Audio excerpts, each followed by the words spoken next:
Most folks in Eberron live their lives hoping to survive and protect the ones they care about the most. A few do that and more, trying to help those around them, even the ones they don't know. But only one group does all that when no one else can. The King's Citadel. The ones who do the job no one else can do.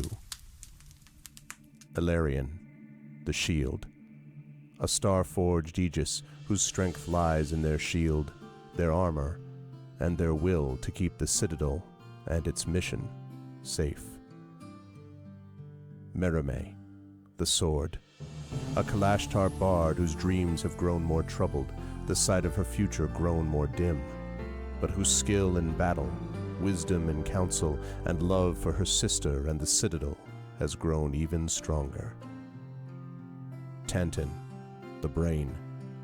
A dragon-marked human artificer whose jovial demeanor conceals a deep curiosity, razor-sharp intellect, and long memory, with knowledge of what he did for the last war, and what he can or must do for the next one. Nisiana, the Heart. A dragon-marked halfling healer whose love for her sister is matched only by her desire to help and heal the members of the Citadel, even as the threats they face grow stronger and stranger, and even if she herself can't know where the next path might lead.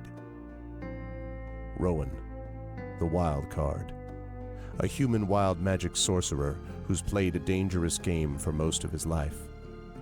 Now he's gone all in to save his friends. But will he have the chips to pay if his bet is called? These 5 elite operatives came together to aid the salvage outpost of Salvation, where the Grey hovers nearby, a threat and a promise. With the Oracle of War, they found an artifact powerful enough to end a war, or begin one. They traveled to Sharn, City of Towers, and started to unravel the Oracle's mysteries while stopping assassination attempts from the Emerald Claw and the Nation of Thrain. They found Sky Blue, the daring thief somehow tied into the ancient draconic prophecy, and stopped the Claw operative Erulin Karnak before traveling back to Salvation and into the Grey to take down the repurposed Conclave outpost, repel a war-forged invasion, and take the fight to the Lord of Blade's secret fortress, Razorcrag. They found an elemental forge of great power and rescued both hostages from Salvation and the maker of the Oracle of War himself. But the cost, and Braelish soldiers and the mighty floating fortress Argoth, taken by the Lord of Blades himself, was high. Now the King's Citadel must widen their world, traveling to the neighboring countries of Karnath, Thrain, and beyond. They've saved Salvation, navigated Sharn, and neutralized Razorcrag. But can they learn the Oracle's secrets, unmask the Emerald Claw, and stop a war? Only if they remember that in the end all they have is each other and the King's Citadel. Long live the King. Welcome to Eberron.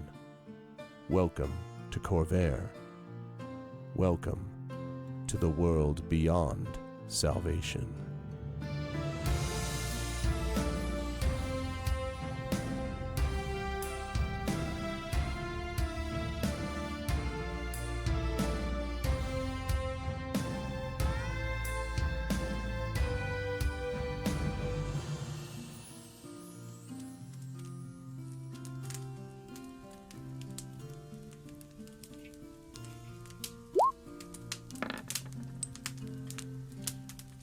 That's what I'm talking about. Welcome, everybody. It is good to see you all. I hope everyone is doing well as the video gets us ready for a little bit more, well, actually a lot more, of this. It is day 53 of D&D with Infinity and Beyond. This is Eberron, Oracle of War. This is Drums of War, and it is, which is season 4 of this campaign. And we are here with Oracle of War, part 5 of my Undying Heart.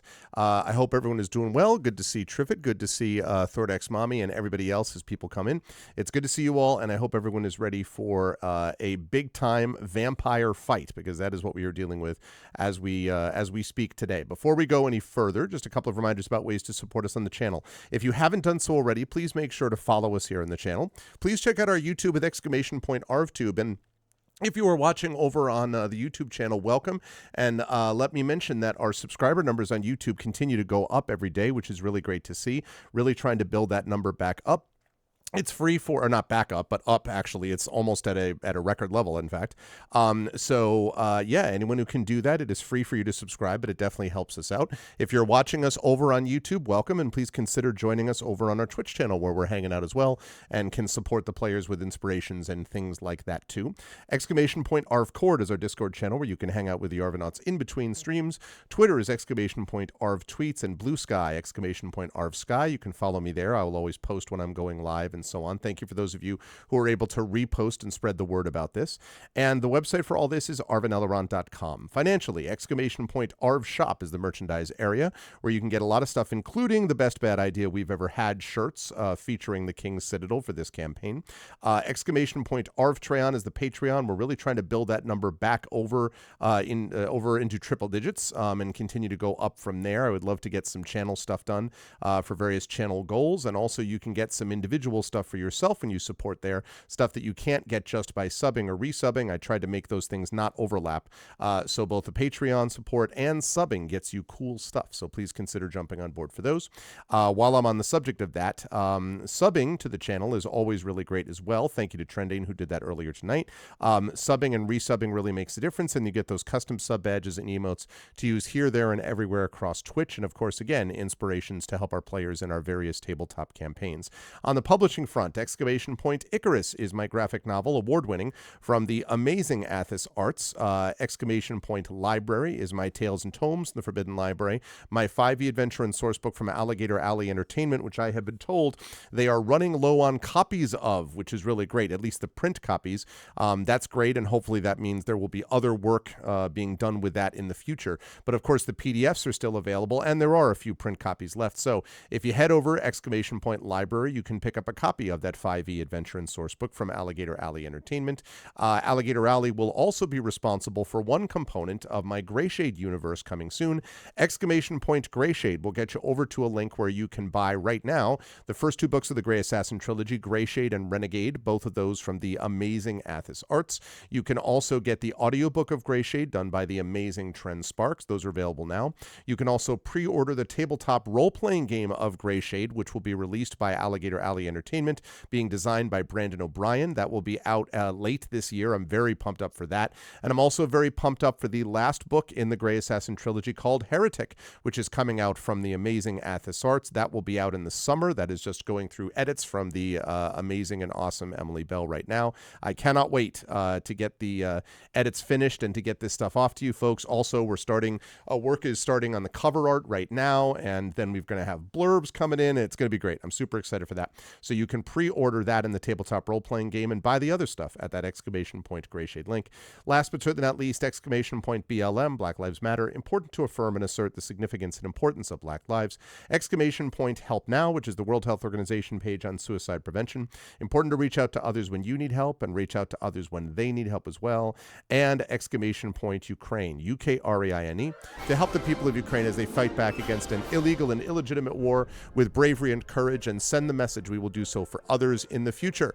And Tilted Gaming is subscribed to Tier 1 for 24 months. I honestly thought I was too late. Turns out you're right on time. You are indeed. Thank you, my friend. I appreciate that. 2 years of support, 24 months.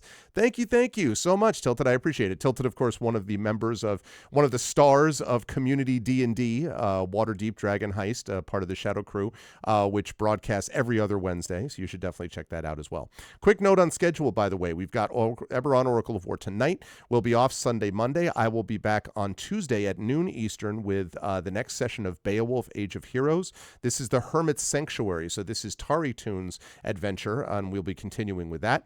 Then I will be over at the amazing GOG.com Twitch channel at 4 p.m. Eastern with a new game. I have a couple of possibilities that I'm thinking about, but I'll have it confirmed then. I did finish playing Dredge this last Tuesday, which was awesome, so I'll be doing that. And then that evening, I'll be back on this channel at 9 p.m. Eastern for the full crew playing of our vocalists, continuing the Banner Saga 3. It's going to be awesome. I'm very excited for it. Yeah, no, you folks have done a great job with the community D&D, and I'm really happy that the chemistry is good and that you folks are having a fun time, and it's fun to watch as well. So I'm really glad you're doing that, Tilted. So with all of that said, tonight though we have got ourselves some Eberron Oracle of War. So I'm going to unmute myself and apologize to whoever I may have interrupted because I couldn't hear them. And then I'm going to unmute them. Sure, and last, it's always Trent.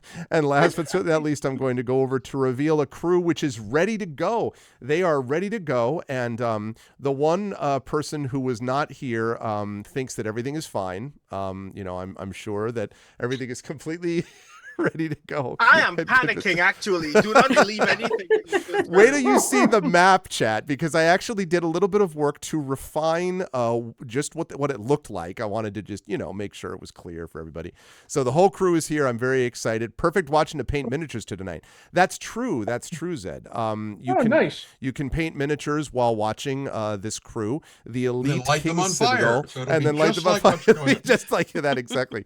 I was thinking exactly about that. I actually have to say I've started to play Final Fantasy VII Rebirth, which is amazing. But there's a sequence where Cloud, the main character, walks past this bed where they've been staying in this inn or whatever, and Red 13, who I'm sure Tren knows, is sitting there, and the tail is always flaming. So it's just literally he's asleep and the tail flaming's on the bed. I'm like, how does this work exactly? Like, just like the bed is just permanently resistant. It's a bed warmer. Yes, I see. Yeah. It's just for the look. It's like an electric fireplace. It's just bed of fire resistance +5. Yeah, bed of Holy crap, Zed. That's really beautiful. Is there a picture of said miniature? Wait, There's a picture. I asked him what he was doing. I'm like, inquiring minds want to know. Wow. Hold on. That's Let me see. amazing. I'm sorry, Greg. I didn't mean to. No. Oh wow. Google. Is that a washboard? done. Is that a washboard playing lizard folk? Is that what that is? Is that literally a lizard folk being like? First of all, that's just amazing. It's a Zydeco Gator Man. I was gonna say, That is cool. yeah, we gonna go down by the Down by the That's bow. amazing. Oh my God, we need a washboard playing Gator Man. Absolutely. Is this for what is it? Spirits of Old Appalachia? Because I think this is for Spirits of Old Appalachia. Right? Oh my God, that's really great. That's really awesome. I have to say, I think everyone here can agree that if you've ever been, I know we've all been to some convention, but if you've ever been to a convention where there are actually miniatures being painted, I see this at Gen Con and at PAX, and I walk around, I'm like, how do people how are you capable of painting that detail at that scale? I'm just like, I don't, it's magic. like you just look in and like the closer you get, the more amazing it continues to look. I'm like, so I have great admiration for miniature painters. I had a friend ask me to collect my cat whiskers so that he could use it to paint details. Wow. And I would. Wild. It's wild. Like, and the ultimate mindfulness thing, I would imagine, because you're just like, really? Anyway, that's very cool. But it is lovely to see everyone in chat tonight. And it's lovely to see the King's Citadel players playing tonight. And I'm sure they'll be able to manage just fine. I will start with the gentleman, the bottom left of the ziggurat. I know that Tren is extremely confident. And the quote was, I'm going to one man this instance. So I have no doubt that that's just going to completely happen. Right? I'm sure that will occur. Hi, Trent. All right. How are you? those of you at home, you just heard him say, I'm sure that will occur. Please do me a favor and clip that moment. So when it doesn't, I'm sure. It doesn't mean that I'm making it happen. I'm just sure you will do it. Excuse me. What is your job in this whole thing? You make everything I happen. report, you decide. That's how it works. I did decide, and you told me no. I decide. Oh man, how you doing, Trent? And who are you playing tonight? Well, I was typing something, but then I got interrupted. Just like earlier, when everybody's like, "How do we immobilize this guy?" I'm like, "We stake him," and it's like, "Oh, I don't have any stakes." And I'm like, "Well, I'm standing on a desk. I could probably, presuming it doesn't burn up in the next 3 seconds, I could probably like rip off a leg from the desk, and we could use that." But I was in the middle of saying that, and then all of a sudden, this guy is like, "Oh." Sorry. Interrupt whoever I'm talking to. I didn't get to say that until hi. I'm Trent Sparks. I'm an audiobook narrator kind of guy and voice actor person. And Yeah, I'm playing Miatantan Tagashaw de Kenneth, a battlesmith artificer with a soon-to-be molten Robo Good Boy, um, who is like just basking in the warm glow of magma and magma. It's important to say it that way. Yeah, I'm certain that's Vital. it's the Carnathi, inflection. Um, Speaking of the voice acting thing, I'll go ahead and put 2 links into what is that cascade of text over there called? Chat. Chat, yes. Yeah. Please continue while I go check out the mysterious scratching sound from the other side that I can't see. My cat is that's Vecna. suspiciously. That's Vecna. Right, he's going to be showing up in a moment. Great. Really should have named your cat Vecna. Well, maybe not. That might have been that'd be a bad plan. Okay, so this one is a book that took forever to finish, which is Inner Space and Outer Thoughts. That is the link to its existence on Audible. There are plenty of other places where you can get it, but if you wanted to pick it up on Audible, it's there. Maybe you've got a free credit and you want to use it for something, do that. The other thing with the stuff is one that came out between last time we played and today, and I'm honestly much more proud of this particular piece. It is a motion comic called What Brings Us Together from the furry comic Sweet Leaves. Oh, I saw you tweet about this, today. It's basically about a tanuki named Coulson and his wife. Long ago, at the beginning of the comic, kind of lost her battle with postpartum depression, so it's just him and his son for a long time, and eventually he meets an American badger named Sebastian, who is a baker. Nobody in this entire crew could ever know anything about what it's like to be in a relationship with a baker. I'm just saying. No, never. And so they wind up getting married, and they raise their son together. And this was the motion comic that we did for a part of the comic called What Brings Us Together. And it's a bit of an emotional roller coaster. No, it didn't sound like a setup for that at all, Trent. None of your descriptions sounded like that. Oh, it's not like at one point a couple of months ago, Coulson and I were recording our lines in a thing, and while I'm recording my really emotional lines, I can hear him sniffling on his side of the Zoom call, and while he's recording his, I'm starting to cry on my side of the thing, and I'm like, "Shut up, shut up!" And just had to do like 5 takes of it. It was great, but yeah, there's that. But more importantly, there is this. That's right. And this is someone who also, as Trent has pointed out, has no knowledge either of relationships with bakers or anything like that.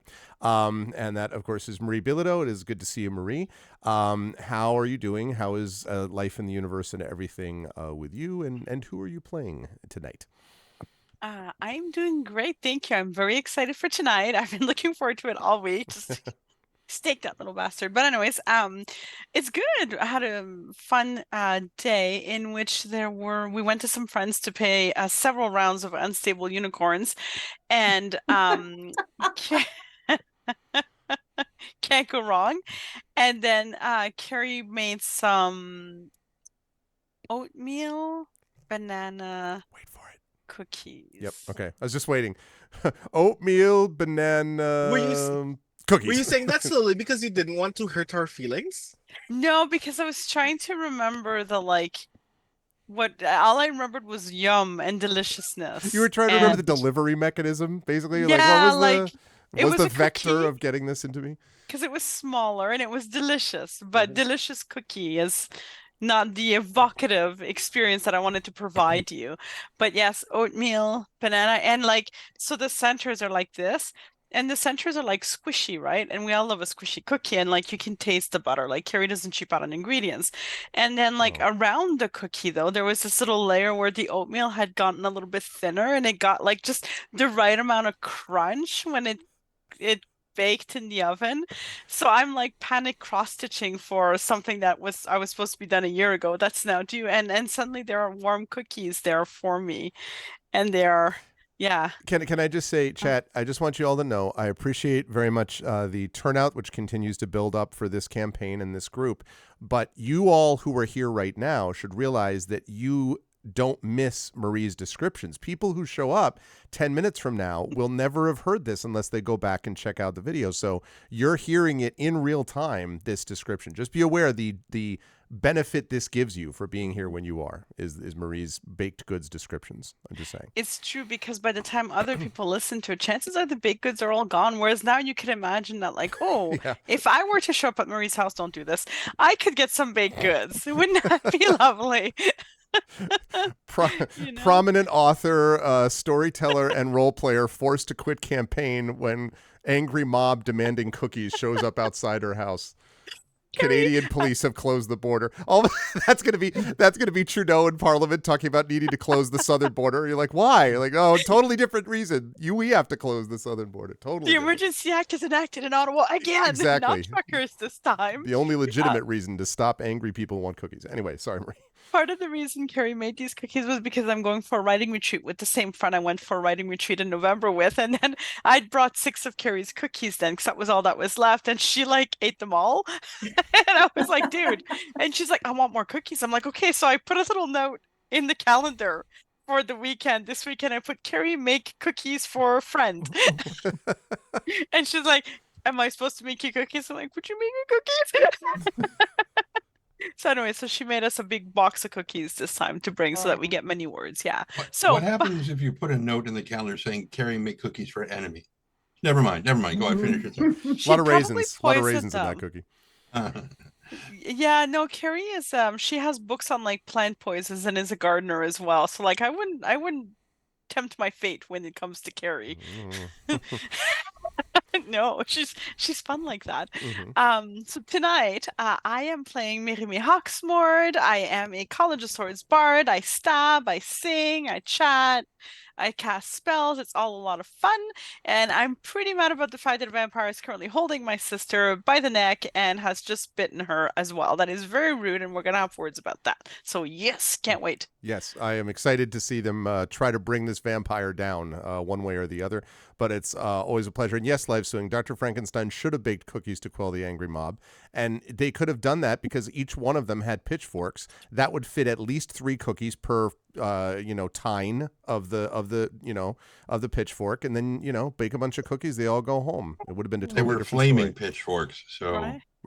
And right there, it's all good. I was gonna say you got to rewarm it. There's no microwaves here, Trent. Come on, that's what we're talking about. Anyway, teach a man to burn a cookie. You'll keep them excited for later. Anyway, I don't know. I'm gonna move on from there. It's a pleasure to have Marie with us. It's also a pleasure to have Brandon O'Brien with us. It's good to see you, Brandon. I again am very excited for people to explain to you what actually happened, but we'll talk about that in the meantime. This person, folks, is the busiest person in showbiz right now, as they say, because tons of stuff going on. And I don't know if there's any like one thing you want to highlight is like the coolest of the things is this, but how are you doing? What is the cool thing if you have one to highlight, and who are you playing tonight? Yes. Yes, that is one of those cool things. Yes, which you can still buy, by the way. Please buy my book. Can You Sign My Tentacles? A book of poems that I think are good, and you should read them. I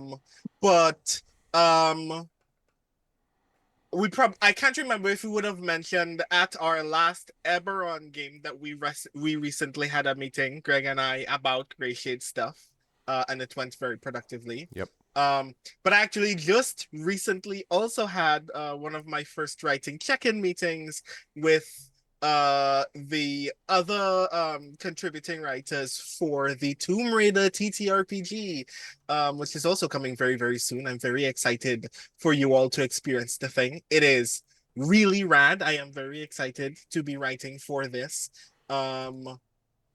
That has been taking up all of my brain power for quite some time. And I'm very, very excited for other people to get a chance to play it, which will be soon. That's all I can tell you, but it will be soon.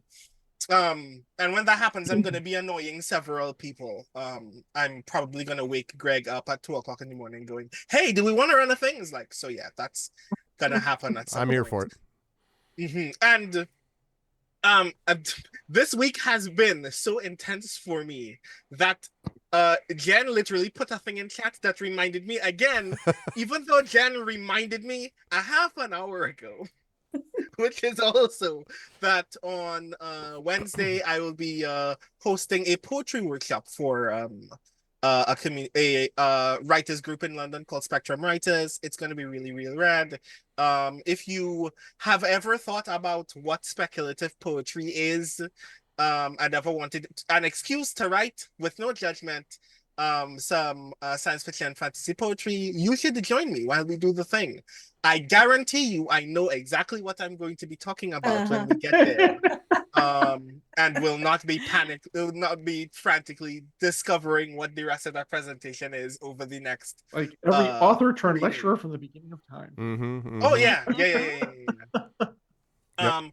But yes, tonight I will be playing Rowan Shallow, who has just come to in a room in the dark surrounded by bats and lava. I have been told that John has very productively stewarded my corpse, because typically I'm dead, but this time I'm not. Stewarded my And I'm corpse. very impressed. I mean, I'm Very impressed alive. that Yeah. I'm very impressed that a session passed and I only took 3 damage. So tonight I'm going to correct that gross miscarriage of justice by taking the rest of the damage tonight. I mean, I realized I should have just ran up to him and offered your throat, just like, well, here he is. Come at me, buddy. But I thought I'd leave that for you to do. I mean, is the vampire handsome? No one has described the vampire to me yet. Oh, you haven't? Wait, have you haven't seen him? Oh. No, okay, there was a picture. He's handsome. When I get I'm over going to to learn a lot tonight. He's a little anime dressed dressed stud muffin. Yeah. He's a babe if he wasn't so freaking evil. Oh. He called me pretty. That's how he charmed me. I'm like, oh yeah, you know what? It's good. That's all it took. Trent, if I had a werewolf leader of an Emerald Claw enclave, you'd be fine. That's different, That's very. You had an adventure where you got a lot of werewolves, okay? Like and then drowned them. Yes, and drowned them in a wash cycle. Yes, with definitive glee. Yes, he hated them so much. Yeah. Yes, that's that was rather marvelous. But it is a great. You would have killed that kid, I swear. Anyway, sorry. It is a great pleasure to have Brandon with us, of course, and yes, co-sign on all the stuff relating to the Gray Shade tabletop game and a bunch of other stuff. So, but more on that anon. For now, let us move on to talk to Jennifer Brozek.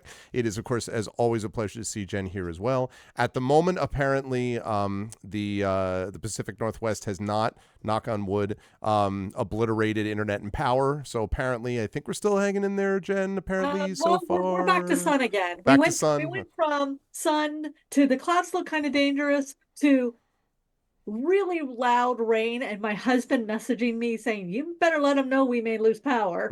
To okay, we're fine. We're back to sun. So when not dealing with the changing weather conditions, how's life been with you, Jen, and who are you playing tonight? Well, I have just turned in my next Shadowrun novel to fact check. So that novel is called Shadowrun: The Mosaic Run, and it is the sequel to this one called Shadowrun Auditions, out now in ebook and print. Next week, I'm writing 2 short stories, one of which is for the Multiverse of Mystery, a Sherlock Holmes Across the Multiverse Kickstarter, which I did not remember to grab a link for, but I will before the end of the game. Okay.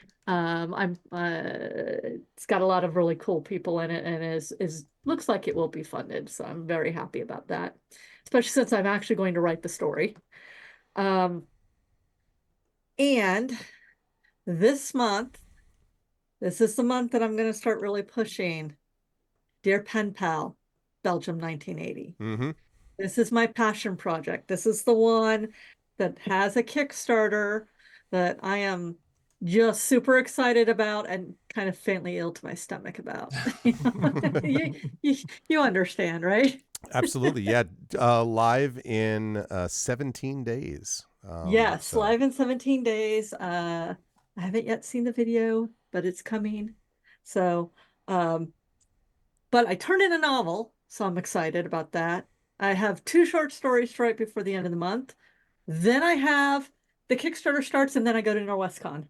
So I'm still kind of a busy. Oh, I'm also editing a bunch of things for a certain person who needs to get me more copy edits. in here.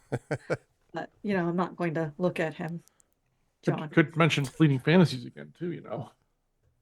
Oh, God, yes. Wait, I said that last time. Yeah, that was last time. This is a whole week later. We have new people coming to Put that link. the I had a new anthology come out called 99 Fleeting Fantasies. It had Marie awesome. in it. Yep. It's actually doing pretty well. At one point, it hit #1 in the Amazon bestsellers for childhood myths and legends. It was Yeah, kind I of think that was it. Childhood fairy tales, myth and legends, something yeah, like that. it was pretty cool. I will get Yeah. that link too. Great but- collection, all short, tiny stories under like 1,000 words or less. Yes, from bite all over size. the world, Mhm. including authors like Wale Talabi, Kat Rambo, Charlie Straw, Sean McGuire, Rami Muhammad. Fraser. Minor figures in the Just a couple. Jonathan Mayberry. Oh yeah, you you know. know. Some guy who wrote a lot of Shadowrun. Yeah. In there too. So yeah. So right now I'm playing Nisiana, who is currently in a headlock by a vampire, who she's going to hurt very badly here shortly. If I hadn't telegraphed that by now, Greg, I know you're shocked. I wouldn't. Suddenly, it mysteriously dodges away. You're like, someone's reading key inputs. Yeah, no. I'm going to attempt to hurt him very badly. Attempt to hurt him. No, I'm here for it. I'm excited to see it. And it's Nisiana is a halfling healer at the House of Healing. Dragon marked, which she had been very carefully not healing, because the moment she does any healing, 10-foot dragon mark swirls. And that's happening right now, chat, because unfortunately a heal had to happen. It had to happen. For reasons Actually, we'll discuss. It was a greater restore. Yes, greater restoration. Greater restoration. Yeah. So keep my sister from being in the clutches of the vampire. And so now I'm beating me up. Yeah, beating the crap out of our That's right. It's actually, it does feel a little bit like this has been the vampire headlock fight, insofar as there was a psychic headlock on Maramé and then a physical headlock on Nisiana. So this is very much the headlock fight for some reason. I don't know why. But I am sure that Nisiana will demonstrate her incredible qualities in just a moment. Always a pleasure to have Jen with us. And last but certainly not least, always a pleasure to have the editor who needs to get Jen more stuff, apparently. And that is the amazing John Helfers. Good to see you, John. How is life in the universe with you? I know that you have not at all over the past week been thinking about how to keep Larian from getting their face stove in by this vampire. But how's life in the universe with you outside the game, and then who are you playing inside the game? Well, now that vampire, I'm more concerned about getting my face stove in by Maramé, for God's sake. Jeez.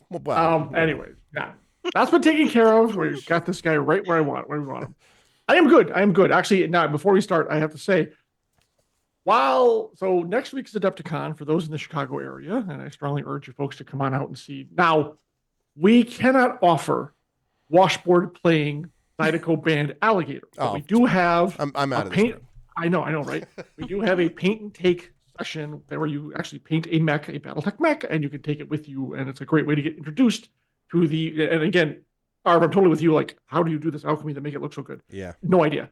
But I admire those who can do it. And if you want to learn and find out how to do it, we have near professionals actually running the painting session. And it's a really good time. So that's at the Schaumburg Renaissance Hotel and very small convention center, but it's a convention center. And that is next 2 weekends from now. I'll actually be gone before that, but it's 2 weekends from now. I think it's March 21st to the 24th. So yes, anyone who's in the area, swing on by. Catalyst will be there. A whole bunch of us will be there. I'll be there, and it's a good time. Good time. This time we're having right now, not so good.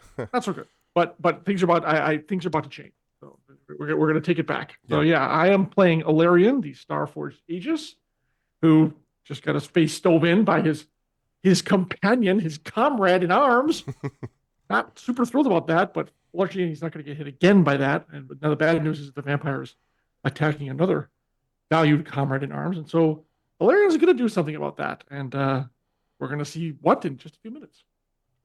It is good to have John with us. I'm excited for all this. One quick note before we get started with the recap to chat. This came up because Prince Justin mentioned this. I am trying to get more clips made of the various sessions that we do on this channel because I'm going to be rolling out something which is we're going to be starting to do a little bit more posting of shorts and things like that via my YouTube channel and elsewhere. So to do that, frankly, when I am running production and also DMing for these wonderful folks, it is not always possible for me to also remember, oh my gosh, I should make a clip here, here, here, and here. So while you folks are watching the stream, if you are, I think you can even do this on mobile, but if you're watching it on computer, you definitely can. You hover over the video window. On the bottom right, you will see a little, what looks like a director's card type thing. If you click on that, you will be able to make a clip. So if you see some awesome, amazing thing happened and you click that clip, it will pick up a certain amount of time previous to when, I don't remember how much, 30 seconds or something, previous to when you hit the clip button. Thank you, the Clabbered Island icon, Clabbered icon. Thank you, Trippin. So if you can click on that and do that, would be lovely. I would love to see more clips and highlights done because, again, we're going to be sort of rounding these up and starting to do them, not just in this campaign, but in all of the sessions, TTRPG or not. So I did want to mention that. This is a good time to start it. As these amazing players do awesome and amazing and hopefully deadly things to this vampire, this would be a perfect time when you're like, that was an incredibly epic moment that calls for a clip. Fortunately, here's a clip. And then you can do that. So definitely please do that. And I'm glad to see that we already have some arranged. Thank you. Thank you. Beautiful name too. That's right. That's right. Outstanding Lucky Porpoise Leroy Jenkins. Yes, I love the name as well. Thanks, Prince Justin. I appreciate that. Exactly. And thank you also, Rising Tides. Thanks, Brandon, for the all text announcement as well. That's a good call. All right. With that said, though, it is time to move over to the map chat because there's some stuff going on, I think it's fair to say, within this place. In our last session, let's fire up the volcano here because that is where we actually are.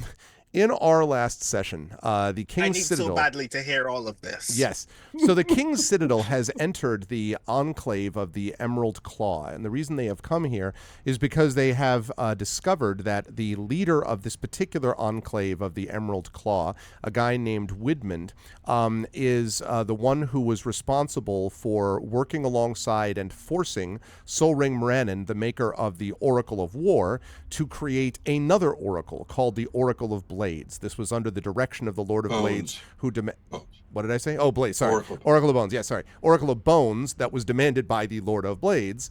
And the Lord of Blades had demanded that this thing be made because the Oracle of Bones is going to supposedly bring the Lord of Blades to this incredibly powerful forge that would be able to turn out, presumably, not just weapons and armor, but also warforged themselves, basically constructing an army worthy of Mordor. No, never mind the Mordor part.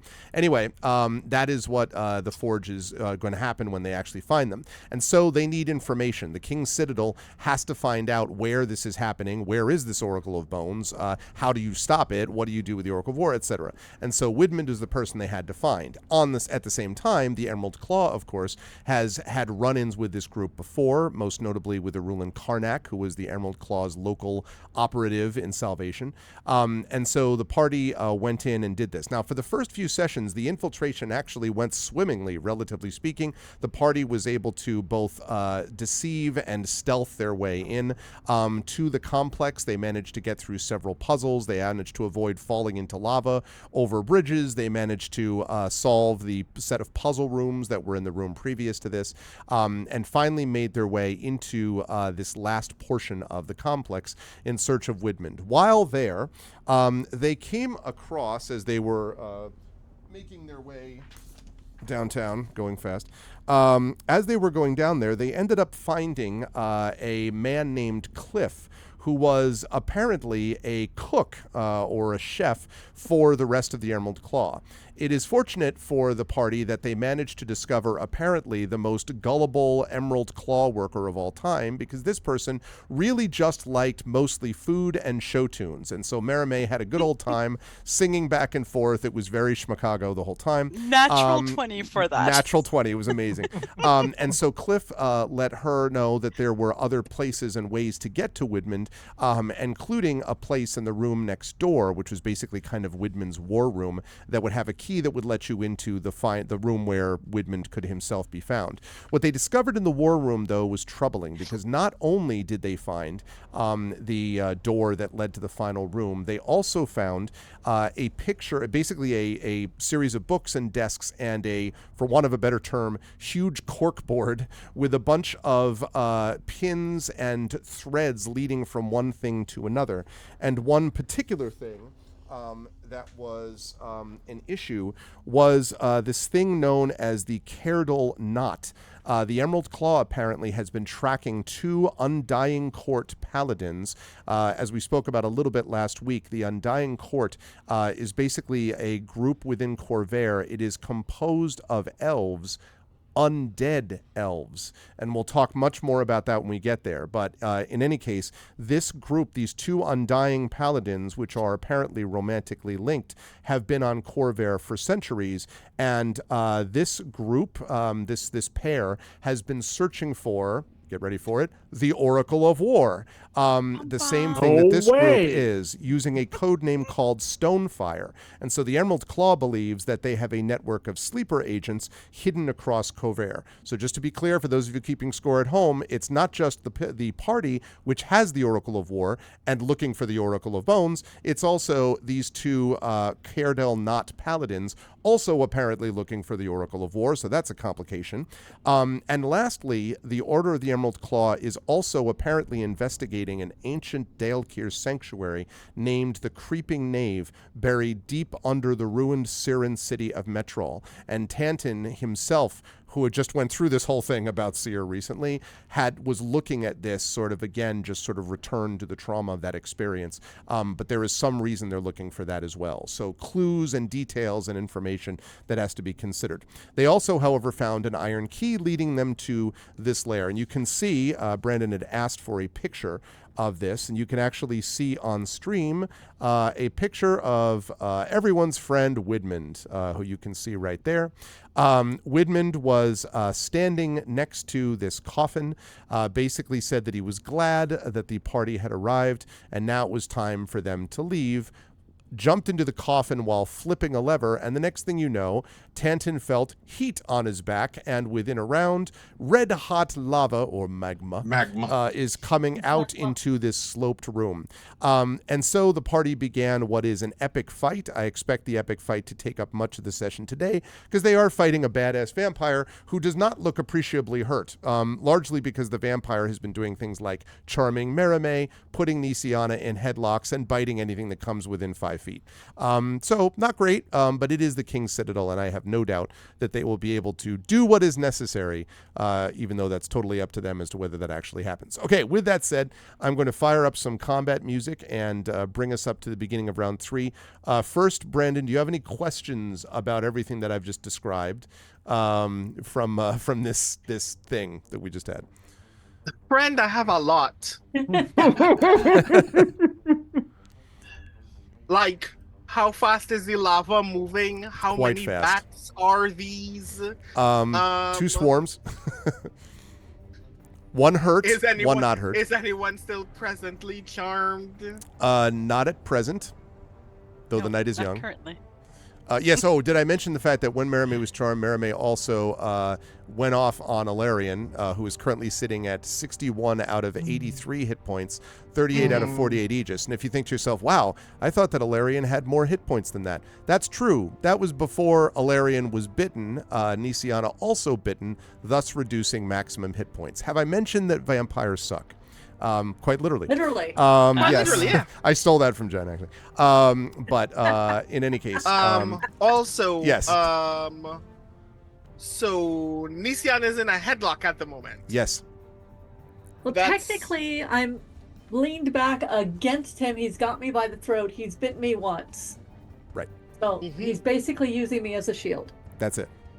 Super, super pleasant, And honorable both thing to of do. you are actively standing nearby, advancing lava. Yep. Yes, Yeah. we are. And he just shouted at me, tell them to stand down. Yes. Yeah, that'll happen. You know Nisiana well enough to know that shit's not gonna fly. And with that info, as Rowan is processing all of this, I'm going to bring this up to Marame to begin round 3. So Marame, you can see the scenario that's before you. The lava is coming up quite quickly. I am going to mention, by the way, that starting on the turn, basically it's going to be starting with Nisiana's turn. Anyone that is within 10 feet. Now, Alarian and Marame are also elevated, so you're not within 10 feet yet. But if you're within 10 feet, you're going to be taking damage from the intense heat. And forget about what happens if you actually get the lava coming over you. So just letting you know that to just word to the wise. Marame, what would you like to do? Well, there's a lot of things I would like to do. I'm sure, yes. What I can do legally within the game is I'm going to do a bardic frowny face, which I think has extra power. Okay. And I was waiting for the powered title of this. Bardic frowny face. No, that's all I'm gonna do. Okay, I'm good. And then I'm going to look straight at what's his face? Look at the eye, damn it. Widman. Widman, like the worst middle manager ever. Yes, I'm going to look at Widman, and then I'm going, in his mind, he will hear me say, "Let my sister go," and then I will do Rolithum's Psychic Lens at level 4. So you have to make a spell save, DC of 17, and that is a wisdom saving throw. I'm guessing it would be, but you tell me. It's intelligence. Oh, is it Intelligence? Yeah. Okay. My apologies. All right, let's And see you what we should got. fail because I'm frowny facing. So when you say fail, did you mean critically succeed? No. But you'll still that's- take some. You misunderstood. Please re-roll. Sorry. Sadly, that is a critical success. Okay, I will roll your damage. Where did my dice go? There are my dice. Okay, You don't so have it's. slippery barbs? Do I have what? Silvery barbs. Silvery barbs Uh, makes them re-roll. But I think that's another game I'm in. Sorry. Oh, no. I no, do it's have this one. silvery bars, but not on myself. Yeah, you can't- Like you it can't makes the reroll your enemy own. re-roll. And Right. she used it last round, I think. But I don't know how It's a often you use it. it's a reaction. So Oh. Okay. yeah, It is funny, they'll react to your son. You're like, no, you didn't save. Silvery barbs. Like, I know, right? Which would be awesome, but yeah, it wouldn't work sadly. Yeah. So 76, and you take half damage still. okay. So 20. So you take 10 points of damage. Okay, and this is psychic, you said? Yes. Psychic damage? Okay. Psychic damage. All right. And then I'll scream to Alarian, "Alarian, finish him. Get Nisiana away from him." And I give you 1 point of 1 inspiration dice. It's a D10. Thank you. You're Ooh. welcome. Okay. And I will move kind of like, Yes, I I'll- was about to ask that. I was going to say that lava's getting closer. Okay. I'm oh, gonna, no, you know what? I'm gonna be on the dais, so I'm a little bit higher, but I'm gonna see what Nisiana will do, and I'm kind of ready to assist, not in actually holding an action because I've used them all, but I'm ready to assist emotionally. Okay. We get ready for the emotional assist. All right. Good stuff. That's going to bring us on to Rowan with Nisiana on deck. So, Rowan, just so you know the scenario, the swarms of bats currently are literally obscuring your vision. It was a real pain in the ass for Tantan, who was trying to shoot people and stuff, and like, yeah, I mean, like, just par for the course, apparently. But anyway, Just, so no, it was just a lightning bolt because Yeah, with- fortunately he had moved. That's so I true. just shot through both of them. That's true. That's true. That's true. But in any case, it means that your vision currently is obscured, and of course, you have a swarm of bats around you.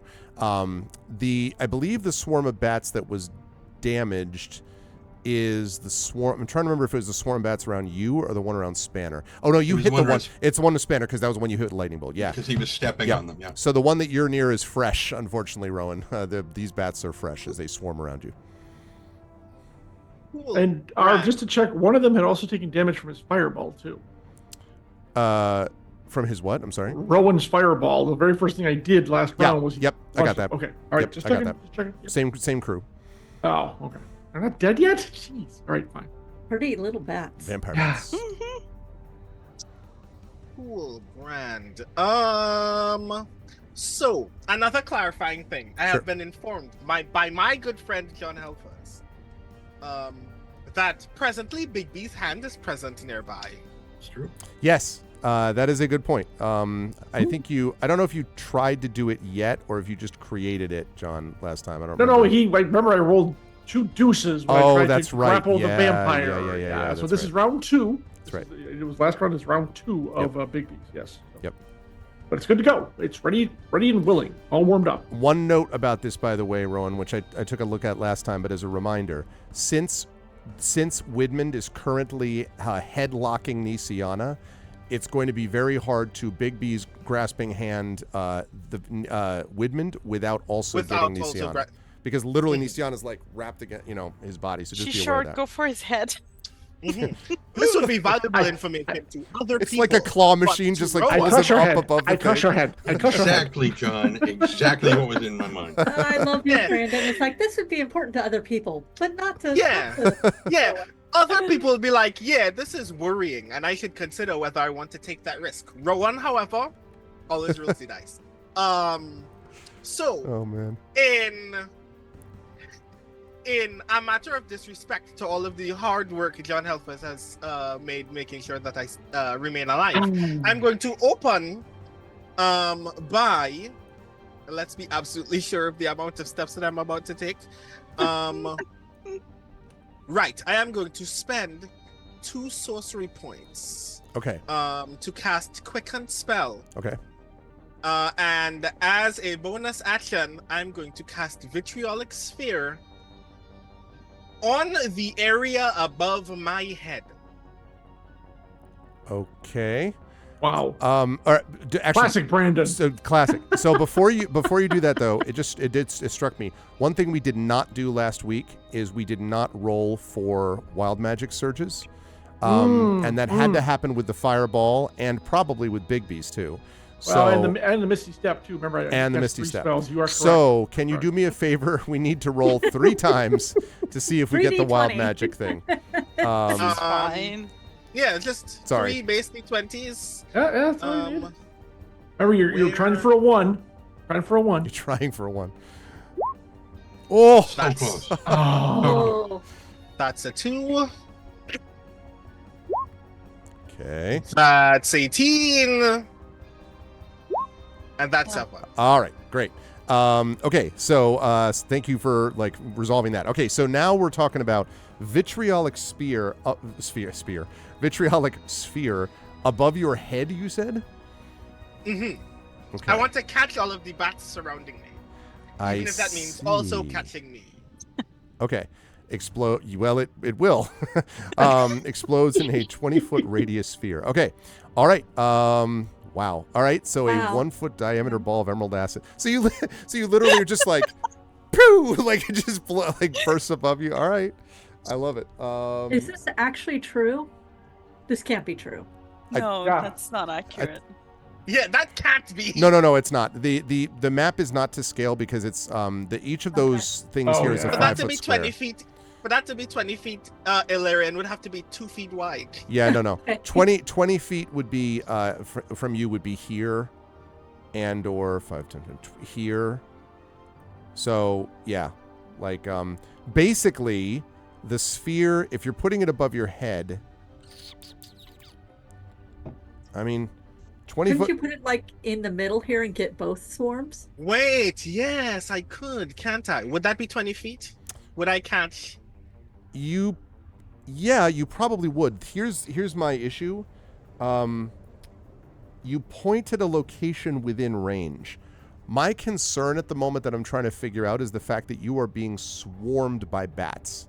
So I'm trying It to doesn't qualify that I have to see. No, it's true.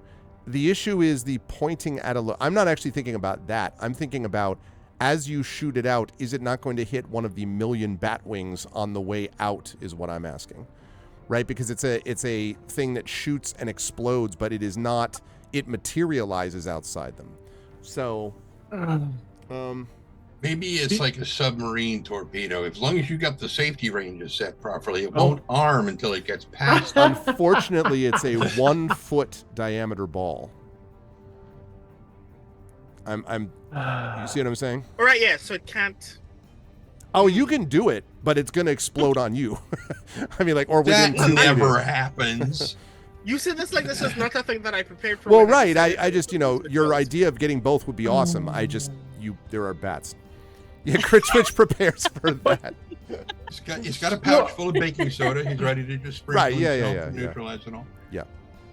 Right. Yeah. So- Arvid doesn't say that if it impacts anything ahead of time, it'll go off early. The description doesn't happen that way. No, but it's a thing glowing with- 1 foot diameter ball that streaks there and explodes. That's the thing I'm not sure about. Okay, all right. I mean, all because right. the way that I imagine is the ball, like, you remember how Reptile uses his projectiles in the Mortal Kombat games, where it literally just like Yep. shoves past people before it Yeah, explodes? you know what? I'm going to allow this. I do think I don't actually, because I know it. Yes, I think you're probably right. I do wonder a little bit about it, but I think because it's not actually the armed idea, I think makes sense to me that it doesn't actually do that until afterwards. So I will allow this If they to wanted me streak to out obey and explode. rules as written, they should have written the rules better. Yeah. So I think this is okay. So I will allow this. So where are you? So you're shooting it off to like here ish. Yeah, I'm aiming around here-ish. Okay. Right. So 20 feet. And actually 5, 10, 15, 20. Okay. All right. So, okay, if you're going to shoot it So there. how does the swarm make a dex save? Well, the swarm is a creature, basically. So it's a constituent creature. So each swarm saves as its own thing. So each one has its own dexterity saving throw. What DC am I looking for, may I Dex ask? mod? Well, we don't know. We're going to find out. That's for me to know and you to discover. What's the DC I'm looking for?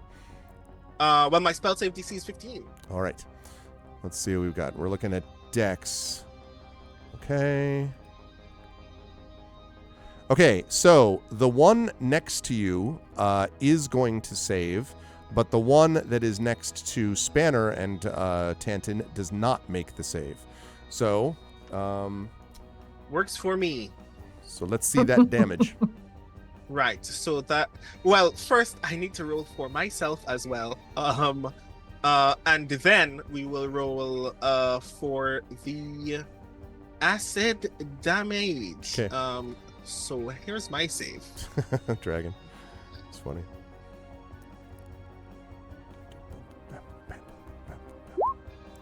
Heh, I do not save. Welp, Ow! it's gonna hurt. Yeah, I just don't think this way. I can't do it. He's Few people self-sacrificing. can. Just think of it that way. But is the Right, most so self-destructive that's- action I can take every round? I guess so. I believe, Rowan, that is 10d4, if I'm not Yes, mistaken, that's- acid damage. Yep, Yeah. that's 10d4 acid damage. Okay. And another 5d4 next turn, by the way, chat. Just Yep. so you know. Right. It is So- acid after all. Yeah. I don't have my So- auras up. So I take 19. 19. The swarm hovering around Spanner takes 19. Wonder if Spanner takes 19. Or probably not. Because Half He's the on the initial floor. damage. Okay. And it doesn't say which way it's rounded. So yeah, Can- that would be 10. Okay. So, all right. So, some bits of news here. First of all, this. Let me make sure that I got that and not Spanner. Yes. Okay. That just and bits of acidic wing and so on fall into on top of Spanner, off into the lava where it burns and falls in the lava. The bats around you take damage, but do not die, although they definitely are hurt the way they were not before. And let's see. The other note is that, just as a reminder, at the beginning, I believe it is, of your turn. Yeah, the beginning of my next turn, I will take. At the end I will have of to your roll- next turn. The end of your next turn, it looks like. Yeah, I'll have to roll a fresh 5d4 and take that damage. Outstanding. Wait, Brendan, dive in the magma. It'll wash it off. Wait, Exactly. no, wait. Liquid. Wait. Oh, man. Right, so that was my bonus action. Okay. For Wait, that's my- because you quick and spell. Yes, got it. Mhm. Yeah, and then I'm gonna big beast hand again. Before you do that, you're gonna Grasping wild hand. magic. You're gonna wild magic surge me first. or you're going to check it at least. Ah, yes, grand. 1d20 is 2. Jeez, Damn it. twice is Jeez. just like, Jeez. like, you know. Ah, Okay, all right. So now you said 4. Now you're going to Big B's hand, and you're going to Big B's hand the vampire. I'm gonna grasping hand the vampire. All right, so just pop him one. So let's be sure. Is this gonna hurt I me? use its strength score to resolve the grapple. Probably. we did talk If- about that, Nisiana. It What is a is possibility. what is the vampire size? The vampire size is Medium. Medium. Medium. So I have advantage. Cool. Mhm. Roll better than me, please. Right. Let's. Where is my? Am I going blind? Ah, there you are. Oh yeah, my strength is just that. That's why.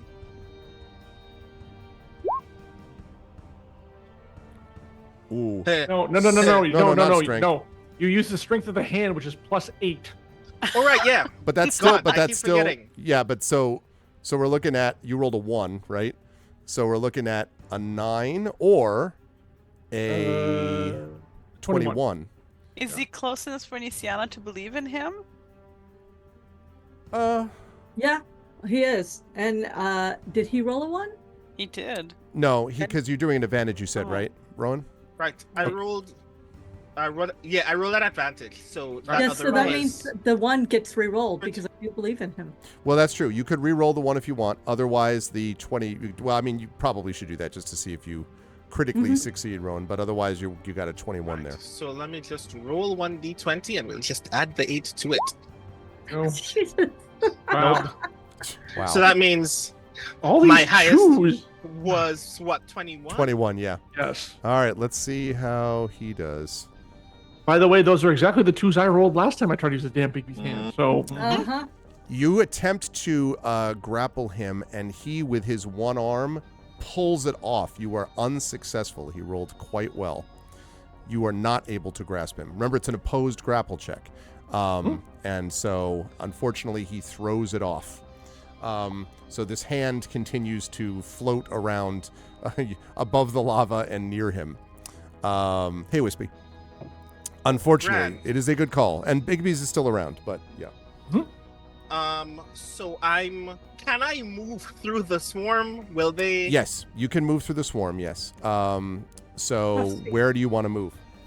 I want to move. You know, I can't move away from it complete, like out of its range, or you could get an opportunity Yeah. attack, but I want to move essentially like 15 feet to my left.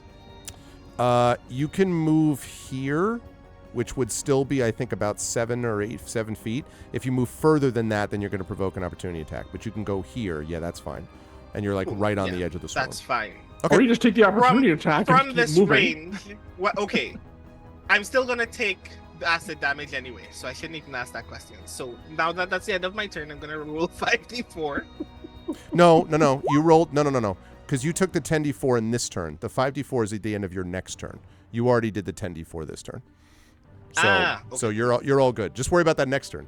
That's a problem for round 4, Brandon, to worry about. You know. I'm sure. So I think that's me then. Good stuff, Rowan. Okay. Good that- stuff. Well, hey, look, said. you got rid of a swarm, and okay.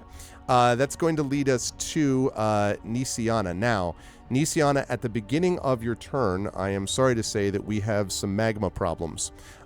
You are now within 10 feet of it, and so what that means is you need to take a certain amount of damage, and I will tell you how much. Now, I imagine people are going to be like, but what about, I will talk about what happens with Mr. Vampire I'm in a minute. thinking he's resistant to fire. Well, now, you know, let's not be let's not borrow trouble. Okay, so that is you take 11 points of damage from this heat, which you can feel just sort of burning your feet and your legs, even though it hasn't swept over you yet. Okay. 11 points, huh? All right. That's right. That puts me at 57. Okay. And then I summon my spirit guardians. Ah, the Spirit Guardians. Tell us about this great spell, which I love. So the Spirit Guardians, it is an action, so it's the only thing I can do. Mhm. Why can I not remember how to show this? Just click on this. Yeah, there you go. Okay, Spirit Guardians. They look like they kind That's- of match my aura. You put Guardian of Faith up there, Jen. I don't know if that's the one you wanted. Oh, You're talking about Spirit Guardian, that's right? not what I wanted. Okay. Where are my Spirit Guardian? Oh, there they are. Hold on. Guardian this, Guardian that, here, Guardian there, Guardian there. Okay, there we go. All right, on you There go. we go. Okay, so it is a concentration spell after this turn. They look like dragons, Eberron. So they meld beautifully with my dragon mark. And instead of being 10 feet 10 feet out, these are 15-foot radii. So any enemy within 15 feet of me will take radiant damage. 3d8 on a failed save, half on a successful save. Okay. And as long as I can keep my concentration up starting next turn, they will attack anything that is attacking me every turn for 10 minutes. Okay. So, blah, blah, blah, blah, blah, and... Yeah, actually, it's not just enemies. So you can, and this is not a problem, but I'm just letting you know, you can designate, you can designate any number of creatures you can see to be unaffected by it, but it is creatures, not just enemies. Here's why that matters. You can obviously see Merime, Alarian, and Rowan. That's fine. You cannot see Tantan right now because you are grappled and pulled away. So literally, you can't look over and see Tantan. Can't He is see not him. within 15 feet of me. No, that's right. That's not a problem now. But if Tantan comes towards you, Tantan will be affected by it just like the vampire would be. I'm just letting you know that may not be an And issue. same with but, Spanner. Right, and same with Spanner. But no, that's not going to affect him now. I'm just letting Tantan know that and you for like future reference. Okay, Guardians. So let's see. Do you want a freehand a little sphere around you to indicate Okay, I will do. Spirit Guardians? You'll have to tell me how big the circle is because I don't. Square and a half. Square, and so that's a square. That looks like a half. I just did a measurement though, so I don't know how you lock that in. How do I look? Hold on. I said a checkmate, indeed. Oh, elliptical. Here we go. Linguistics jokes. Is that big enough? I don't see anything You yet. have to let go for it to. There you go. There you go. 15. shit. Yep. Ah! Echoes everywhere. It's the It's a Venn Fibonacci. diagram of Guardian spirits. So Guardians, angels, and in the middle is Nisiana. Oh. Can I grab? No. Oh, Oh. that Here, got let the me wrong get thing. rid of the small one. Oh, that's very funny. Yeah, though. there's two at the. It's like, how do I grab There them? we go. All right, now you just got Use your that. big one. Oh, There we man. go. Okay, let's see. Is that big enough, or does it need to be bigger than that? That looks to me a little small. I think. Yeah. Okay, that's what I thought. yeah. All right, Half, let me half a pull square this- out, and you've got it. Yep. Okay, let me pull this to the side. Let me try that again. I can actually resize it for you, Jen. If you Oh, go please do that. like see if let's see if that works like that, right? It should be about right, I think. Yeah. There we Close go. enough for. About Yeah. there. Okay. Yeah. All right. Awesome. And I cannot do anything else because that was a full action, so I can't move because I'm grappled. Right. I can't kick him. Right. You can try on your turn to escape a grapple, but it's going to be hard, obviously, given his strength. Yeah, my strength is like 10. Yeah, or no, maybe it's not You like could roll a crit. That's true. That's yeah, true. But can I do that now? It's an action Yeah. to escape. You'd have Okay. to actually take that action to do it. I think the Spirit Guardians is a cool idea. Now the only So, thing is the yeah. concentration part. We'll come to that. Let maybe. me start up. Let's say 20. We'll do 20. That's 20 of 60. Is it 60 rounds? 10 minutes? 60 rounds? Yes. Yeah. Okay. Yes.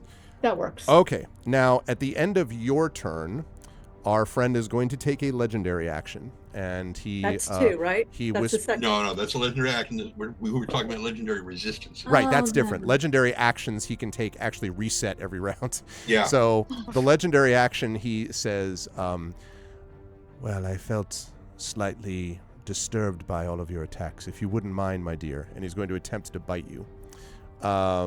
He's going to do this at advantage for obvious reasons. All right, so we're talking about... that would be a 22 and a 25. So we're looking at... this is not 2 attacks. It's a 25 is what he gets. I assume that's going to be enough. Yes, for but this. can I actually do damage to him? The 3d8 from my spirit guardians? This when you cast this... No. This is not his turn yet. This is legendary action at the end of your turn.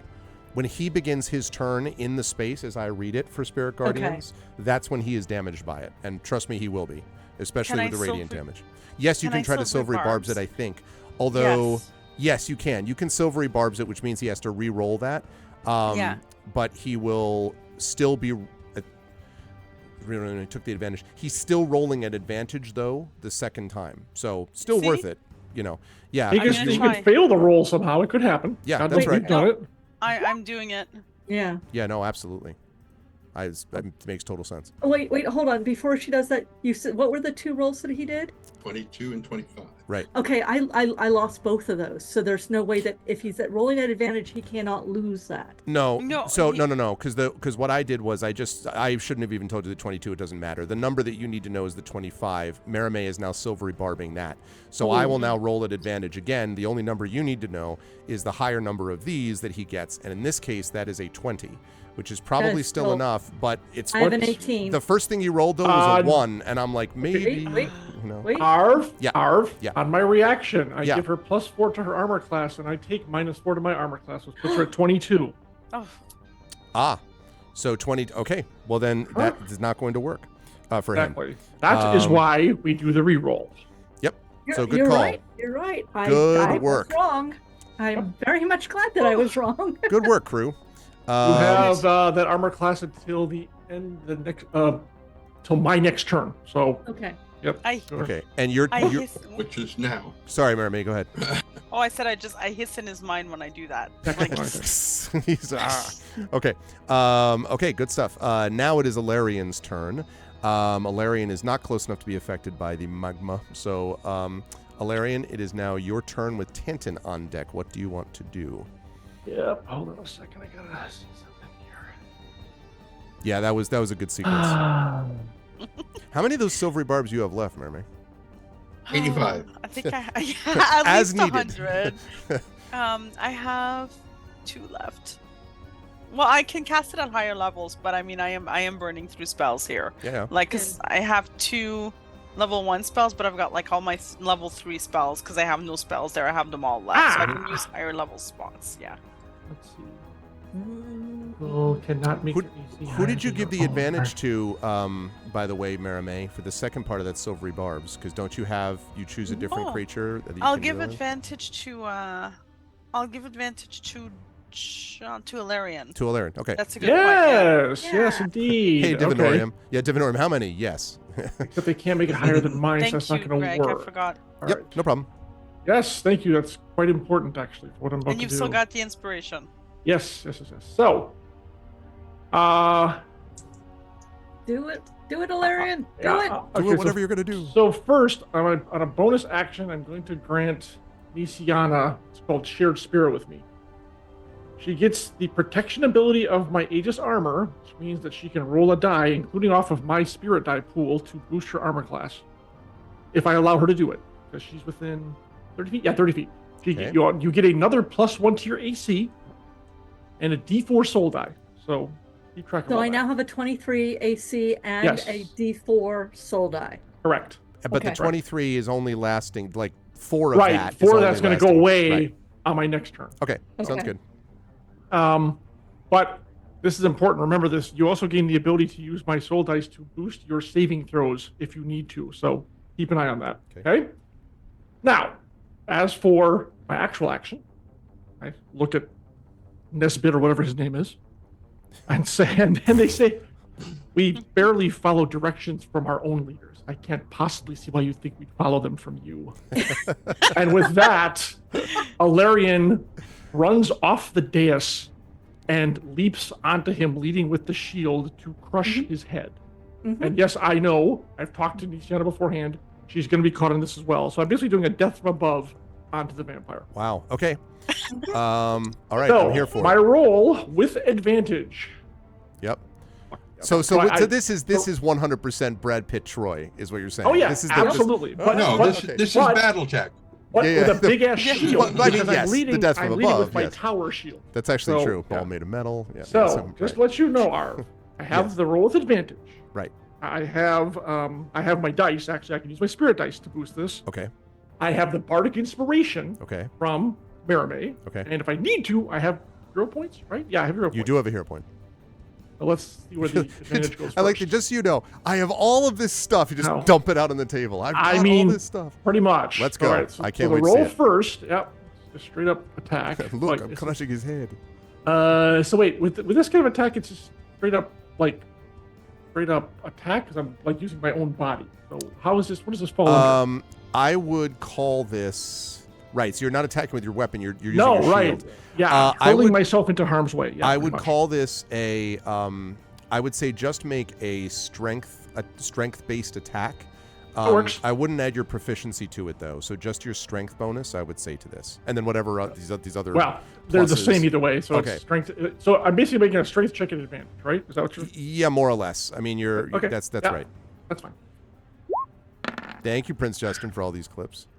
Are you kidding me? Oh, All right, No. so For those of you listening at home, he just rolled 2 2s unbelievable. for a total of 2 6s. Womp, womp, Okay, start womp. rolling the other stuff. well, I guess Start I might- adding it up. Yeah, Yeah. let's add this up first. I can't even With all that believe it. setup, everyone's like, ah. Unbelievable. That's not supposed to happen. Yeah. He's gonna go over into the magma. You read my Probably. mind, Merame. No. It's okay, he's Starforged. He's made from stars. That's harder than I magma. blame you, Prince Oh, Justin. Are you kidding me?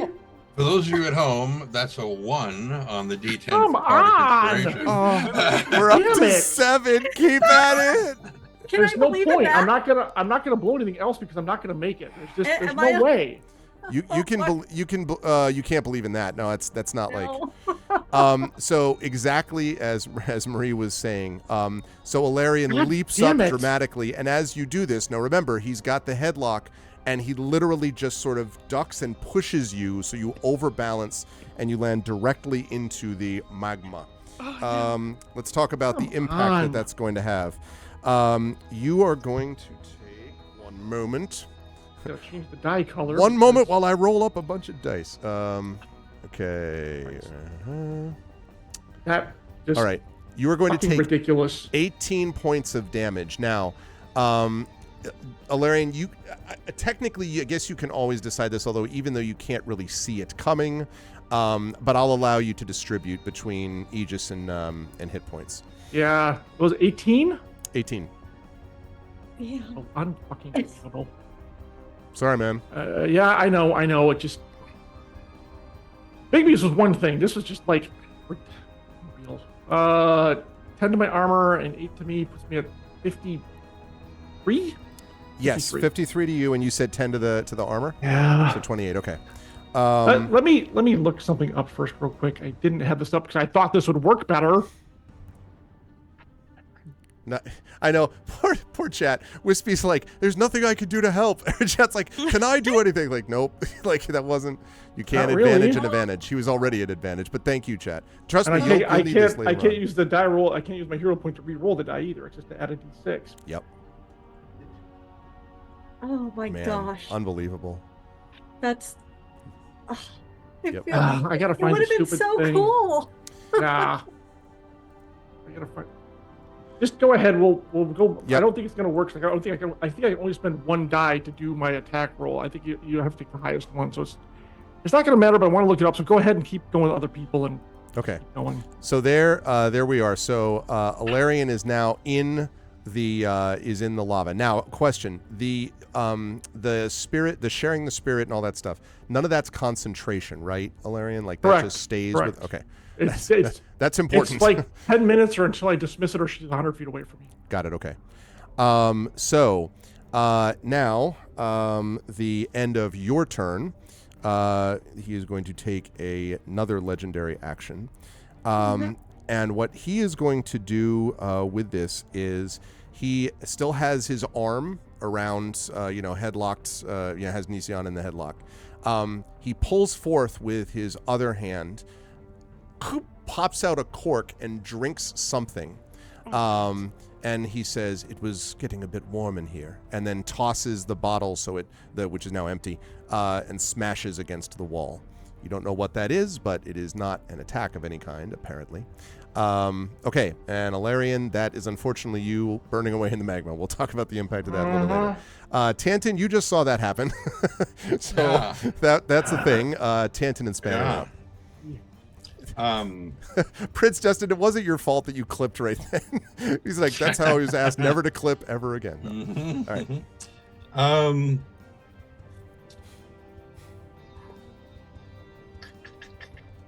Yeah, Critch, if anyone other than the Warforged, this would be very bad. Okay, It's bad anyway. So Tantin is standing on top of the desk. Yes, at the moment. That's what you told me. Yeah. All right. He is, looking around and getting a sense of the tactics of the situation. Okay. And seeing the magma moving the way it is. Yeah. Is just like, no. And he is going to cast Tensor's floating disc directly over the magma here. Okay. And he's going to jump from the desk to the disc to the dais. What? Okay, I can't wait for all of this. Oh, well, you mean right, you mean this level, right? You don't, okay, yeah. I assume that's what you meant by dais. Okay. All right, wow. I can't wait to see all this happen. Let me see if I have a... Because the rules for jumping, if he doesn't have the jump spell, which he doesn't, is that if he can get a 10-foot running start, he can jump as far as his strength is. He doesn't have that, right? So he can jump half that. So he can jump 5 feet, which should get him, because it's a 20-foot wide disc. How much can it carry? 1,000 pounds. Oh, 500 pounds. 500 pounds. Excuse me. I had to double check that because I'm like, wait, how much does Spanner weigh? Yeah. Spanner's going to jump up on it too. Okay. And do the thing. Okay, I'm just looking to see if I have a floating disc. Wispy Song would like to inspire Tantin. Ooh. All right, that sounds promising. Thank you, Wispy Song. Thank you, Wispy. Thank you so much, Wispy Song. Right. You have been an MPP watcher lifesaver, I swear. That's true. Wispy's a good guy too. Played with us during community D&D with Triffid and was it Prince Justin was also it was Triffid and who else was playing, or was it with Echo? I can't remember who the other person was that was playing. Let's just go through everybody. No. I'm actually going to see if I can put a freaking disc up here is what I want to do. Okay. Why don't I just... Okay, right. How about I draw... Oh, the heck with it. All right. Let's see. It's 3 feet in diameter. Right. Oh, wait. On his turn, he was supposed to take damage. From me. From my guardians. He hasn't gone yet. That was a legendary action. Legendary action. Nobody likes you, You're like, God damn it, he took another one? Yes, he did. Okay, here we go. Apologies, it's not perfectly circular, but you get the idea. Fine. Okay. All right, let's do that. Great. Okay, cool. So now you're going to do, right. So now you were inspired, and you're going to try to do your athletics, if you have it, if not just a strength check, to get to that disc, yes? Mm-hmm. Okay, let's have you do that. Wait a minute. Unless were you saying that you can just do it? Like where that's you can move that, but you can jump that far. If you're trying to go further than that, oh, I see. Then you have to make a jump. Okay, so you're placing it. So then you're putting it like here-ish. How far away did you say you're putting the disc? From the desk. Within his jumping range. So okay. that he can jump from the desk to the disc. Okay. And then to basically get over to the other side of the lava. Okay. Or beyond it. If you're going to jump from the desk to the disc, then to jump over, because you've got from the desk to the dais is 5, 10, 15. That's about 18 feet or so. So if you're going to jump from the desk to the disc, the mortar with the pestle, you can do that. I do think you're going to have to make a check though to get from the disc to the next level. So, but you can do that. So you land on the disc successfully. You don't have to make a check for that. And you can feel the steaming, the heat like coming up from the lava. And now you're going to make a jump into the dais here, into that sort of thing. Now, there is one issue here that you have to consider, Tantin, which is if you aim for this, you're going to hit the spirit guardians, which you are not protected from. This is why I mentioned this before. If you go this way, about equidistant, that's fine. It's just then you'll be landing in the midst of a swarm of bats. Not that they're going to attack you immediately, just that they will then be there. He's not that concerned about the bats. Okay, sounds good. So you're aiming for the bats. All right, so let's have you, so you're, hold on, let me get you to this way. This one would be athletics? So here you go for this. Yes, athletics if you have it, yep. I don't, so it doesn't make it. Okay, then just the strength is fine. Right. Watch how poorly this goes. You got inspiration. I know. I was like, but that was an actual 20. So, nice. Just wow. So I will hold on to that inspiration because I'm certain I'm going to need it at some point in the future. So you heroically leap over the lava, the flames, like that's okay, and you land. Tantin to the rescue. Wow, Tantin. Right there. Okay. Yeah. Let's see. Disc is a bonus action, or was that an action? No, the disc is an action. Okay. That's why I'm checking my spells to see if I have a bonus action thing. Okay. Bonus action, destroy bats. That'd be lovely. No, I don't have a thing. No, I don't have a bonus action. So, or at least not one available to me right this second. Okay. So I am going to turn and aim my crossbow at Widman's face, and and basically grin at him and say, she's far too small to use as a shield against a sharpshooter like me. Okay. I love it. Spanner is up. And you want Spanner to be up, literally. Yeah, he's basically taking the similar path. Okay. But he's got more movement than I do. So. Yeah, so he backs up. Now be careful. Oh, now actually, let me see. No, I gave you that extra round. Next round, he's going to be next to the magma where he'd take damage, but not this round. So, so Spanner's backing up then and is going to try to land on the disc. Yep. Okay. How far above the lava is it floating? 3 feet? No, that can't be right. Well, the reason I'm asking is if it's 5 feet is the lava right now, and you're talking 3 feet above that, that's an 8-foot jump up and over. So I'm just trying to think about whether or not this is something we need to make a check for. You were on the same level, unless you want to jump onto the desk and then from the desk onto the disc. If you follow what I'm saying. 3 feet of the ground. So 3 feet above the level of the lava, which is 5 feet. So we're talking 8. So so then that would be 5, 10 up onto the desk, and then 15 over onto the disc, at which I think you can do without a check if you go that route. Then you would need to make again another one of these athletics checks to get over, but presumably that'll be easier for Spanner. Much. Okay. All right. So yeah, let's do that. So go ahead. So he's on the disc. Let's have you make the athletics check for him. Are you going to roll this at advantage, or are you going to, or not roll at advantage? Are you going to let me use the advantage that was assigned to Tantin? Yes, because that's under your control. But you can't wait to see what the other one is, though. So you gotta decide on one. So yes, so you could use that. Okay. I will use it.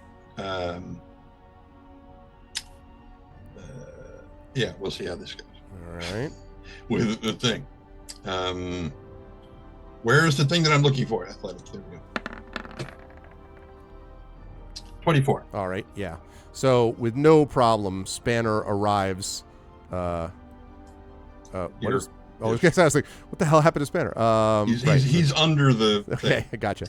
Okay, so Spanner lands and makes it successfully. Now Spanner was moving to do that, so I do think Spanner has an He action. still has his action. Yep. He's gonna chomp some bats. Chomp some bats. All right, let's go. So the force empowered rend. Chompy. That'll be a 10, which is gonna miss. You rolled, I think you just rolled a 1d8. It looked like to me. It looks Oh, like right. what That was the damage that I clicked on. Never mind. I'll click on this part. Hey, 26. that's more like it. That Yeah. that will hit, sure. Very nice. Do we want to use the 10? That Yeah, you already can keep rolled? that if you want. So, okay, so you chomp. So Spanner chomps a lot of them. Sort of jumps up with his mouth and it's just like the bats just through the grinder of Spanner's mouth. There are still some there, but there's far fewer than there were. Okay. So now that is going to lead us to the swarm of bats, the aforementioned swarm of bats. I think the swarm of bats are going to attack Tanton because he's just arrived in their midst. So they're going to attempt to kill you by biting you. All right, they will attack with. They will critically miss you. Maybe that's what happens when a bunch of them get eaten up by a metal dog. Okay, so the bats do not succeed. The bats, I think, are going to. So they will. I think they're going to swarm over Tanton, which means that Rowan, you could get an attack of opportunity on these things with just like a basic attack while these things are leaving, if you wish it. Because you wish it. So I couldn't cast a spell. I just shoot something essentially. Right. I don't think you, you'd need to, unless you had something that was like the spell would have to be listed as a reaction. Exactly. Yeah. So if you have a spell that is a reaction, you can do it. Otherwise, then it would just be an attack is what you would do. Yeah, I guess I'll just shoot one bat or something. Shoot the one bat. Well, there's a lot fewer than there were, so.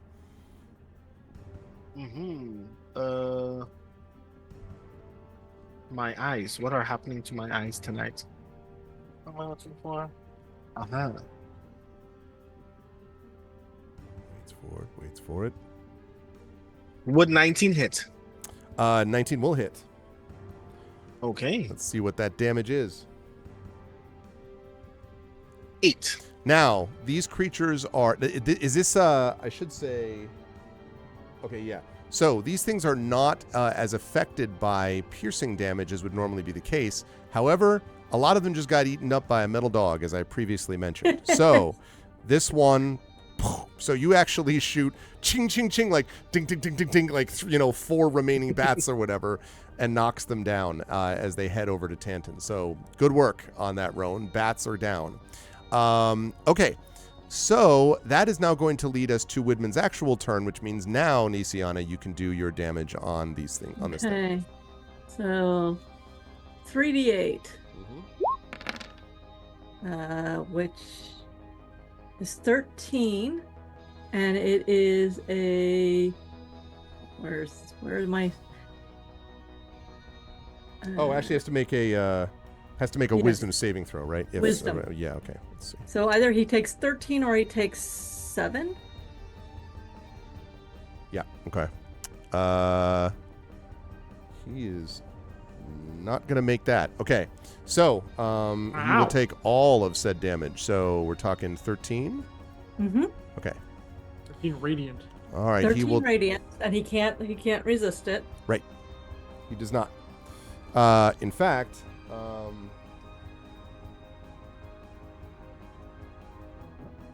yes. So that is going to have that has an effect. Although, well, I can't explain.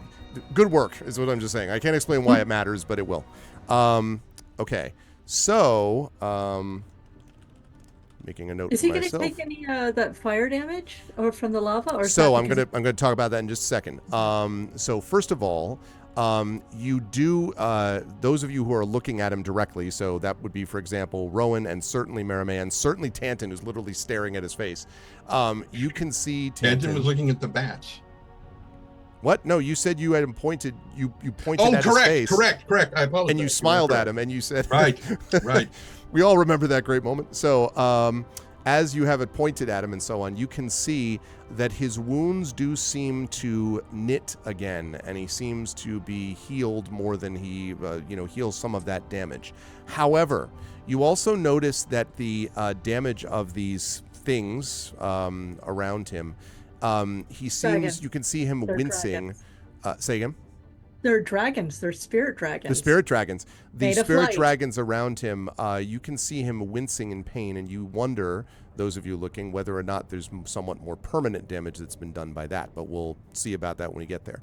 Okay, now, as far as this, he is starting within 10 feet of magma, but he does not seem to be taking damage from it, Nisiana, or at least those of you looking at him don't notice him taking damage from it. You're not sure why, because vampires typically are not super resistant to fire, but he did drink a potion, so you don't know if that has anything to do with anything. He may be taking a little damage, but not much from the fire. He definitely took a lot of damage, or more damage, considerably more damage from the Guardians, though. So on his turn, now that it finally is actually his turn, he is, let's see.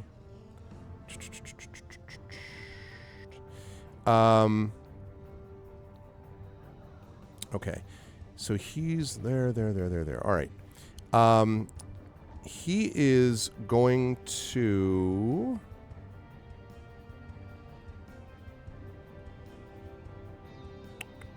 Okay. He is going to, let's see. Where's Nisiana at? Oh no. He is going to, he's got that with that, so he's going to do this. Okay, right. He is going to try to hit and then bite. So he's going to try to hit you first with his free hand, basically karate chop to your neck, Nisiana. He is going to do so at advantage because of the previously named grapple, but he rolls horrifically. I don't think that a 11 is going to do anything. No, it's not. Okay. Now he's going to attempt to bite you, which will also be at advantage. This time he's going to get a 20. Now that may not be enough because of things. I think I you may have more than 22 that. still, right? Okay. Yep. That's 23 correct. actually. Yes. Okay. Plus I have the 4 soul dice if I needed it. Right. Okay. So both of those do not work out the way he hoped. What he does now is, from his back, you can see that there are several. You can see his kind of cloak on his back and his cape moving and shifting. And then breaking out from his back, and probably the person with the best view of this, oddly enough, is Ilarion. You can see 2 large, what look like essentially large bat wings on the back of this creature, but he is not turning into a bat. He seems to have gained bat wings on the back of his back, and yet is still in somewhat humanoid form. He does this and then flies straight up with you. So he basically flies up towards the ceiling. Now, Merime, you are, I think, not quite close enough to him to be able to get an attack because... I think so. I'm like... Are you? I think so. If 'cause he's so, in I'll allow you to get an attack of opportunity on him then as you do this, as he does this. Can I do like an attack of opportunity, or can I just try to like grab Nisiana? No, like can't do that's that. your call. Nope. Okay, so I will do an attack of opportunity then. Okay. I will take my shot when I can. Flourish. Oh wait, can you flourish an attack? No, this is just a straight Okay. attack. I believe in you. 24. 24. Is that actually radiant damage that it's doing, or is it just say radiant rapier? It is silvered. Silver, but not. I saw radiant, and I went, You oh. can command it to cast light, basically. Oh, okay. That's about it. Oh, Okay. Yeah. All right. that's too bad. Okay. Still, that will absolutely hit. And you said Unless Murray, you wanted to try to blind him with one of your charges Can I do that just randomly? as a reaction immediately after let's being hit by see. an attack. The wielder can After being expend hit one... by an oh, attack. Wait, hit by an attack. Yeah. Oh, So, never mind. Sorry about that. That was not what I was That's thinking of. cool. Okay. All right, so 15 he's going to knockback take hit by an 13 piercing because this is obviously a magical weapon. So he will take that. Okay, ow, he does not like that. And he now flies up to the ceiling, and he is holding Nisiana again, like with this grip like iron. And as he flies up, you can see the magma pouring sort of underneath him. So he's now flying above, almost near the roof, basically, or the ceiling here. And How high he's is that? over that. So the ceiling, I believe I said was, I think I said it was 15 additional feet above this platform, but someone can correct me if I think I said it was that right. Sounds right. So Mhm. 15 feet near the top of this thing. But he is directly up in the air, so I can't quite show the 3 dimensions here, but I guess I'll put, I don't know, let's give you a flying icon. Where are my wings at? There we go. Okay, and Well, it doesn't matter how far he flies. My spirit guardians Yep. are there. Yep. Yeah. Well, he's not just going to stay there. He's flying up and over. So he's going to go up about, let's see, 15 feet straight up and then over here. So he's going to end up. Oh, yeah, that's true actually, because he's taking you with him, and the guardians go with you, right? So That is correct. Okay. So yeah. So then it doesn't matter. So he's gonna. He's not gonna do anything about that this turn. He may have to think about what that means for him next turn. But for now, he's going to still have you with the guardians. Okay. And last to go is the magma. Wait, where did he go? I didn't Straight up. see. So Oh, he just went straight up? he Okay. went straight up to the ceiling, which is why I can't really move him anywhere because it's 2-dimensional. I can't do Okay. that. Okay. So let's talk about what happens here. Like this. Okay. Paste. Right. So we've got this here as this magma is filling in. Mm-mm. Okay. And then we've You know, it got- doesn't have to. You can just stop. Yeah, Yeah. that's a good point, actually. Afraid it kind of does. You are, in fact, the game master. You could just decide. you This have the doesn't power, happen. Greg. If you could just do this, okay? Like you know, no one can tell you what to do. You're your own strong, independent DM. Yeah, I know it. You're making choices. Yeah, well, I have a responsibility to the integrity of the game, he said. Okay. Oh. Mm-mm. Mm-mm. Okay. Can magma even move at this speed in 6 seconds? It The is. entire space is now full. It's pouring out. The entire ring, this half of the ring, is there. Did Not Brandon? the inner. Oh wait, ring. this is actually a point for Brandon. Did he see that the vampire lifted the switch behind the coffin, or were the bats already in play? The bats came. No, you saw the lever that he pulled something behind the coffin before the bats showed up. Okay. We were all close enough to the mouth of the All entrance. right. that So we could all see know them. that there is a lever for the magma somewhere Mhm. behind the coffin. That is Mhm. right. All right. Okay, almost done. Sorry, everybody. Just wanted to. No, it's okay. Place It's this okay. all. I Just mean, go there's on a way with that the you can torture. make it up to us. You could By not having get this be rid here. of the magma. Yeah. Yeah, exactly. You just not have it exist. Yeah. Oh man. I'm sorry for doing the thing that I decided to do when I started this stream. What was it? Which was what? The magma. Oh well, listen. All right, there we go.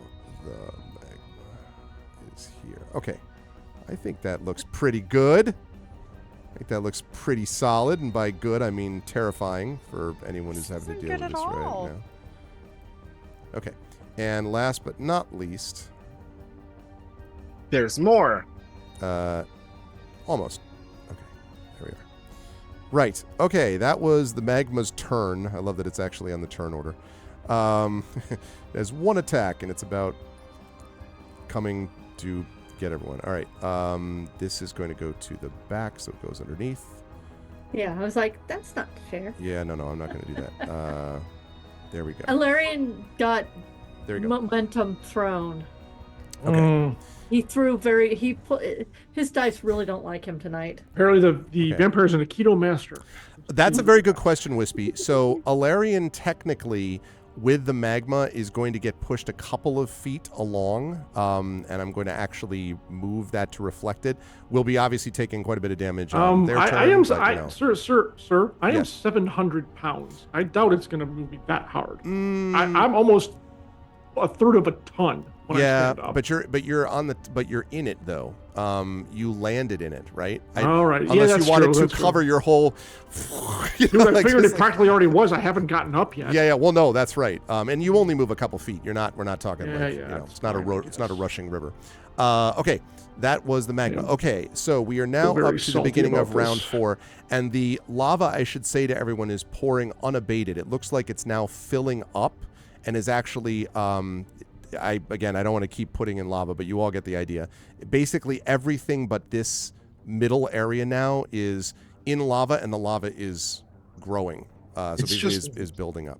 It's just starting to look like a cheese pizza at this point. Yeah, it really kind of is.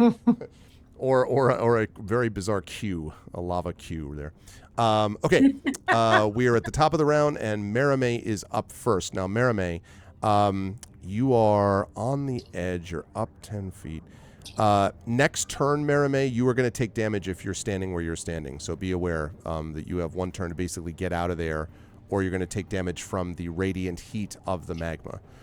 Same thing for Tantin, and similar for Rowan, although Rowan has a little more room to maneuver. So. Okay. Question, because I'm trying to think mathematically, but it's like 9:30 on a Saturday night. It's not happening. Does the radius go upward or just outward? It goes outward and upward. Radius is like sphere, like technically. Good, that's what I thought. Yeah. Because it's anything basically. Yeah. Okay, so how high is he from me? So right now he flew up close to the ceiling, which is 15 feet above the 10 foot that you're above. So it's about 15 feet above you, I would say. Okay, great. So I am going to I'm still frowning, just to be real clear here. Hiss in his mind again. I said no, I'm not going to say that at all. I'm just going to strike the ground just with my foot, and I'm going to cast Destructive Wave. Ooh, okay. So it's you have to do a Constitution saving throw or take 5d6 thunder damage as well as 5d6 radiant damage and be knocked prone. Okay.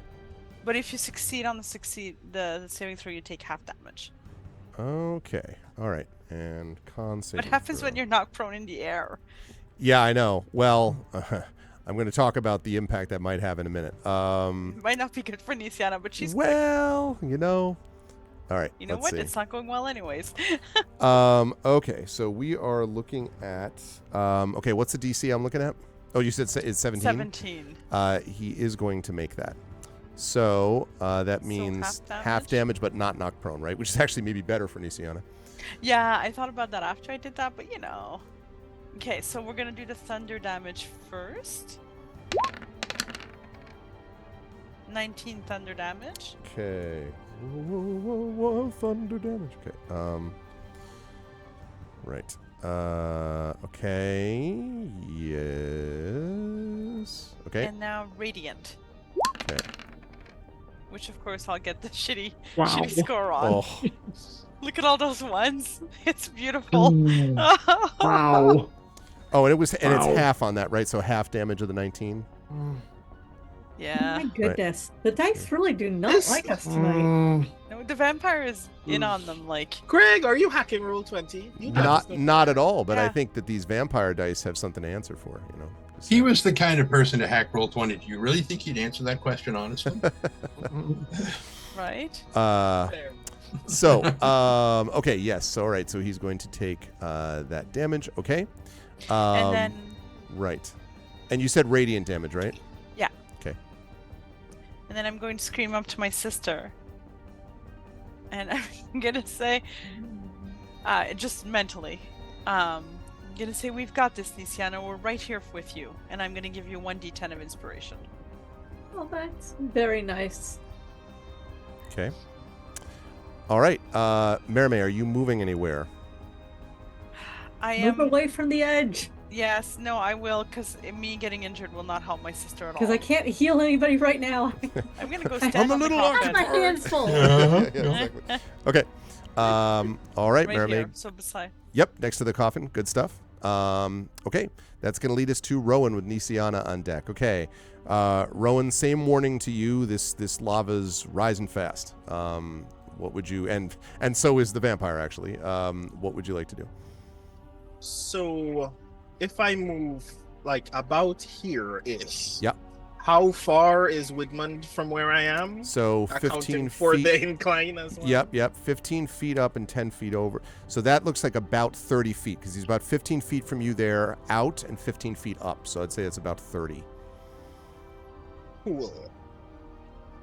Grand. I fell into a rising ring of fire. Good stuff, Wispy. That's good stuff. Good God, this is going to be a lot. Can you apply metamagic to a spell? Can you apply 2 separate metamagics to one spell? I think there's a particular feat that allows you to use 2 metamagics. I don't think you have that feat yet. Let me double check though, because I don't want to speak out of turn.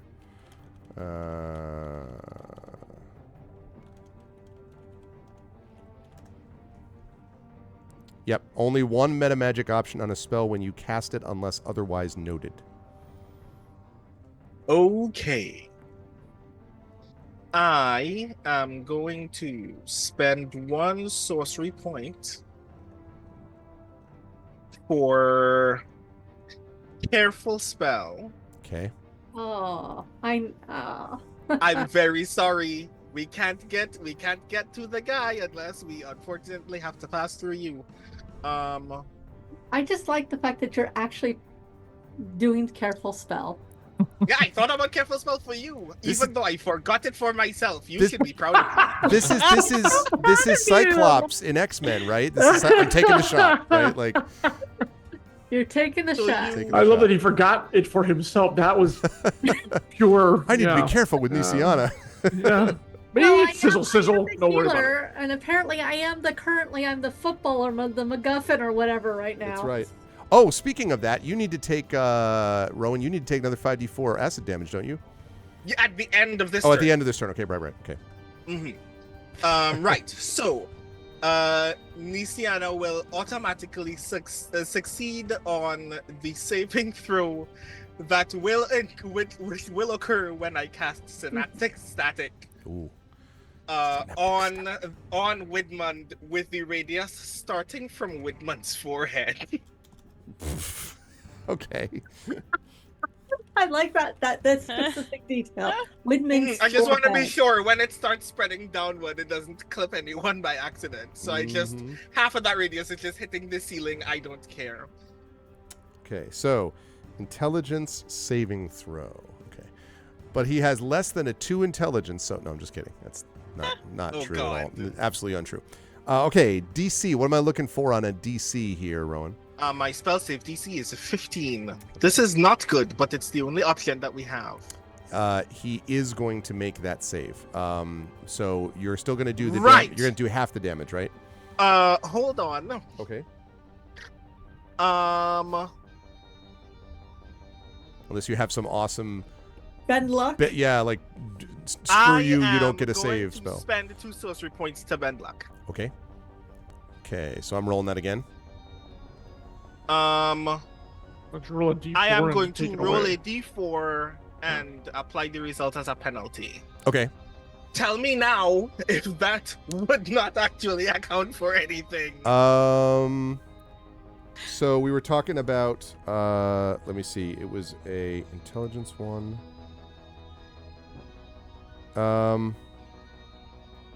It might. It Okay. might, although I don't want to metagame it. I just want to note that this does have legendary actions and resistances. I'm letting you know sometimes saving throws just happen with these. There has been one such moment already where a sure hit did not happen for some reason because legendary. So I'm just notifying you that that is a thing. On the other hand, it would be nice if you get rid of those goddamn legendary resistances too. So This is also very true. yeah. 1d4, 3. Deduct 3 from the result. Actually, okay. So yes, enough. But then he's like, no, I'm not going to be affected by that. But that is using up another one of the legendary resistances, so that's good. But he did Cool. make the saving throw because he just was like, I choose to legendarily. So Exactly, Prince Destiny. Resource depletion. Yep. Mm-hmm. what happens if you succeed on one side of the thing? You take half of 3d6 psychic damage. Okay. But you are not incapacitated. Okay. So what damage do I take? You take no damage because you succeeded because of careful spell. Well, wait a minute though. Saving throw, you still take damage, but half, right? So you automatically succeed, but she still then takes half. Right. No, yes? yeah, true. So how much? Yeah. So both of you will take 5. Okay. Yep. Seems right. Okay. God, am I gonna do another thing? Can Nisiana, you do Spirit another Guardians thing? are concentration, aren't they? They are. I need you to make a saving throw. I know this because when I get hit by things in Celasta, I was always, God damn it, stop getting rid of my Spirit Guardians. So. Oof. 18? 18. That's fine. Good lord. It stays up. I have a hero point left. I have it in reserve right now. I have a Mhm. plan. That's good. I'm not saying it's a good plan, But it is a plan. but There's it is no a good plan. plan right now. There's just none. Okay, I think that's all I can do for now.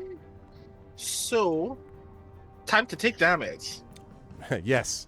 Let's see that 5d4. Well, you still have you have Big B's. I don't know if you want to do anything. Oh, right, with it. no, right. That's what I was gonna Yes, do. please. I'm Please. I'm grab asking me. you because that Put might be down. affected by what's going on. Arv Yeah. doesn't need to do a wild magic roll for the spell he just cast. Oh, yes. Thank you for the reminder. Yes. 1d20 I would- gives me 14. Okay. Okay. All right. So big speed, big hand. I'm gonna grasping hand the thing. Okay. Okay.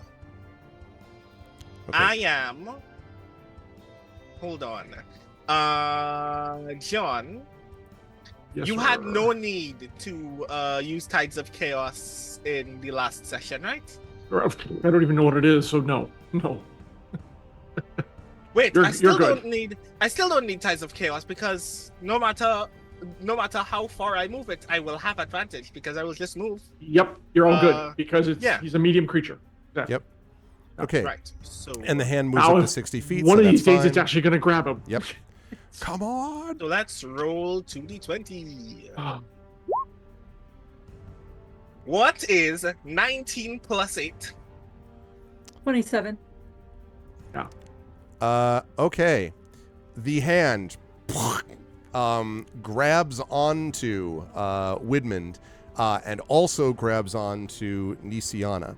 Mhm. So when that happens, that grasping hand is so the hand is now grappling the target. Now you can't use a second bonus action. Right now he's grappled and Nisiana's already grappled. She's double grappled.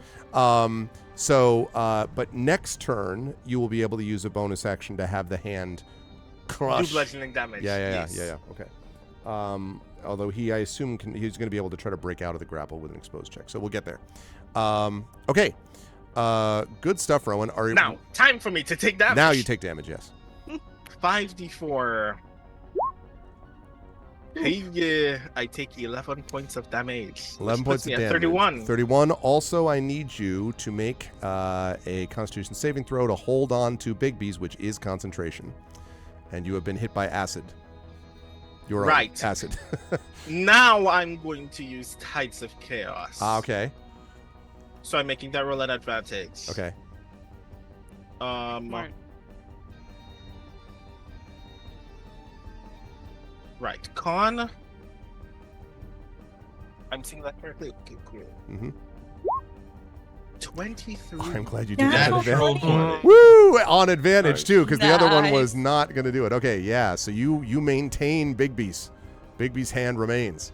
Cool. Okay, and Rowan, you moved there. So I think you moved over what, like 10 feet, I believe. Yeah, somewhere around 8 to 10 feet. Do you want to move further away now, or like on? You could just stay where you are too. If you Can want, I climb on top of the coffin? but- Yes.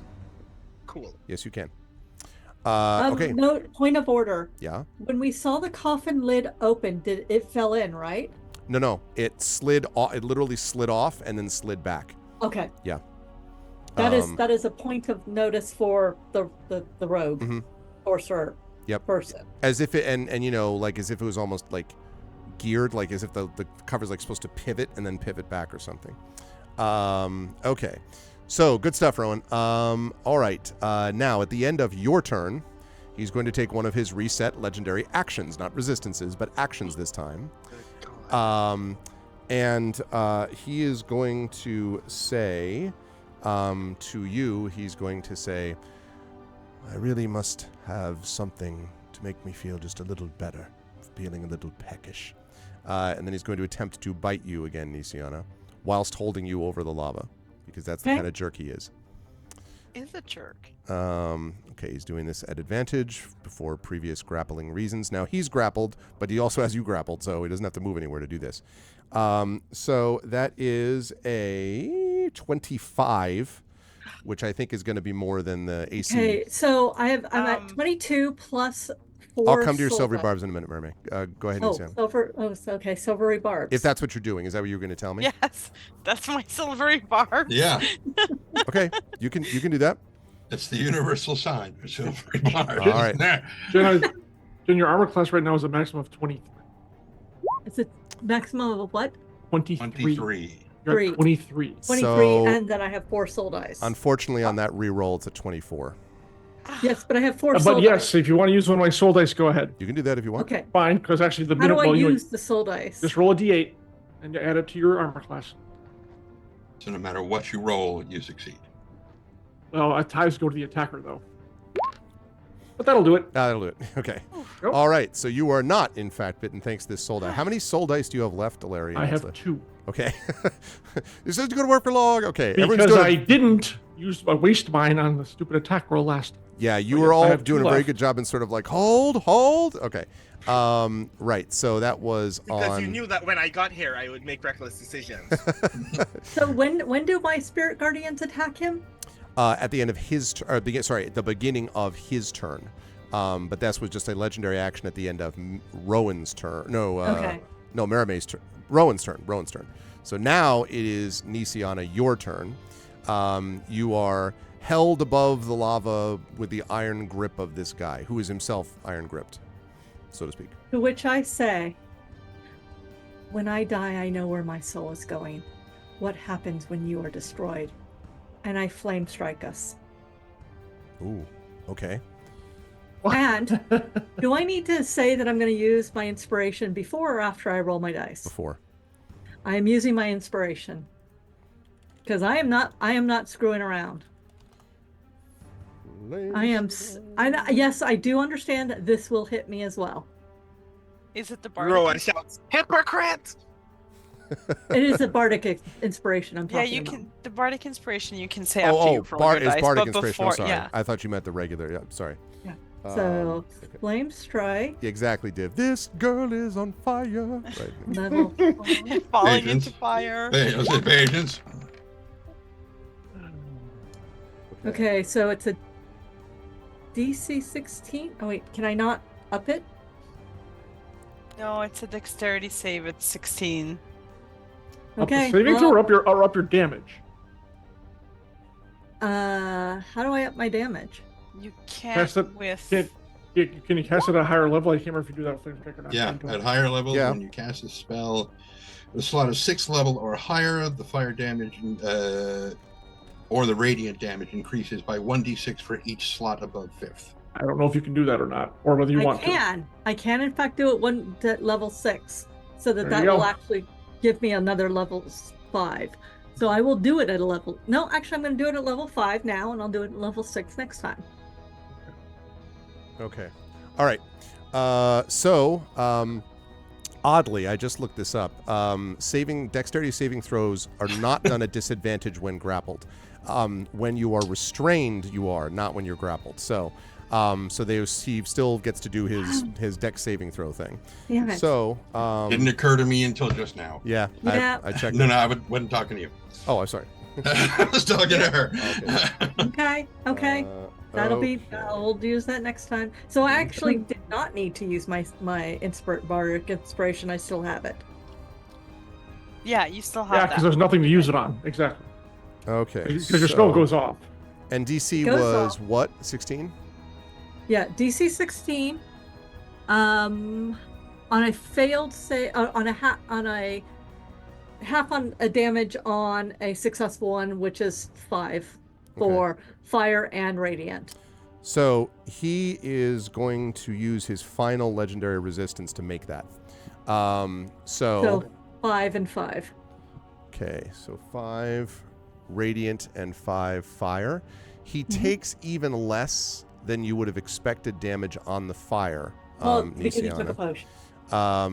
But the radiant obviously is great. So, Arv? Yeah. I believe I'm within the radius of this spell. It's a 10-foot radius, and where they're flying, if it comes straight down, I'm going to be caught in it. Are you really? Oops. Yeah, that's All right. correct. It's all right. Fine. No, you're not. You're outside the 15-foot radius. Yeah, the spirit guardians. The are still spirit around. ring is 15 foot. Is that 15 foot? Okay, then I guess I am fine. You're All outside right. of it. You're not being hit by 5, this. 10, 15. Yes, because that's actually true. You just though. Although I mean, you're like burning and like more burning, like double. Yeah, triple it's like, burning, well, this you know? doesn't bother me at all. So It's a pleasant fire bath for my fire like time. Okay, so that is good stuff. Okay, so Nisiana, you're able to do that. Now to you, did we talk about this already? Did you make the saving throw for yourself yet? Because it's going to hit you too, yes? I have not made the saving throw for myself. Okay. Hold on. What is the saving throw? Dexterity. But you again, you don't get disadvantage on this because you are not affected saving throw wise by this. And you can add your inspiration to that if you want to. So you can roll your d10 on that. I think I'm gonna need to. Yeah, Drew. Ilarion is in the lava. There's a whole excuse me, folks. It's magma. in the magma. Yeah, sorry. I'm still gonna take damage. I'm Yeah. gonna No, save you're my not. will save. Use another spirit die to this time to boost your saving throw. You're Roll another right. D8. Wow. So You that's you also have a huge. hearing That's- point. You also have a hero point. It's really handy. Oh, jeez. Okay, so 15. 15. Not quite there. Okay. You can Oh do the hero point if you want. God. No. okay, no. so it's Wait, it's Trent's a got total something. of 20 points of What does damage Trent versus- have? Yeah, Trent has something. Hang on. What did, I'm going to let Jen finish her calculations first. 'cause I was like, it's either I take 10 points of damage or 20 points of damage. Right now I'm taking 20 points of damage. I'm still alive. Flash of genius. Add 5 to that. Okay, I don't Oh. have to do that. I take 10 points of Nice. damage. All right. 10 points of damage. Okay, so you take 10. You are, however, going to have to make another constitution saving throw as you get hit by Which this. is why I wanted to hold on to that D10. Yeah. I got one more spirit die for you. I've only used 2 of 4, I have 3 left. I have 1. Okay. I but have I've 3. used 2 of 4, and I made my Constitution saving throw. You did. It's above So- 10. That's Well right. done. So I still have my Bardic Inspiration. I still have 2 Spirit Dice. Damn, that's a really useful spell. Valerian. Holy Wait, crap. no. Hold on. You did use the Bardic Inspiration. You rolled a 3 on it. Yeah. Bardic Oh, you're right. Yeah, Inspiration- you I don't did. You have did that. use the Yeah. bardic inspiration. Yes. So That's I your have 2 rules, spell dice. lawyery. Yeah, this has been very handy for you. Okay. What's going on? So, I guess I haven't been completely useless. You are I'll not take that. useless. He says from the lava. Well, I I have done 0 offensive damage during this entire fight. absolutely none. You're gonna come leaping out of that stuff. Oh, yeah, glowing red hot. Oh, yeah, grab a hold absolutely. I would have if he wasn't 30 fucking feet in the air. of You've heard of Valerian Starforge. What about Reforged? Not fast enough, Trend. Not fast enough. Okay, and you see on anything else, you obviously can't move anywhere. Do you have any bonus things? If not, we're going to move on to the aforementioned I'm looking Valerian. at my bonus. Okay. I'm looking. I can't. Can I channel?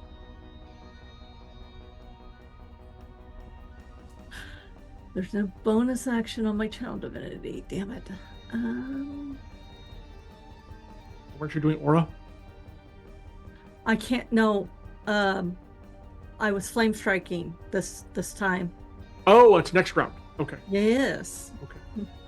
I have enough hit points right now to survive. We're fine. We're fine. We got We're this. fine. It's Totally okay. got this. All right. Hey, can you use hit dice on a bonus action to give yourself hit points back? Or is that a fighter thing? No, it's not. It's definitely not a healer thing. Okay. For sure. Just checking. Yeah, you're talking about like a second win, but that's not. Yeah, okay. No, so- I think I'm done. At the end of your turn, he says, "That wasn't very nice," and then he's going to attempt to chop you. Still got the 23. Yep. I I know he's doing this at advantage. So we are looking at that is a 27 right now to hit. Okay. I can roll a d8 to add to my. Yeah, you can. That's True. another one of the spirit dice, So right? Yeah. it's How many? D10? It'll be my last die. That'd be your last die. My last one. Okay, so d10 to see if I can keep my spirit guardians up. Okay. It's a D8. Yes. Okay. Well, not to keep your spirit die. This is about Keeping you're my. adding your AC, right? Is what you were doing. Yeah. You're adding that to your AC, right? Yes. Okay. That puts me at 25. Oh wait, no, 23 plus 7 is 30. 30. Is your spirit die 1 to 10? I just want to It's a confirm. It's a D8, not a D10. Oh, I thought you said it was d10. I'm gonna. I have mean, to you re- still rolled the 7, so I don't know, Ar, but you I'd rather you roll the D8. That's still Four. good. 23 It So- ties. 4 is 27. 7. Tie goes to the offense. Mm-hmm. All right. Yeah. So, I get bit again. not bit. You get chopped this time. Ready, chop. Oh, I'm telling my, you, that, he is a martial artist master, With his- obviously. with then I his have to free do hand. a Constitution again. Yep, but first you're going to take 8 bludgeoning damage. Okay, so that puts me at 34. Okay, and now, yes, you have to make a Constitution saving throw. Okay, Constitution. Nice. 18, That is a 20, 20 total, and that is fine. Woohoo! Okay. 20. I am strong in my faith with my God, and I am ready to do what's necessary to take this bastard down. That was the end of your turn that he did that action on. So now we go up to Alarian with Tantan on deck. Alarian, at the beginning of your turn, you were going to take 19 fire damage as you are sitting in the magma. Yep. How do you want to distribute? Now another 19. That's 10 another to the 19. armor and 9 to me. So 9 to you, you said? So 18 and 44 is where I'm at right now. Right. Could Yep. be. Yep.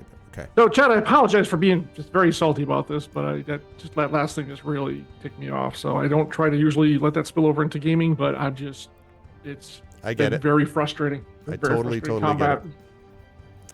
Totally get it. It is your turn. And yeah, now that it's- you've been hit by that, you can now you can stand or Yeah, which takes an action, right?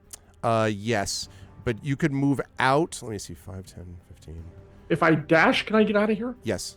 Even just up to the edge is fine? All right, Yes. that's what I'm Now gonna do. it's next turn. You're going to be affected because you're going to be near I know. but I know, it's but better I'll than be being out in of- it. Yeah. Yeah, Right. yeah. Yep. exactly. Yep. So that's So, yeah. how do you do what about my equipment? Like the wooden crossbow I have, the wooden quarrels I have, all the shit that would be Yeah. fairly susceptible to fire. This actually is not. This is not. You take fire damage, but this is not quite the same thing as if you were in a role as an inferno, because you're getting out within whatever the time is, 6 seconds, Round, right? yeah, 8 6 seconds. Yeah. So I'm going to say that it does not affect it yet. Your body is in no such sort of position. I do want to point out that when you come out of the lava, you can see Rowan and Merime and Tanton can all see like this, like, as you said, just lava dripping, Dude, like that. Yeah. Like just Every coming step out is of- just drip. Yeah, exactly. It's like reverse it's Terminator, cracking, right? Turning Like, black on me. Yeah, it's awful. Yeah. It's a nightmare. Yeah, it's Yeah. bad. Okay, so that uses But up, I think, unless you have a bonus they action or only something. have eyes for the guy, but he can't do anything to get to him. Well, Yeah. it doesn't matter. It doesn't care what they look like. He's just Oh, yeah. burning, the eyes burning blue and just staring at him, and there's nothing That's right. they can do about it, which is also really pissing me off. Yes. Wispy suggests that your salty tears should quench the magma. I don't think it's if not, that's a good call. I Wispy. can't cry. Oh no! Oh, Right. but if he can only cry. If John the player were in this magma, first of all, it'd John be would be a obliterated. river. But then also, okay. All right, so that's going to be it for you, Ilarion, unless you have a bonus Yeah, action that was sitting around. it. Was get up and movement, Yep, and I got that was good. Well, actually, no. Actually, my bonus action, I will. Okay, I can give her the armor class, I guess. I'll give up her to the you. armor class, but I have no spirit dice to spend. But Jen, you still get the D4 base die. That's something you can use. So I will give it to her again, and you have a 1d4 spirit die to use. Okay? 1d4. Okay. Okay. And oh, by the way, your armor class goes down to +1. I take the 4 19. away. Yep, Okay. So I'm at 19 and I have a 1d4. correct. Okay. Where are my dice? That's going to lead us to Tanton and Spanner. Tanton, I know you've been lining up the shot for, Pretty much, yeah. So, pink. We're gonna shoot at Mr. Widman. Mr. Woodman. Mr. Widman. Mr. Woodman, I'm we have going to see to- What I'm gonna do is I'm gonna rip off all of my skin and I'm gonna reveal that underneath I am a giant bayou crocodile. Yeah, I was gonna say, but it should be what I'm gonna did was like is what it is. And What hang on now, be patient, sir, be patient. Because what I'm gonna He do, hasn't produced the washboard yet. that's right. We're gonna produce the washboard is pretty good, but better than that There you is the spoons I'm using across the washboard, which have been blessed by Mama's sweet potato pie. So I'm gonna have a quadruple advantage. While he's cooking up the gumbo on the magma. Woodman's That's like right. sweet potato pie, my weakness. It's got some that onion There we and go. some paprika, and pink. We're gonna shoot this guy like in the face. In the face. Unfortunately, Camelot! since she's grappled, she can't give me advantage. But whatever. So 25. That will absolutely hit. Okay. So that's going to be 14 points of piercing damage. Okay. This is always magical, right? We decided. Okay. Oh yes. Right. I am also going to pump a branding smite into Ooh. this. Ooh. Okay. Tell me more. I remember this branding smite. Yes. So that is going to add 8 points of radiant damage Hey. to the thing, and in addition, did I put this thing up in here? No, I didn't. But that's okay. I'll just roll it manually.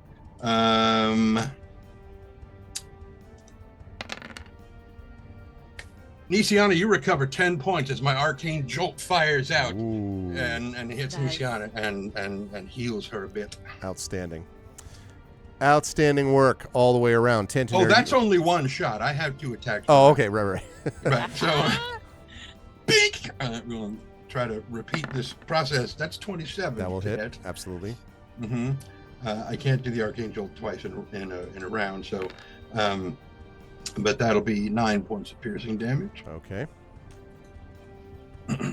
All right. Which, And you're then not I'm gonna. don't hit any more branding smites or anything, yes? No, I can only do that once per round as well. Okay. But I am going to move over here using every scrap of my movement Mm-hmm. to get over there, and I'm going to look at the handle on the thing and be like, uh-huh. So it's a question. Wait, double check something here. Double check something here. Where'd it go? Brandish. There you are. That is okay. That's a bonus action, so I can't do that. Right. So that's pretty much it. But he does make some weird clicking sounds at Spanner. And Okay. Spanner, on his turn, Bursts into wings and flies up to save me. He becomes Skimmer, the lava dog that passes above. no. Yeah. But he does. He runs over to what's that guy's name? Valerian. Thank you, that guy. And Sizzle. the side panels open and a bunch of little mechanical arms come out and start fixing. Scrape. Yeah. Pretty much. Okay. So that is 10 points of healing to Oh, Ilarion. Take that. Okay. To the hit points, not the Aegis, right? Well, the Aegis is hit points too, so I get back 5. Okay, so you... Because it's a pool of hit points, I'll get 10 points back, and my Aegis goes up by 5. Goes up by 5, okay. Got it. So 54. And 23, right, in the Aegis? Correct. Okay. Correct. So Alrighty. bonus. Lovely. Good stuff, Tantin. And that was Spanner who did that. And that was Spanner's turn. Okay. So that is going to bring us to Widmund. Now, Widmund is going to take damage. I do want Nisiana and I want Ilarion to make... I'm trying to think if Merime would see this. Yeah, everybody but Tantin can make... Actually, not Nisiana. So everybody but Tantin and Nisiana, please make perception checks for me. Okay. Better than Super Dog or Underdog. It's Lava Dog. Ooh, a Okay. 20 and a 17. 20 and a 17. And... Change my color to blood red, Okay. which And is then, not really what Ilarion oozes, but you know what I mean. and Tantin, you doing yours? I thought you said I wasn't. Yeah, he wasn't in the group. It Yeah. was What? Merime and everyone but Oh, that's- Merime and That's right. But Merriman. So Rowan needs to make That's a right. My bad. perception Yep. check. Rowan made it. Okay. He did. All three of you are able to see that Widmund does not seem to be healing this turn the way previous rounds have gone. Whatever damages has been done seems to have had an effect this turn anyway on the whatever was healing previously, whatever regeneration abilities might have existed at the moment. So that's the first thing you notice. The second thing, of course, is the Spirit Guardian damage. So we will do that. Spirit Guardian is 3d8 okay. And- Saving throw though, right? saving throw, which what is the saving throw? 16? What kind is it again? Sorry, I should know Radiant. this. It's radiant. No, and it what- is- What saving throw am I doing? I'm looking. I'm Okay, looking. gotcha. Wisdom. Spell. Fail. Wisdom. Okay. Wisdom saving throw. Okay.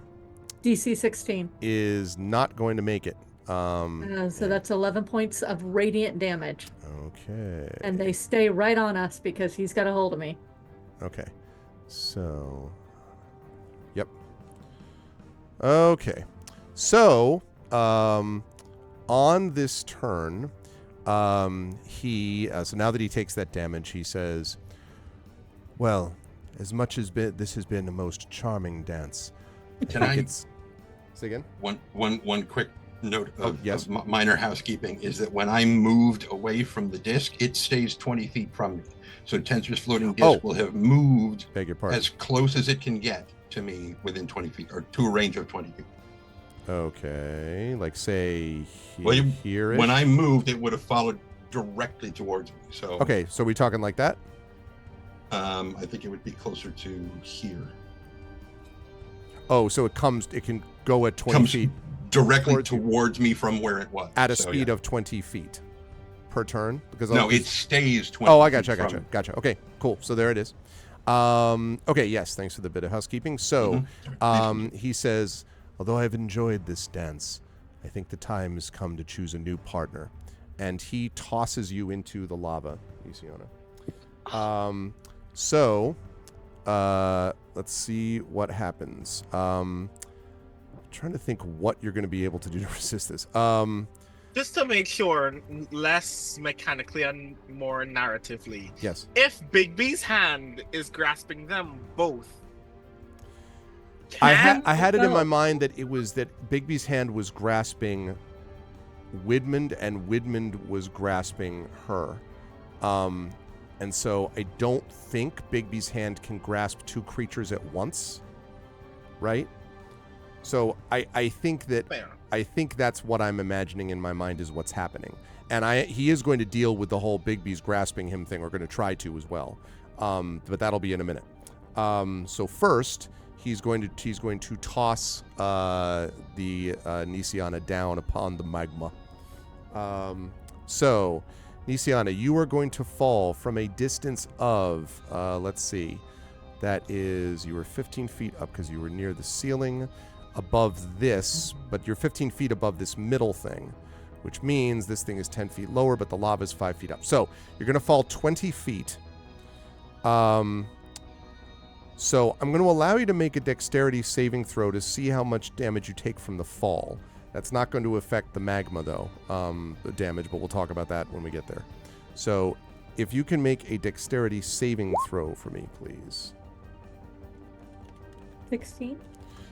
Okay, I think 16 is probably okay. So 10 feet fallen, but this every 10 feet fallen. Right, so that's going to be... All right, so you will make that, which means you're going to get this damaged halved. Okay, so you are going to take actually only 2 points because of that saving throw of bludgeoning damage. You're falling from 20 feet. When you take that 2 points of bludgeoning damage, though, I then need you to make that concentration saving throw. And then we're going to talk about magma. What do we get? 11. 11 is enough, yep. Okay, now the magma. When you hit the magma... So I'm at 42 hit points right now. Yep, you take 18 points of fire damage from the magma.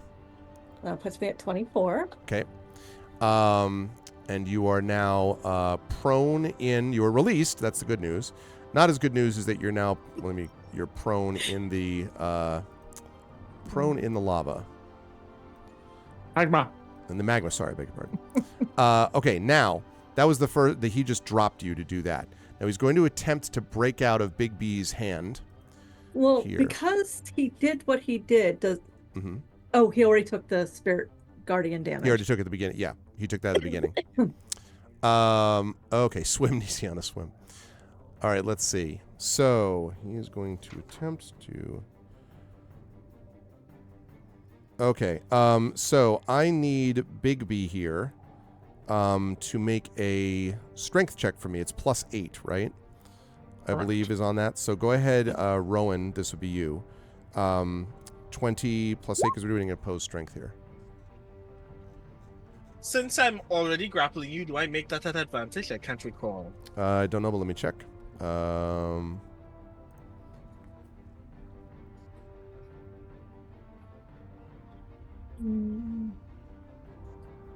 resolve it. I'm looking at the wrong thing. Hold on. Let me escape grapple. 1 second. Escaping the grapple. Right. So...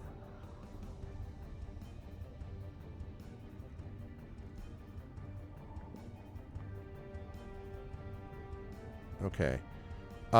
It does not look like it's at advantage. It's these because it's still an opposed check. Because you can, to break out of a grapple creature can use the action to escape. To do so, it must succeed on a strength check contested by your strength check. So yeah, no, it is not done at advantage. Unless there's like according to the spell, it doesn't look like Big B's gives you advantage in particular. So it's just a The Roll20 entry says attempts to grapple blah blah blah blah. Use the strength score to resolve the grapple. If the target is medium or smaller, you have advantage on the check. Wouldn't that still carry over to holding the grapple, or not? That is that's when you're first use the hand strength score to resolve the grapple. Oh, interesting. Yeah, I guess so because okay, so that all right, so then Bigby overrides the It's a usual grapple really attack. big yeah, hand. Okay, fair enough. Yep, fair enough. So that's fair enough. So yeah, go ahead and do this at advantage then. So Cool. strength check or athletics check. I'll take either one at advantage. So +8. Never mind that. Just do the strength +8 for Bigby, for Bigby's hand. So I'm rolling 2d20. Right. Yes. 15 plus 8 is 23. Okay, that's so he does Why not. did I ask that when I rolled an 8 and a 15? I Okay. legit did math just now in my brain. It's great stuff. Okay. So, let's see. So he unsuccessfully does this. So that means he has only one remaining option. And as his bonus action, he disappears into a cloud of mist. And then the mist basically goes outside of Bigby's hand. Now, the mist only can go so far. His mist form is only 20 feet. So he's only able to just fly out of the radius of the hand, but the hand can go after him. The hand's faster than he is in mist form. But at the moment, it doesn't have anything to grip because it just missed. So he is now like that. Okay. And that is going to be his turn, the drop, the attempt to break out of the grapple, the mist form. And the last thing will be the magma. And the magma is going to do this. Nothing. Oh, it's good. It's getting on the dais? Yes, it is. Continuing to rise. Yep. Oh, that's not good. Flip the switch, somebody. I'm going to. The only reason I didn't in the last round was because I used every action I had. I know. And that was Thank you. good. That was Shoot 'em. excellent. Shoot her. All right. Okay. Man, this room is getting a little lavaed up here. Okay. Yeah, and who's doing that, Greg? The vampire Marie. The vampire is. Don't blame the vampires, Greg. We talked about this. Actually, the magma is doing it. It's that damn magma. It has a mind of its mind of its own. That was just for Brandon. Okay. So.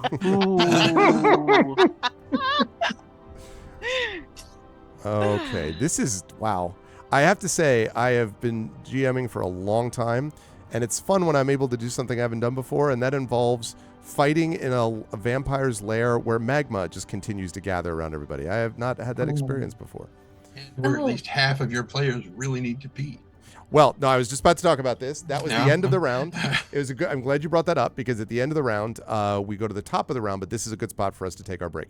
I knew this combat was going to last most of this session, by the way. So we are going to take a 10-minute break. We'll be back at 10:20 Eastern. You are watching the amazing Infinity and Beyond crew battle their asses off to try to survive against this bastard of a vampire, but they are making progress. You are watching Tren, Marie, John, Jennifer, and Brandon. Join us in about 10 minutes. Go hydrate, take a break, stand up, spread the word, let people know about the show. Let's get as many people in here as we can, and we'll be right back with part 2 of this battle against this jackass vampire. We will see you in a bit. Hold tight. Pretty much.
Okay. Welcome back, everybody. Welcome back to the Battle of the Century, which continues. As these folks are doing a great job. Oh, wait, I lost. Hold on a moment. I'm going to move these people around. Nope. Oh, wow. Why are we all in different... I have no idea. No, it's because Marie shut off her camera. She was in a new position. Oh, So- she forgot. It has I've done come that. to Sorry. this. Ooh, I'm playing Merame now. Okay, cool. All right, good. We Yeah, got it. we can We're all just, good. We got it set. Okay, yes, Battle Vampire. Oh yeah, Shadowed Mage was the other one in the one that you had with the baking and everything. Wispy. That's right, I remember. So welcome back, everybody. The King Citadel are doing a spectacular job in trying to hang on against this thing, but this guy is as advertised. Okay. So, as we return, we are here now at the top of round 5, I believe. And at the top of round 5 with him in Misty form, we are going to come to Merame. Merame, it is your turn with Rowan on deck. What would you like to do? Let me just double check something. There you go, quickly. Marie. Okay, so you are not affected yet by this magma, within 10 feet thing yet. But we'll see, that may Well, change right? soon. My sister happens to be in magma, and Yep. I have Jaunty Dash still active, so I'm not affected by difficult terrains. Okay. So I am going to Jaunty my way over to her and into the magma Okay. and grab her because she's small Okay. and carry her out. All right. Let me. You are going to take, despite your jaunt, you're not affected by difficult, but you are going to be affected by the magma when you go in that. You know that, right? My sister is prone after being wounded badly Yeah, in magma. no, I get it. There is nothing else Mary will do. You are going to take 17 points of damage as you enter the magma. Bring it. And then grab Nisiana and bear her out of said magma. So Back to Jaunty Dash is how fast again? 40 feet. Okay, So I you're was here. 5, 10. So 1, 2. So it's Was about it- on a level with you actually with that lava now. So that means, so it's about 20 feet 2. Yeah, so that's fine. You said 40? So you can get 2 and back, I would say. Perfect. I will do that carrying my sister out of the map. All right, and now I need a GM check. Okay. Spanner and Mia Tanton are both within my spirit guardians. Yep. Can I then indicate that they are friendly? Not once the Spirit Guardian, I don't believe so. I think it's only when it's first cast. Okay. Now, they won't be affected by it until their turn. So this isn't going to affect them yet. But there's not much. Although you can always, on your turn, and it's not your turn yet, Nisiana, but on your turn, you could also choose to end it if you wish. That's up to you. But we'll make that decision. We can make that decision when we get to your turn. For right now, they're floating around you, these dragons. Okay, so Merame has come back, which means, I think, pick up and get back. Technically, you still have a move, still have an action. Obviously, you have a bonus action as well. He is just up there, mistily floating around at the moment. Okay. If I still have an action and he is mist, so Yes. does that mean he's not corporeal at Correct. the moment? But he still has a mind. That's right. It's Okay. a misty mind. I am going to can I see where he is? Yes, he is up near the ceiling in a cloud of mist. There is a large hand not far from him. And Okay. he is glowing Mhm. because That's of the branding exciting. smite. Right. Oh, Um, nice. Yep. Oh, Okay. Well, I'm just gonna keep burning through my spells until I'm completely out like the vampire. But I'm going to just whisper his name, and just because it's more dramatic, and I will try to psychic lance him again, because why the hell not? So that at level was, my last level 4 spell. So he has to make a intelligence saving throw. Okay. You can fail, don't worry about it. And Oh. he has no more legendary resistances. So That is true. Now he has to resist it like a pleb, like the rest of Like the rest of Ha. us people. And I'm here to tell you he's not going to do that. Fact. Dead. Okay, so So you take full That's damage, a better roll. whoa. 26, and you are incapacitated until the start of my next turn. Okay, so 26. 3. Okay, give me 1 second here. And bye-bye to Okay. this one. Okay, so now what I have to think about is if he's incapacitated. Does he stay up there? Right. Well, the thing is, if he stays in his mist form, then he will, right? The issue is whether that knocks him out of. This form. Yeah. Yes. Or maybe it's a con save. Let me double check. And then Bigby's hand just smashes it down into the magma because he's incapacitated. So get away. I still have a level 6 spell. Me too. I'm excited that it finally like knocked him down. That I finally Right. incapacitated him. My spirit guardians did what I wanted them to do. I And also now- still have a level 6 spell, but I Do am you? afraid to use it because it is disintegrate. Do we need him? Are you sure we don't want to kill him? Okay, need so I'm officially, seriously tempted. We tried, but just couldn't recover him. I swear to we God. officially are supposed to need him. However, I was only in the magma for like 6 seconds, so I still have the skull. We need him too, though. His actual him.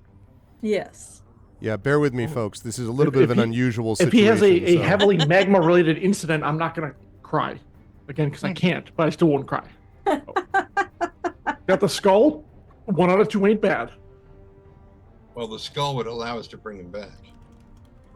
It would? It would? I think so. We can. It can Is bring that his people back from the phylactery? dead. That is phylactery? No. But one of the things about the skull that we were told is that it reputedly can bring people back from the dead. But he's undead. Yeah, I don't think that this is not concentration. This is one of his normal forms, and in particular, mist is something that they would also turn to when close to undeath, or so to speak. So I would say I'm going to rule that he is going to stay up, floating around. He's incapacitated for sure, but this is not something. This is not a spell that he's casting. This is an innate ability. So I'm going to say that he's still there, floating up near the ceiling. Nonetheless, that's okay. good stuff. Good work, nonetheless. So you did that, Marame. And then well, actually, that's all, because you moved and got that, so that's as much as you're going to do. I think that's a good turn. Thank you. Okay. Rowan, you are up next. Nisiana is on deck. So, Rowan, you are standing on top of the coffin now, right? Or near the coffin? Is that what I'm seeing? I see you're near the coffin. Are you on top of it or near it? I'm standing on top of the coffin. Okay, gotcha. Okay, what would you like to do? You see this mist above you. The magma is rising.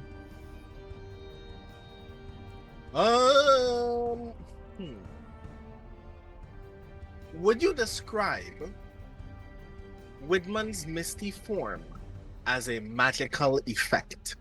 No, it's not a magical effect. Otherwise, I would have just ruled that he would have fallen when incapacitated or something similar. Sorry. It is a part of his natural condition. There you go. Or his supernatural. Or his undead supernatural condition. But he still has a mind. Yes, he does have a mind. Which has That's been why lanced. he's incapacitated. Yeah, I was gonna say, yeah. which has been psychically lanced. Yep. Mm-hmm. A vampiric boil.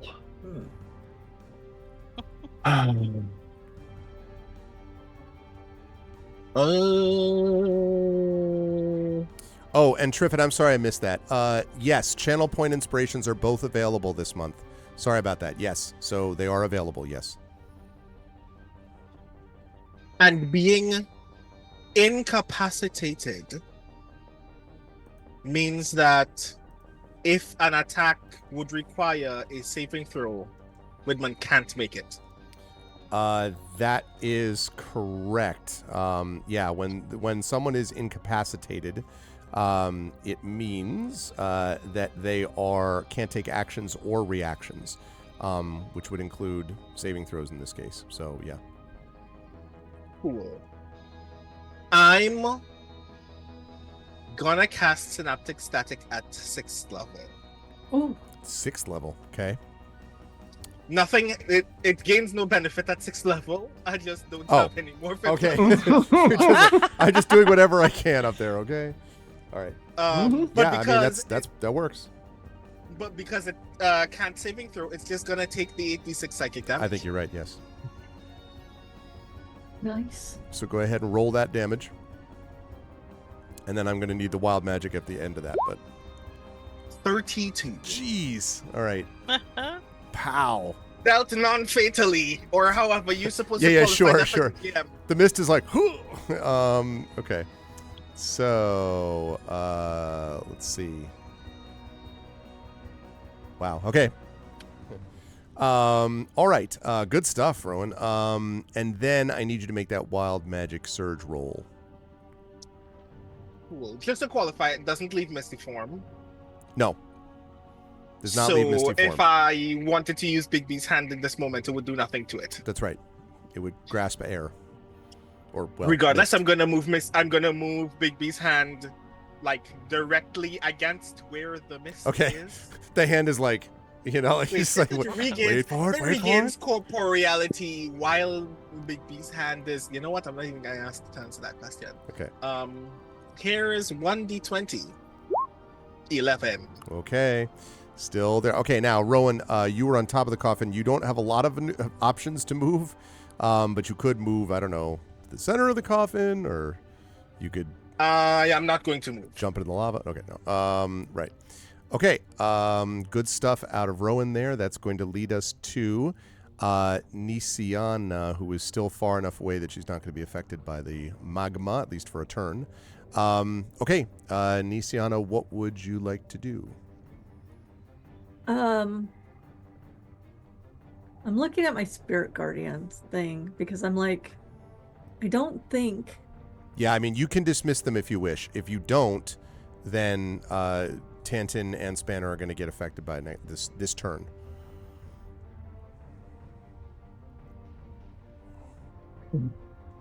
I think I will end up having to dismiss them because they did what I wanted them to do. So I will dismiss them. Okay. Will Guiding Bolt hit a glowing misty vampire? Let me see. Yeah, it's magical damage. Yeah, it will. By the way, Marimay's the incapacitation lasts until your turn, did you say? Or My your next turn, turn? yeah. Okay, got it. Yeah. Is it hot magma? It is. Is the magma ill-tempered? I'm just mixing. Wait All a right. minute. Um, Does that mean that if we kill Merimay, her turn never comes up, and so he's stuck like that forever? Galaxy brain. I don't feel good about You come that. out, you come out and Hilar's like, what do you have there? You're like, a mist-formed vampire that can't ever not be one. What happened to Merimay? Well, I didn't think it all the Sacrifices way had to through. be made. I'm just trying to figure out if I want to hurt him badly or very badly. Very badly. So I think I'm going to go with very badly. That's a good choice. And I am Always a going, good choice. I am going to do Flame Strike again, but at 6th level this time. Because it is the 10-foot, 40 column fire. Yep. And that is the thing that I'm going to do because I'm very angry at him and I really hate this place and I don't like it. I don't like anything. So The magma's going to have to make a saving throw as well against fire damage, just so we're clear. a dexterity saving throw, Right. but he's incapacitated. The magma automatically fails and gains in power. God, Oh, God! I didn't think about this. I don't think the flame strike will actually automatically hit at do the 6th level. Oh, it does. Oh, Okay. 6th level. Nice. Submit. All right, so it is just going to hit him. All right, so what are we looking at? We're looking at 19 fire and 12 radiant. Correct.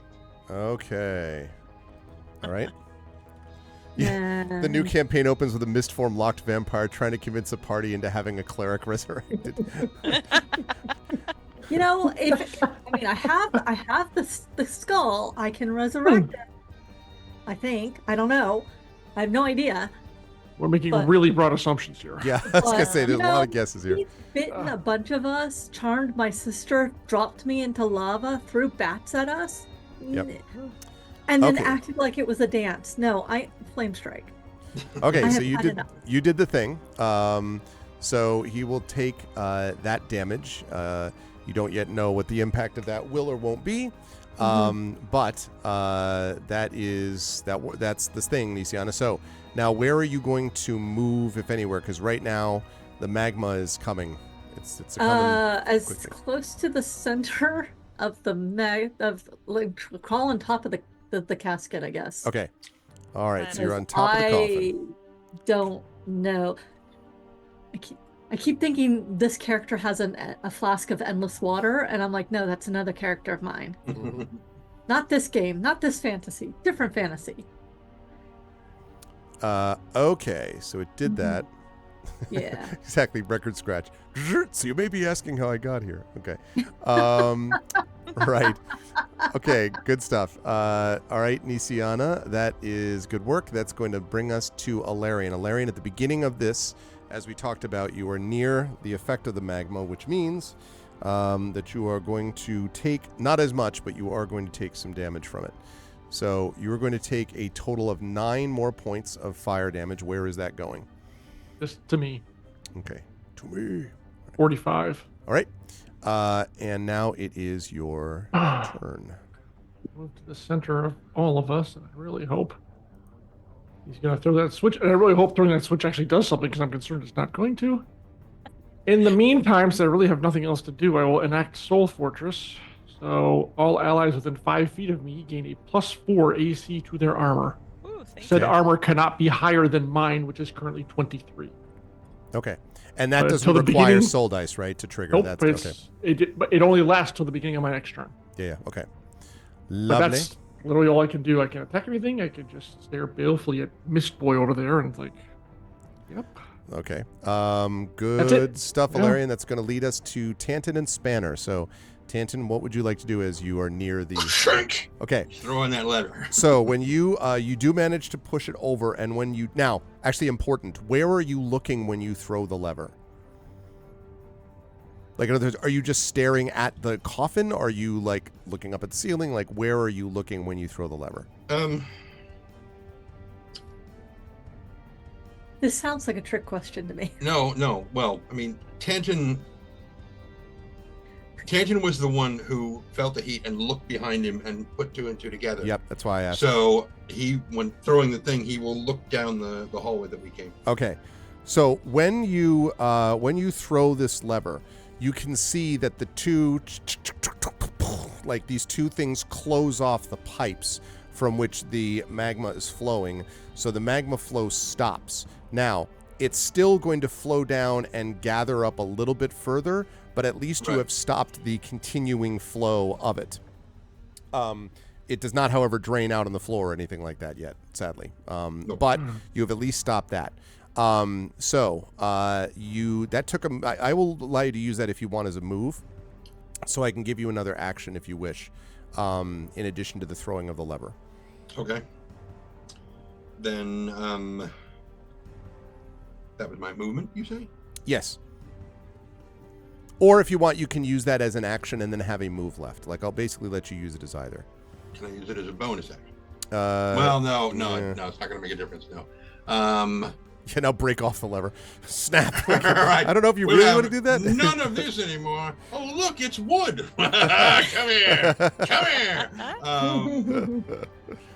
Good times. Yeah, for his action, he's just going to go ahead and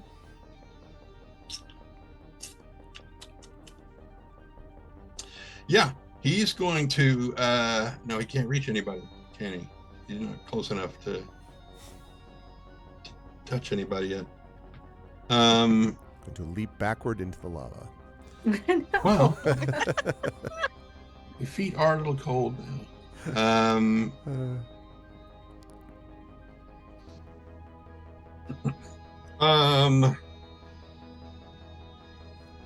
All right, I'll kind of front load this because I can't really do much to it because in shooting at him, I mean it is still magical damage.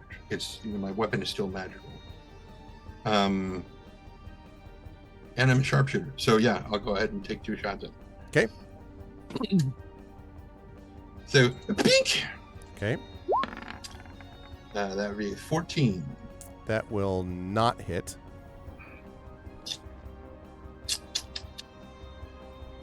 And for the second attack, 29. That will, however, hit. Nice. For 13 points of piercing damage. Okay. Magical piercing. So when you strike and it sort of like, shoots up and then like this little bit of electrical energy sort of passes through the mist, you then see the mist almost seem to expand and contract for a moment, like and then you see the mist beginning to move towards the coffin. Ooh. Like very steadily. Once you did that. Okay. I think we need to get off the coffin. So take that for what you will. And right now, take that for you being done with your turn. But Spanner is up. Spanner is going to do a little bit of repair on his fellow mechano person. Okay. And so he is going to give 9. Okay. 9 points. 9 points of healing, but because Tanton hit, he can use his arcane jolt to channel that into Alarian as well. Okay. Ooh. So that means we're looking at a grand total of. So whatever it was, 9 plus 5, so 14. Points. Okay. Cool. All right, which means, and then your Aegis would be, so you're at 59, so right? 59. Yep. That would put my Aegis 29. Got it. 29? Yeah, 29. Okay. Lovely. Okay, good stuff, Tanton. Thank you. That brings, Spanner has 1 repair left. Got it. Cool. Okay.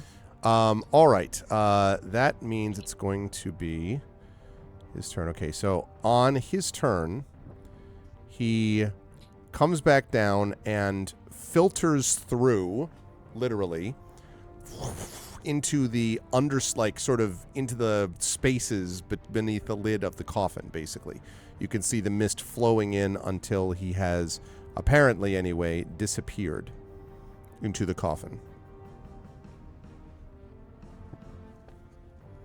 That is the end of his turn. So the magma has definitely now stopped flowing. It is going to build up a little bit. So this is kind of funny because, and Alarian, you were on the coffin or in front of it? I'm in front of it. Okay. I'm on it. Yeah. Right. Rolling. Marame, were you on it or in front? I was in front of it. Okay. So this is the effect that is going to have. Those of you who are on it are going to be okay. Those of you not. So this thing flows up to here.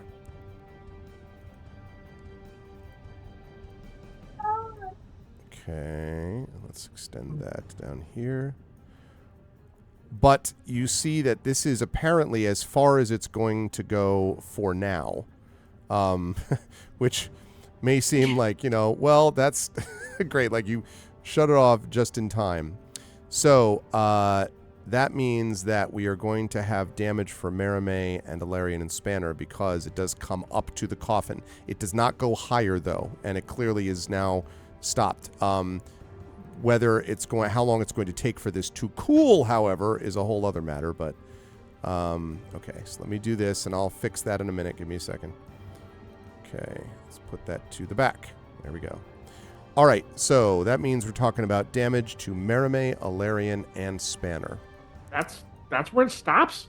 That's where it stops, literally just around the coffin. the coffin is slightly elevated a bit, above the rest of it too. Okay.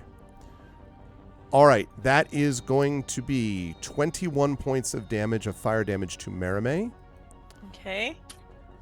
And 21 points of damage to Alarian. You can tell me what you want to distribute in a minute.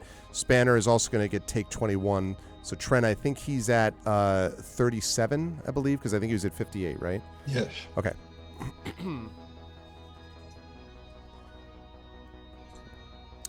Okay. Right. So you tell me, John, where you want Alarian. 10 to the armor and 11 to me. Okay. All right. That's going to bring us up to the top of the round. So Merime, at the moment, the mist has vanished into the coffin. Okay. Now,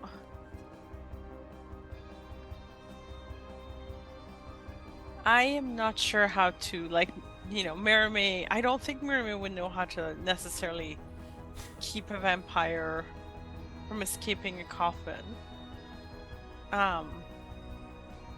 Especially when they missed. But I do know that vampires are undead, so can't be just killed if they can be injured a lot, unless they're staked or something through the heart.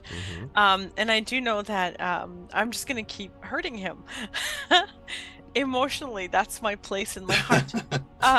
Okay. So I am going to whisper his name and make sure that he hears it in his mind and knows damn well what's happening. And I'm going to use level 5 Rolithim's Psychic Lance. Wow. I'm out of level 4 spell, so I'm using level 5. Hang on, let me put it here. So he needs to make I can do this. An intelligence saving throw, please. Okay. Oh, and then level 5. Okay, so you're not able to see what effect it has, but I will because you're in the coffin, but I will keep that in count, or take that into account. And I will give you the damage roll. Now he takes either full or half. And if he failed it, he is incapacitated again. Okay. All right. And as a reminder, because of Synaptic Static, for 1 minute, every time he makes attack rolls, ability checks, or constitution saving throws, he has to roll a d6 and subtract the number from the result. Okay. Nice. Sounds like a plan. And I want him to know same thing. I You just can't did see that. what it's doing. Yeah. Well, you can definitely whisper. Whisper his name. We'll see whether that has an effect. One way or the other. Leaning over to the coffin. Yeah. No, I whisper his name into his mind because I do not need to see him for this spell to work. Right. And I want him to know if he's still conscious. Like, you fucked with my sister. You messed with me. Awesome. Okay, and now you are on top. Now, having done this, I'm gonna. Is this like the Titanic? Are we gonna have to leave Jack off the coffin? Are you getting up onto the coffin? I am getting up onto the coffin. Okay. All right. And that's going to lead us to. Sorry. Bonus action. You can do a bonus. Okay. What do you want to do? I'm going to turn to Tanton and say, I hope you know how to keep him in there, because I certainly don't. And that will be 1d10 of inspiration. Okay. It's a very practical inspiration. It's very practical inspiration. You know more than I do. Oh, yeah, you're right. I feel very... You're very smart. You got this. Okay, good stuff. Right. Rowan, you were up. Now, you are standing above enough that you're not going to be affected by the magma, but you can feel the heat radiating. It looks like it has stopped rising, so it stopped just below where you are on this coffin. You're also standing on top of the coffin into which this thing came. Am I standing at what would reasonably be the head or the foot of the coffin? The head of the foot? Is it the head or the foot? It is the foot. Grr. Oh, I could. This is reckless as hell. Right. I need to make sure of two things. I don't suppose you have any ice spells, do you? Unfortunately, I do not. We have My lots of fire. charisma modifier is 3. 1, 2, 3. Okay, cool. I am going to. I am going to Oh boy. spend 1 sorcery point Okay.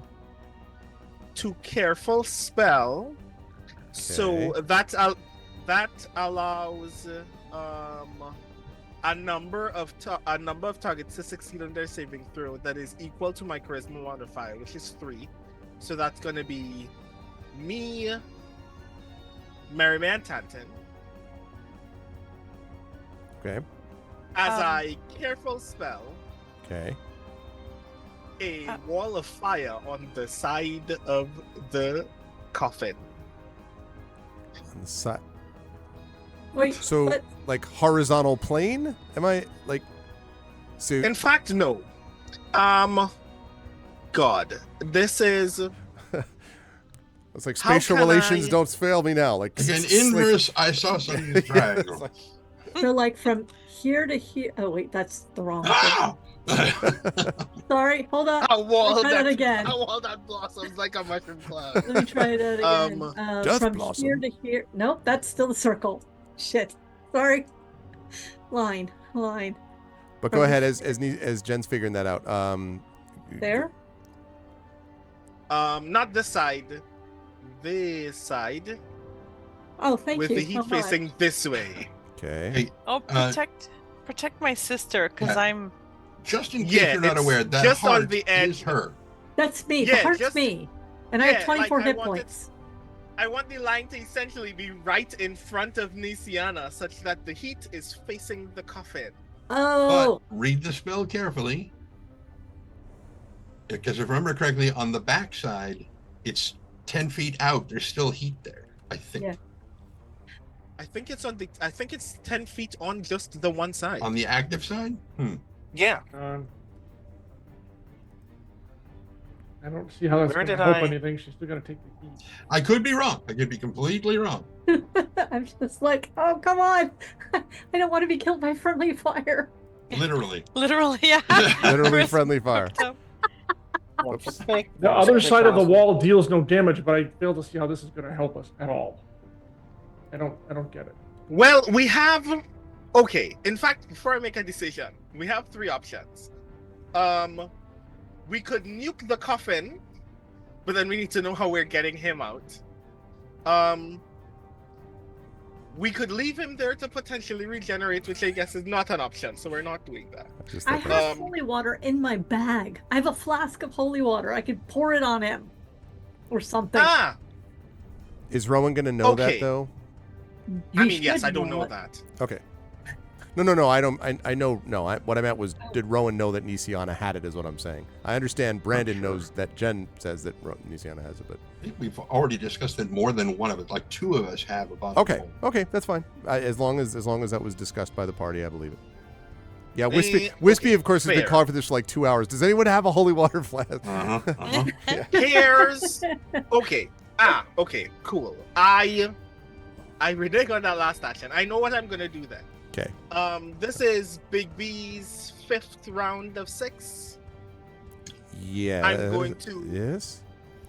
I am going to scoop up Ilarian Nope, and you can't do it. I'm too Nisiana. heavy. Too heavy. Oh, you're too big. I Get- guess I just get take ev- Nisiana what? then. But get everyone off the frickin'. Get them off the coffin. That would help me a lot. I know what to do. So you want us to get off the coffin? Get off. Get off. Yes, that's perfect. Get them off there. Because you guys don't weigh 400 pounds. Okay. Well, collectively I will you might. grab... Spanner does. Spanner's going to have to stay. Sorry. I didn't say Spanner. Unfortunately, to make that decision, I'm only dealing with me, Merime, and Tantin. That's fine. I can get So yeah, I will. Tanton is fat. Tanton weighs 260 pounds. So Maybe Rowan and Mary together only go 140. Tanton is built just like me. So he's a chubby son bitch. All right, how much can this motherfucker hold? This is a lot. Arv, you said the I don't know how much you can. It's 400 pounds. I With looked a it up strength earlier. of 26, it can carry a lot. Well, that's not what they say. That's not. Oh well, then doesn't they're work quite that fucking way. wrong. Yeah, Like, I mean, they I know know, how right? their game works. If I am not on Bigby's hand, can it still hold? Wait, there's a tensor Tanton splitting and disc Mary? right there. Wait. We can get on the freaking disc. Go ahead and finish your thought, Sorry. Brandon, for a second. Wait, where the hell is the disc? I do not. It's under the fire. It's sorry. It's They've been layered. I've really tried. I know. I am moving here at whatever risk it will incur to me, and have Bigby's hand scoop up Tanton and Mary and hold them over the coffin at around 10 feet. Okay, so can lift his form. Okay, so what I'm actually wondering is, I'm not worried about as much about. Well, I guess I am a little bit worried about weight. No, because it's just no. Okay, I take that back because it's just taking Tanton and Merime off. So then the real question is. Actually, I apologize. It doesn't say if there's a weight limit on the hand. Yeah, no, I must have been reading the disc. No, it does. I'm reading it correctly. I also found the same thing. Can lift nearly 400 pounds. The question is, can you? How many people can it carry? Forget about the weight. Like how many? Like how big is the hand? Well, it says it can grapple a huge creature. So it's got to be okay. So then that's fine. damn big. Yeah. All right. That's fine. Okay, so then the hand is going to grab Merime and Tanton and pull you off the coffin. What about you, though, Rowan? Because the only way to get off the coffin is... off the coffin. Yeah. Okay. Oh, wait. Okay. All right. So be clear about order of I operations. pop one use of my bracelet.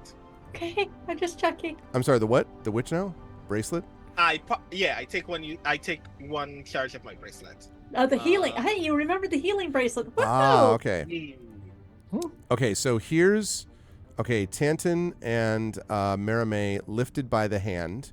Rowan, you step off into the lava. What if you lose concentration? We're going to talk about that in a moment.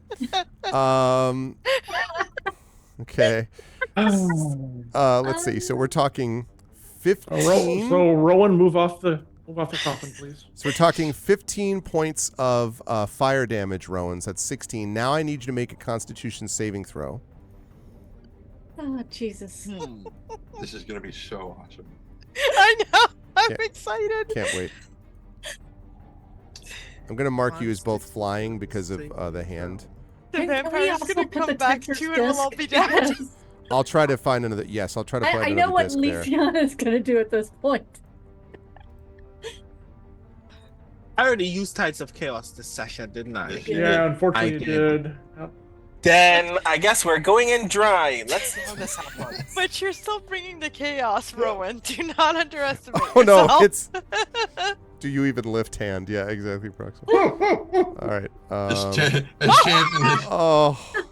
Tanton is like, hold this gently like Borgar! So. Here's Rowan says, "Oh, That sure, was it can't a hurt." 6. No. Rowan says, "Surely it can't hurt that much." Steps down. Yeah, exactly. So that's 6. Remember how I put the flying on this just a moment ago? Hang on, Yeah, hang on. Oh, you got like, something? You got Hold this something? gently like Burger, flash of genius! Add 5 to that. 5. Cool, Oh my goodness. Lovely. Is that your last Tide of Genius? No, I Okay. have 3 more. Okay. The Tide of Genius is very useful. Oh my Woo! Okay, you maintain Wow. your concentration. Good God. All right. Rowan, I love you, but Jesus. You realize that in the heroic retelling of this tale, like, you're all parkouring off of walls. Like, none of this part ever happened. Like, you're just like, no, it's Yeah. the best bad idea. All right. Okay, so The King Citadel can walk on lava. Meanwhile, Yep. photos of the actual event, everyone on fire. all right, good. That was good stuff. Though, Why is your Rowan. armor misshapen, Illyrian? Shut up. The good news is that there's no Hey, one shut on the up. coffin now, which we'll Wait, talk about. Where's Rowan- Nisiana? Rowan, Just do you right have here. any? Right Tiana into is it. still on the coffin, Still in the Yeah, coffin. Nisiana's still in the coffin. Yeah, but I I mean, get to go next. unless Nisiana could be carried. Well, Nisiana would not be able to be carried by the hand with Tanton No, and. I got it. Rowan did what he did. We're good. Okay, so Rowan, know do you have what any I'm bonus doing. actions left? And then I'm going to let Nisiana take her turn. Yeah, Tensor's disc. Yep, Right. I know. Can I still? How many social points do I still have?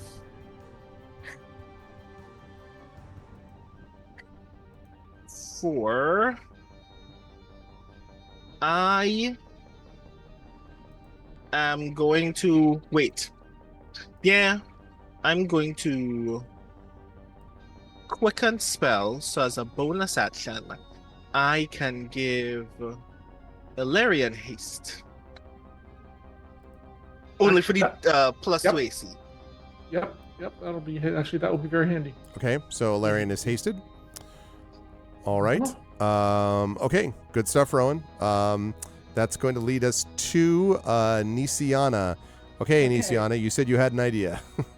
Where's the tensor soldering disc is all the way out there. Okay, that's less good. All right, well the first thing I'm going to do is I'm going to pop Aura of Life. So a 30-foot radius, so 60-foot diameter. Okay.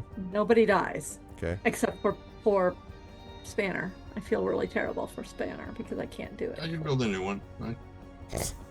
I know, but But already drawing up plans. Oh yeah. Oh yeah.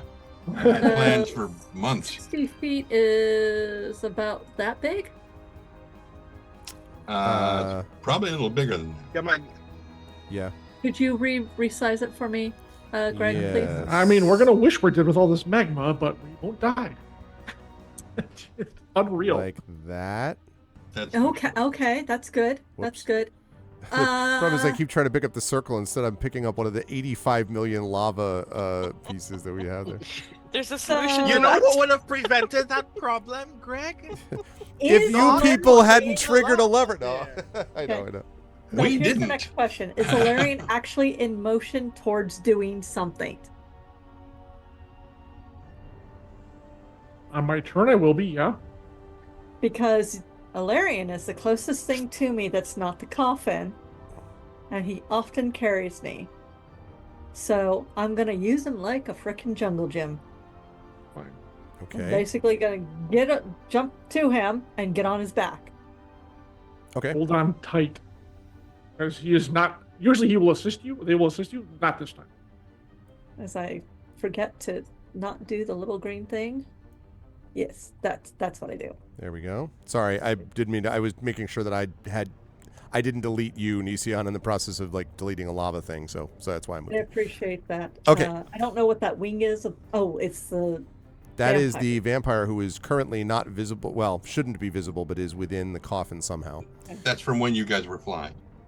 Right. I can actually probably remove that now, actually.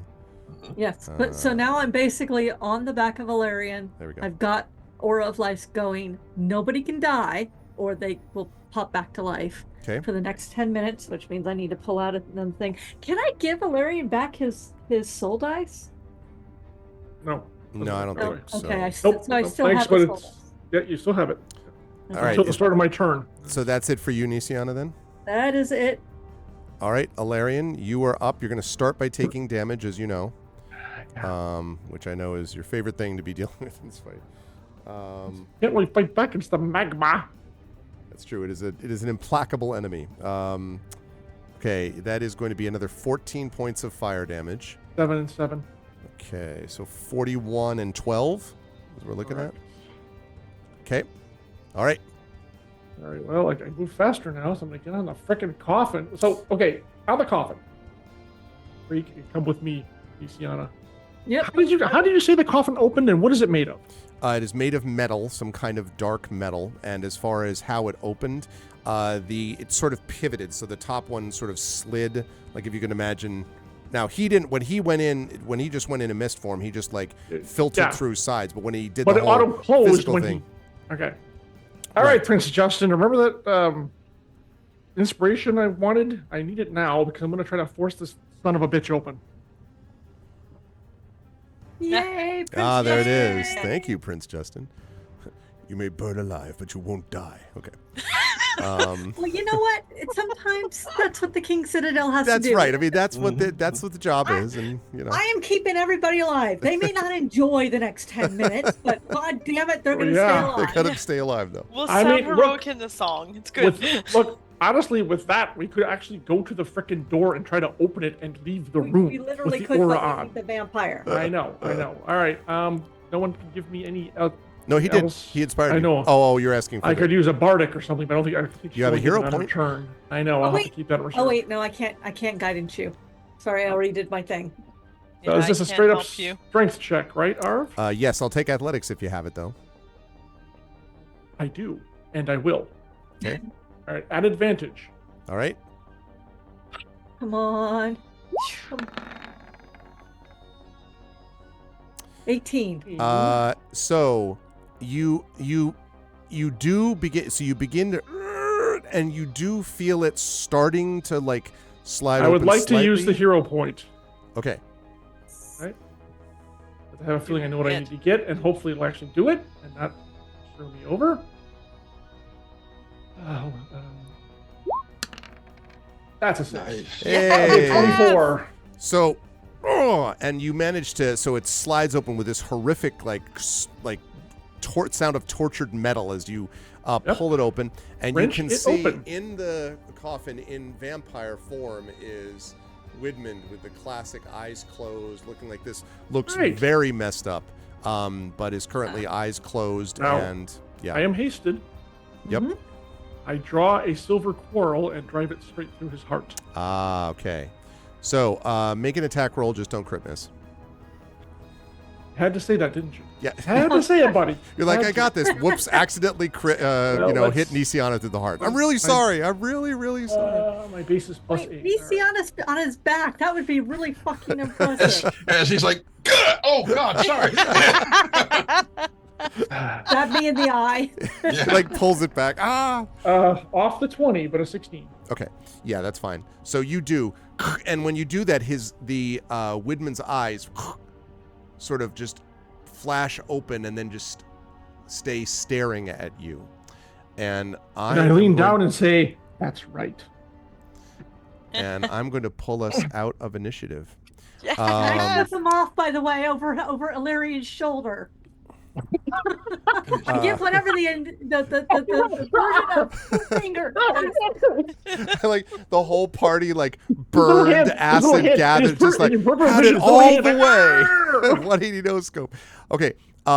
So as you are, so the good news is you have defeated. So clearly he is frozen, and paralyzed. However, you are now Yeah, on still got a problem. in a coffin, in the midst of a pool of still very, very, I have very, it. very hot magma. I have it. Oh, really? Please tell me. So there are several runes all over Tangen's crossbow Yes. for different things, and some of them are spells that one is the repeating spell that is part Right. of the base enchantment, but others are spells that he has prepared that are ready to go, Including escape vampire lair is where you're No, going. Okay. including converting it to an elemental weapon. So he switches it to cold damage and just fires arrow after arrow after arrow and just ice.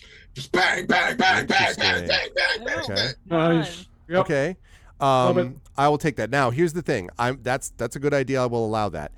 The ice, when you do that, is still because the magma is going to take a while to cool. So Yeah. when you hit the magma, it will, with enough of it, you'll create essentially like kind of an ice bridge, but it will melt very quickly. So no matter how much it's like, you're going to have to, like, it's going to melt quickly. So the question is, what are you folks doing to get yourself and, well, Widmund out of the room with you? Well, can I start with healing everybody? Prayer of No. healing. It is a 10-minute thing, but I figure this is going to take a while. No, you can't do that. Why Your not? Aura of Life only has 10 minutes. We have to get out of here before then. Oh, Okay. okay. Okay. Well then, Tantin, no. hold on. I have mass healing word. I can do it as a bonus action. Okay, Oh wait, I never could mind. do it as a bonus action. Shit. Thank you. We are Wish I learning had so much understood tonight. that earlier. Yeah, I Go know. my own strength. I can do it as I can do it as a bonus action. God damn, I was trying to figure out what I could do as a bonus action. I am a great cleric.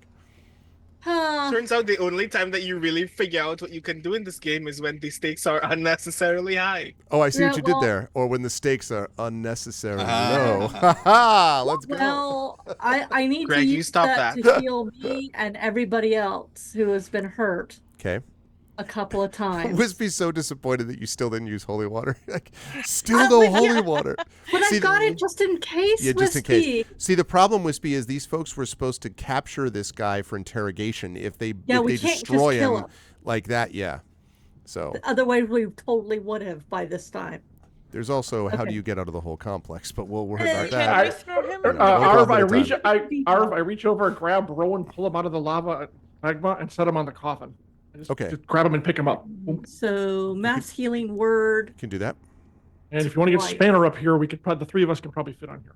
Wait, is there Um, anything else I can do? Tent. Yeah. While she's doing that, Tantin, bring your disc over so I can set Rowan and Nisiana on the disc. I can't actually do that. Yeah, it has to stay 20 feet away from him. Yeah. I would need to move that way, and since I'm being held aloft Okay, by this. okay. Rowan, adjust the hand so the Six, disc gets over here so seven, you two can get on it. Okay, you're I adding moved up, the right, hand. Nisiana? You're Yes, adding I up am. to- I'm okay, adding that's fine. things No up problem. right now. No problem. Yep. Tenton, do you have the bag of holding still? No. It's I long know. gone. I thought so. I could make a new one, but it would take me an hour, and then my crossbow wouldn't work anymore. No, that's fair. That's good. Yeah, good thing to focus on. Okay, so everybody gets 25 hit points back right now. Oh, Just Thank you. Much thank you. appreciated. Okay. 25 hit points back, and I still have a thing in my ring, which, by the way, will do Aura of Life if we need another 10 minutes. Let me just double check on something Okay, quickly. okay, good. I didn't know if you only had one or whatever. That's good to know. So, Merime, you have 104 now, is that right? I have 105, but 104. I might have miscounted something, so I'll go 104. I think it's 104. Perfect. Rowan, you've got 41, I think. Okay. Nisiana, that counted yourself, right? So you have 49. That is correct, sir. Okay, and then Alarian, you've got 66. Yeah, I think. and And what's your 33 for- aegis? Yep, 33. 33. Okay. You know what? I've got 4 cure wounds that I'm going to add on top of that because And Tantin's all topped off. Oh, yeah. That doesn't affect Spanner, though, does it? no, it doesn't, unfortunately. All right. So Once they get on the disc, Spanner can get on the coffin. Okay. I think Spanner's probably going to take a little damage before he's able to do that, just from the Yeah, time probably. frame. But we'll Uh-huh. we'll take care of that in a second. Okay. That's just not right. Exactly. Incidentally, as a quick note, for Oh, both nice. Nisiana and Alarian, this is not going to affect your max hit point totals yet. Now, you're not at them, okay. but just be aware that that's not affected yet. Okay, So, I know. I need greater restoration to fix us, and at this point, I don't have it. But I do have a bunch of... Oh, wait. Hold on. One more. I'm giving everybody hit points back, because we're probably going to need it. So 14. So, everybody who is hurt gets... Okay, so 8 plus 16 plus 13 plus 14. Everybody gets 51 hit points back. Wow. okay. And I have no more As cure in- wounds, but I'm like, Okay. So, Merime's maxed. Rowan Yeah. is maxed. How much did you say for your... How much? 20? 51. Okay, so then that maxes you out to your current maximum, which is 85, Yep. Nisiana. That also maxes out Alarian, again, to To current maximum of 83. 83, yep. Okay. Which means And your then my Aegis Aegis stays at would what? be 41. 41, yeah, okay.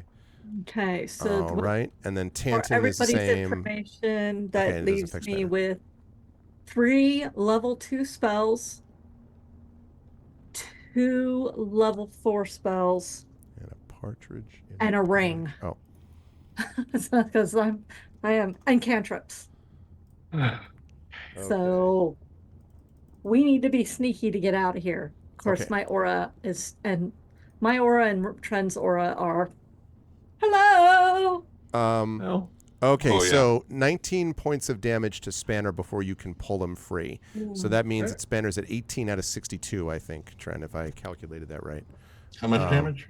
19 damage, because I think he was at 37, so I believe that means 18 here. Yes. Okay. Awesome. Okay, so you have done that. That probably took a couple of minutes. You probably only have now about 7 or 8 minutes left on this Aura of Life if you're going to use that. Okay, so here's what's going to happen. Rowan, bring a range Hinton so the disc comes over here so you and Nisiana can get on the disc. I do so. Is it possible to do so in such a way that Tanton is as close as possible to the exit? Well, you can move 60 feet with the hand. I think the range from you is 120 feet. So, yeah, you probably could move it essentially effectively anywhere in the room, I would think. Just look, once they're on there, just start going toward the exit. You don't need to wait for me. Yeah, cool. Okay. Oh, wait, no. Yeah, no, I've got enough. You don't need to wait for me. What you need to do is get that door open. Alarian, just so you know, you can see my aura, but it's only 30 feet from you, or 30 feet from me. Yeah. Just so you know. I know. Don't drop the vampire in it. Tempting, but I'll try to avoid that. Okay, so you're moving. So if I understand this correctly, go ahead and move your characters where you're trying to move them. Rowan, one more question. Yep. Can you cast haste one more time? Hold on. How many slots of? I can cast haste exactly one more time. Perfect. Okay. Because Give it to once you- Tanton. No, to me, but not yet. Only when I tell you to. What's the range on that? Range is 30 feet. All right, you'll have to come back and get it a little bit, but you can get on your hand and do that. Just get everyone out, come back and cast haste on me. That's what you're gonna do. Get the door open, get everyone out. You guys are gonna have to hold the door until I get there, but I have to carry the vampire out, and I'm the only one who can do it. So get the door open, get everyone out. Rowan, you come back, cast haste on me.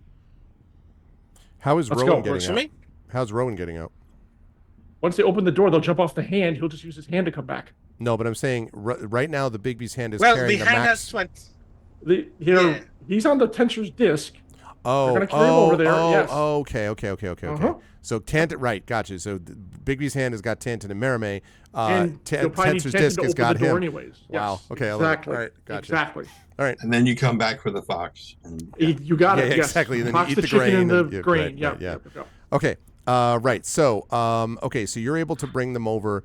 You do so, sort of sweat pouring down your faces, not just from the heat, but also needing to get and do this quickly. You can bring Tanton, Merime, and Rowan yourself. I'll bring the disc over roughly. I'm sorry how I crappy the kind of disc lost is. my icon. I have no idea where it is, so I'm just using the circle. Oh, that's a good It got question. buried I under think the you're oil. under Alarian, I think. Yeah, very possibly. That's No. probably what the case is. No. I don't see it. It was a heart for a while there, so I don't You actually might be know. under magma. There is so much magma that can It's impact Yeah, I this can't effect. find. conceivable. Oh wait, it's somewhere right there. Oh wait, I see it. Hold on. There it is. There you are. thank you. I'm on the tensor's disc. I'm just gonna be next to it because otherwise I'm under it. Okay. That would be bad. Right. Okay. So we've got. So you're right. You're on top of the disc. You said. I'm Yes. also supposed to be on top of the disc. Okay. You're there, and then Rowan. I'm going to move you to the front so that you are on top of the disc. Yeah. Now you can go. You can move yourself on top of the disc. There you go. Lovely. All right. And now Tanton and Merime, if you folks can move yourselves over to near here as well. Now, who is who's going to try to deal with the door situation? I still have the key. I'm just gonna use the key. Okay. I mean, that's the simplest, easiest solution, but why Yep. not? It might just work. Okay. Aren't we? Wait, no, I might be confused. But aren't we? Wouldn't to move the disc? Wouldn't Tanton and Merime need to be 20 feet ahead, so that the disc would follow Tanton by 20 feet? So we'd she have has to a deal point. with the key. So you'd have to be the ones with the key. Yep. So I would have to hand the key over to So that you means are Tanton's me and there. Tanton. Like that, right? There you go. Yeah. Yeah. Yep, So that's right. so That's the right. key gets handed over because Yeah. Okay. All right. So you're trying the key. Yeah.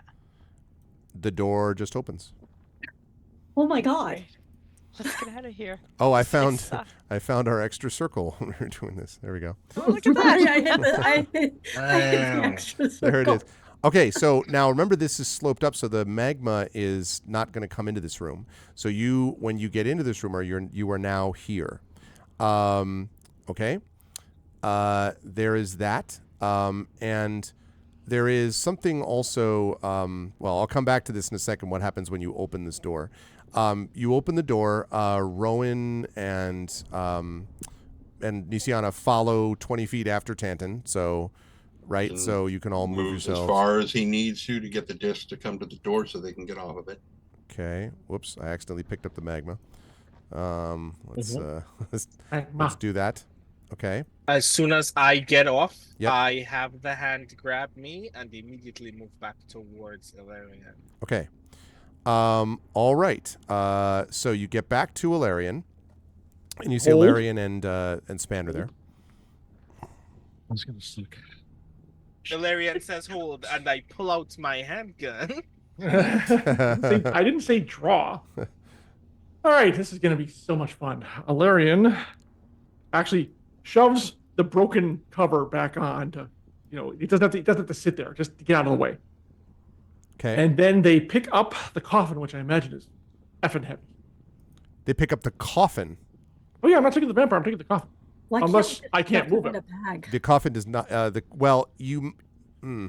Actually, the vampire would be easier to move with. To be quite honest, that's true. We just need to cover Yeah, him so he just doesn't like shove him blow in away. a bag. I don't have a bag big enough. We'll find something to wrap him in on the way out. Ooh, I the can tablecloth. cast The table I can- runner. Yes, the table runner. On That's the way true. out. If I don't need the coffin, great. I'd rather not And take it because I it can looks cast freaking heavy. I can cast invisibility on him. I've still got spell slots for that. Well, I'm worried about the sunlight that's going to bake him to a crispy critter. Well, once he so gets funny thing outside. about that, though, at the moment you can't actually cast invisibility on him because a branding strike is continuing to work on him. I think, Tren, that continues until how long? 1 minute. Oh, it's well, done no. The 1 minute has passed, so never mind. All right. So then he doesn't Yeah. have that. Good. I actually take the vampire, which is much lighter. Yes. My back thanks me, and I tell Rowan, "Let me know when you do it." Woo, high five. So, I'm a serious. Several things happen immediately in succession, Okay. which is Rowan positions Big B's hand directly over Illyrian, points Sunshine down, and then Big B's hand disappears because 20 seconds have passed, and the moment that happens, I shoot you. And cast haste. Oh, you shoot him with haste. Oh. Right. I For a second, What there, did you I'm like, think was happening? I shoot Another him. betrayal. I was just like, oh my god. Wow. I would have been. And then Rowan's like, the real vampire. Are you landing on my shoulders? Wait, are you landing on my shoulders? or Yes, and now something? I'm landing on your shoulders at high speed. Okay. All All right. Okay. Take So, the damage because I get shot. no, not damage, but I am going to need you to make a, let's say, strength saving throw to keep from dropping your already carried burden. And As he can be Rowan singed a slams bit. All onto right, it. fine. All right, saving throw. Yes. Oh, thank you. I mean, we are all 13. linked in a That's enough. telepathic link. I would Okay. like to think that That's Rowan enough. would have said something. You got it. Okay, yeah. All right. One hand around the I mean, vampire. Rowan was too busy One hand moving around- very quickly with Big B's hand and Yeah. not dying. Hurry up. Yeah. So my haste doubles your movement, and I have an extra movement to dash. Okay. I, as fast as I freaking can, well, floating, but you know what I mean. Zip over the lava, magma. I'll take the damage and just get out of the room. Okay. Where's Spanner? Was he on the disc with us? Nope, Spanner's still in the coffin Spanish right now. being consumed. Oh no. I'm sorry. We have You no way see of his getting- we have proud, no way of getting noble out. features as just like, And then the paw comes up. yeah, right. Or the thumbs up. Yes. All right. Just As one of you- the little repair arms. yeah. You are going to take, as you make your way out, a total of 23 points of fire damage as you are on your way out, Ilarion. I'll I 10 to really my thought I armor, killed 13 to you me. all. Okay, so 70, and then what did I say? 21. 30. Yeah, 21. So Yeah, I think right. it's 21. So you have Yeah. 70 out of hit points, and what you have 30 on the Aegis? Yeah, that's correct. Got 31. it. Okay. Oh, 31 or 30? 31. 31. All right. Great. Okay, so Oh my god. Spanner is gone for the moment. Rowan and Larry, move yourselves out of the room, please, just so I know where With everybody pleasure. is. Excuse me. I'm going to Oh, bring yes, him please, good here. Oh God. my god. Okay. Now, when Nisiana also is out of the room, Yeah. you all have arrived out of the room, and the minute you all have exited the room with Widmond, the minute you enter the war room, from somewhere in the complex, you hear a dong, dong, dong. And that's where we're going to bring our session to a close Oh, for no. this evening. Oh, And we can't But- play till April. Oh, oh. But We went through all that trouble to fight a vampire in lava so we could. They'll I be don't stuck in know. this damn no. complex at the Do end I of it. still have the soul dice, or does that fade away? It's faded away by now. Okay. But listen, you defeated the vampire and you've got the vampire out of the room. Now you just need to get the vampire out of the complex. And if you can do this, none of you have ever played a video game where you go through a level where you're like, why are they showing me all these walls and like guard stations? And then all of a sudden it's like, now you have to run out of the thing that you just can't walk into. Oh no. That Can is we- Or any This metal, is- any this is essentially- any It's a Metal Gear Metroid game, session, essentially. Yeah, We or exactly. any Metal Gear Bridge on session the where you set way off the in. alarms and have to get back. It's Yeah, a Metroidvania. I think that's a good way to put this. How are we going to yes, get out? absolutely. We can't go back the same way we went because we broke a bridge on the way in.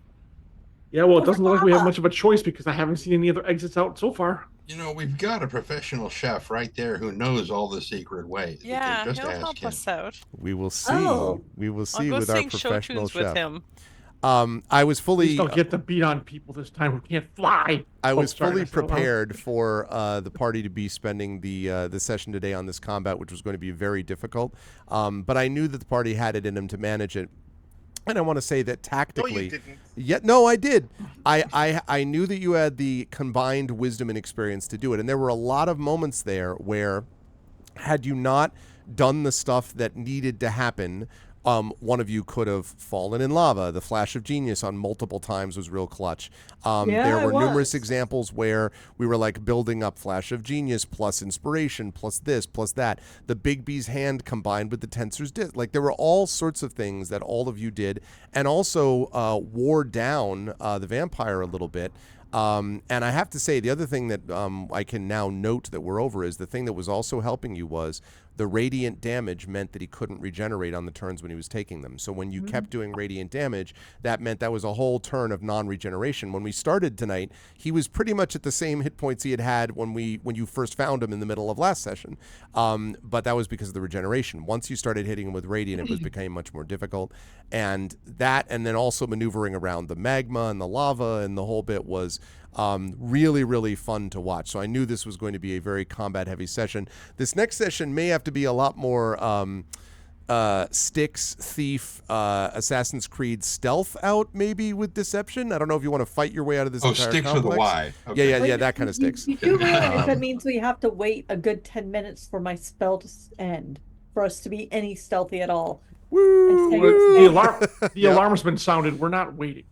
We're going to have to fight our way out. I guarantee it. And trust me, This is Illyrian last wants to down by fight their way full out run. at this point. Okay, I will note to you right now again, I have 2 4th level spells, 3 2nd level spells, and 1 ring that gives me up to a 3rd level spell. And you have cantrips. Just Just firebolt, cantrips. flame bolt, all the way out. Everything well, we're lighting For everything the on healing fire. that I'm like I know, but you're just like everything lights on fire. I gotta call light. out Zed Proxy with "I can't help falling in lava with you." It's good stuff. Oh, and also That was Crit a lyrics Twitch, theme song this episode. Yeah. Crit Twitch with "Go on, take a vampire and run." This is good stuff.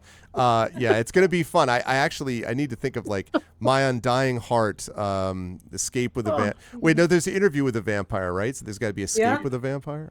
We will see. Escape with the High vampire. stakes with vampires. Thank you. I wasn't that kind with the lava damage. They were taking serious Oh magic god, damage that every was. time they got Oh hit. my god.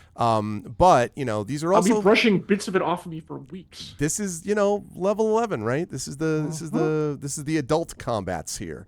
But the King Citadel did quite well, as I would have expected. Getting a vampire head of the Emerald Claw Enclave out was never going to be easy. You all did a great job getting in quietly. Getting out will be another matter. I'm going to start with. I will start here with Rowan first with Brandon because I'm still on the map screen here. Brandon, really good stuff. There were a couple of moments here where I was really laughing at I love the idea of Rowan being like, I'm going to do this, and then I'm going to get a step off the coffin, and then Marie's kind of like, but what about the concentration? But then Tantan's like, flash of genius. Like the whole thing was very funny in terms of how all of it kind of clicked together. That was great. But then in addition to that, there were a number of things that you were able to start doing yourself in terms of how you were going to affect them. And both you and Merime, actually, both Rowan and Merime, did a good job on sort of focusing on the psychic damage, which is stuff that was going to break through a lot of his basic stuff. Psychic and radiant were sort of big ways to address this problem. And so you both handled that, I think, in both character, logical, but also sort of tactically intelligent ways to manage it. Once you were able to handle things like the flash of genius and stuff to overcome I'm going to step into the lava part of that. But, everything else was very much like, it was, and that obviously was very Rowan to do that, by the way. I just think it's very funny that we got to that sort of stage. Did you cast, by the way, any spells at the very end there that we missed, like Wild Magic Surge or not? Haste. Oh, haste, yeah, that's right. I knew there was one. I cast haste twice and you didn't ask me to. Okay. Give me 2 rolls on that, please. I forgot about that. Oh, you missed your chance. No, I'm straight up ex post factoring a Wild Magic Surge. 2 D20s, 8 and 18. Okay, Yep. it's fine. So We're everything's good.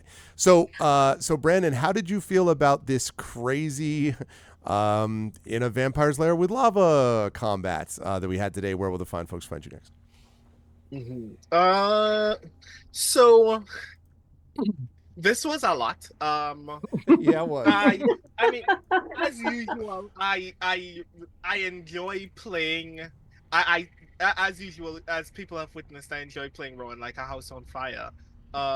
Which mattered this time because like the thing that I think is interesting about Rowan's character is when things are high stakes, you play the hand that you're dealt, however badly it might be. So Rowan is just fond of making what seem like reckless decisions because no other obvious choice comes to mind, which is why I liked.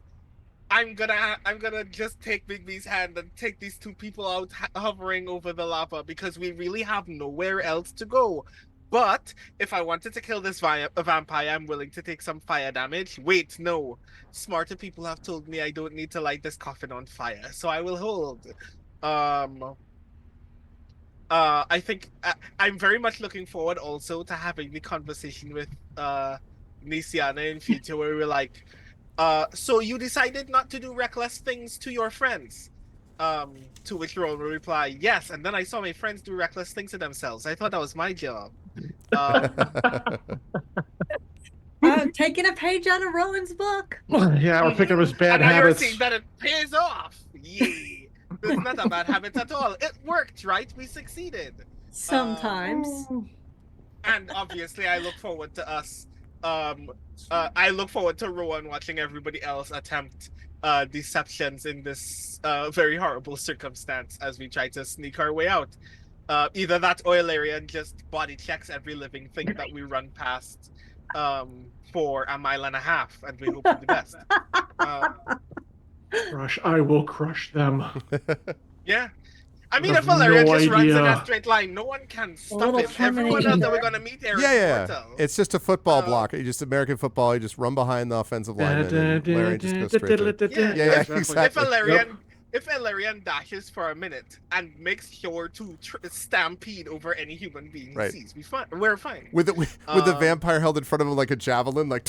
Oh my god, it's perfect. What? That's my meat shield. Yeah. Soak up All damage this all makes day. sense. Until it knocks the Yeah. steak out of his chest. Well, Yeah, listen, true. gonna make an omelet, you know. Gotta break a few vampires. Yeah. Yeah, that's what they're there for. But yeah, as for me, you will see me next. I'll be doing a handful of things.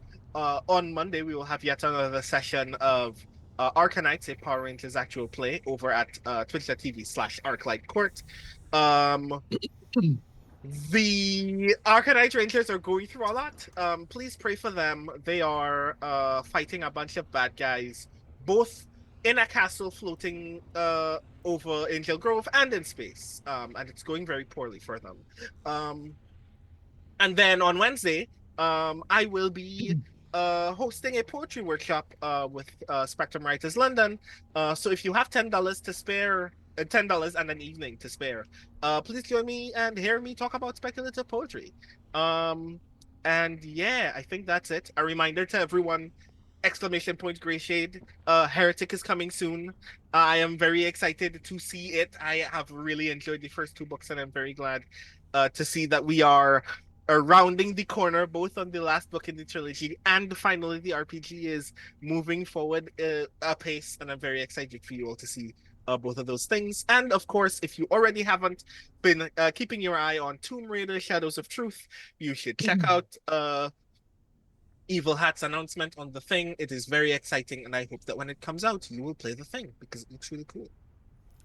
Good stuff. Thank you, Brandon. And yes, I am equally excited about all the things previously mentioned.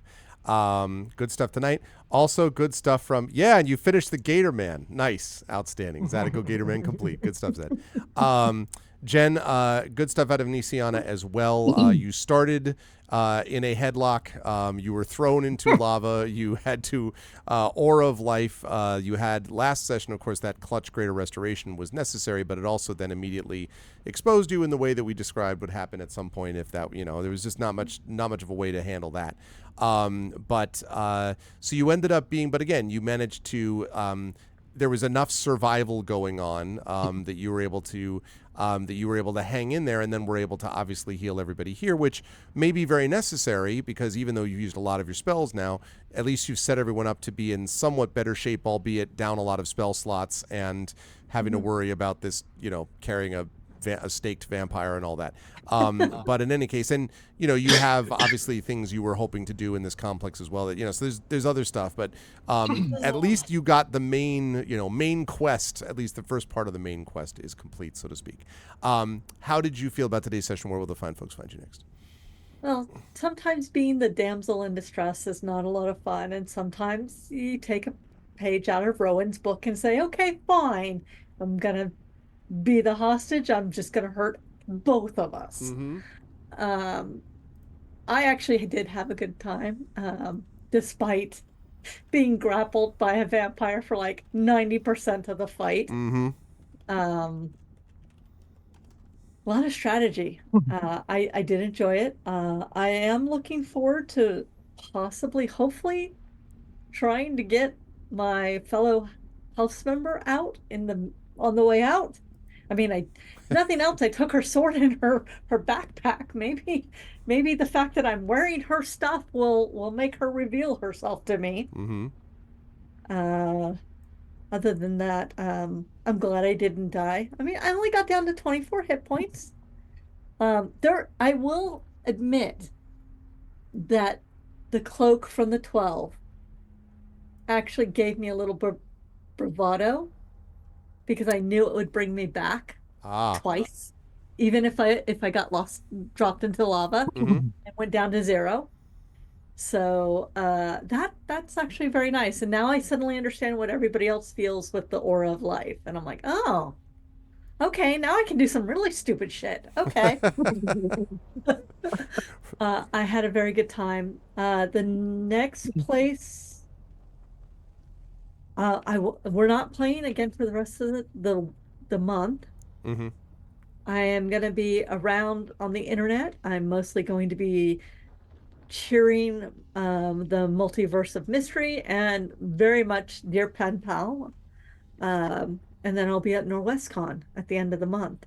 So if you're going to be at NorwestCon, please come by and say hello. I will be on panels and I will be in the dealer's room. Also, I have been selected as one of 4 to read one of my horror flash fictions on the local PBS station. Oh, that's cool. Oh, cool. Congrats. Yeah, I just Awesome. found that out like 2 days ago, and I am both again excited and feeling vaguely ill about the whole thing. That's So, awesome. Well, not the feeling very ill, but the excitement part. yeah, but if you have to support one thing of mine, it's Dear Pen Pal. That is the thing that I'm so excited about. And I have so much to share. And I am putting all of the links. Oops. There it is. Almost all the links. Let me get the last one. Oh, Dear Penville, Bench 1980. Was not able to get the rest. There we It go. goes live March 26th. And yes, wall of links, many links. Because I, people make fun of me that I do a lot of things, but this is what I do full time. So I do a lot of things, but I enjoy playing Eberron. This was a lot of fun. This is terrible, but it was a lot of fun. I get that a lot from this group. That was awful, but great fun. Good stuff, Jen. Thank you, and we will see you back here next month. Congratulations on all the various endeavors and things. John, this was, I know, not the most enjoyable dice rolling experience. Things just did not click for Ilarion. Although, tactically Ilarion did some great stuff, I thought, and obviously the soul dice to Nisiana really was helpful. That was necessary. There was also, other situations where you were able to boost the Soul Fortress thing at the end. You were able to boost, boost Nisiana's armor separately from the soul dice. So, you really did use the sort of powers that you had, and you're going to need more of it because although you are, you're still sitting at 70 out of 83 and 31 out of 48. Now you've got the rest of the complex to go through, but still there's a few hero points left over for people, so we'll see. But there wasn't a whole lot you could do except to do what you did, I think, in trying to make the various rolls that you did, even if they didn't work out. Sometimes that's the way the dice go. But here you are now on the other side of the door and out of the lair and out of the magma with Widman staked. So, eyes on the prize, you basically did what was necessary, and everyone is currently upright. So that's positive. How did you feel about the session today, and where will the fine folks find you? So I'm going to date myself terribly with this, but as I was thinking about how to answer your question, I was reminded of very, very old ABC's Wide World of Sports opening, the thrill of victory and the agony of defeat. And the there. skier, running. Yeah, yes, exactly. And the funny part is, I want to be very clear about this again. As I said earlier, and it's true, until the very end, Ilarion didn't touch the vampire once. Mm-hmm. The vampire bit me one time, and that was it. And the rest of it was all just back and forth. And I was already, when he was standing there with Nisiana, I was already to stake him in the back with the quarrel. He just bats and flies up like, well, son of a. So yeah, it was just like, yeah. But I'm very happy not only that I just got that the shared spirit thing this level, and I'm like, well, I guess it's probably gonna be useful. But boy, am I glad that really came in clutch. And also, the fact I could allow Nisiana to use my reactive warding, which I've had for like 4 levels, that I've used like one time. Like, boy, did I really waste my? That's a Starforged thing. No, Aegis thing. I was actually thinking I had wasted one of my Aegis things on it, but boy, that was not the case, because that really came in super handy this time. I think it propelled altogether like 4 or 5 things for her, his stuff. So yeah, I'm very pleased. It worked out better than I could have expected, despite my relative inefficiency in combat. I trust that will change next time when I'm fighting actual stand-up beings that I can just beat the crap out of. This was very stressful, very frustrating. I could tell. But it was a lot of fun in the end. And in the end, you're right. The part we accomplished our mission. Everyone is here and upright, and we're moving on to try to get the heck out of here. So yes, mission accomplished. It was just after Bigby's had last time. I'm like, oh yeah, sure. I couldn't possibly roll any worse, and yet somehow I duplicated that roll, which was absolutely. And then the cherry on top was rolling the 1 on the D10.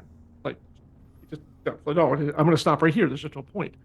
And I did the calc. If I had maxed out a D8 and a D6, I still wouldn't have hit him. I don't think I would have hit him because I probably had to get like an 18, 19 or something. I wouldn't have made it. So there's just no way.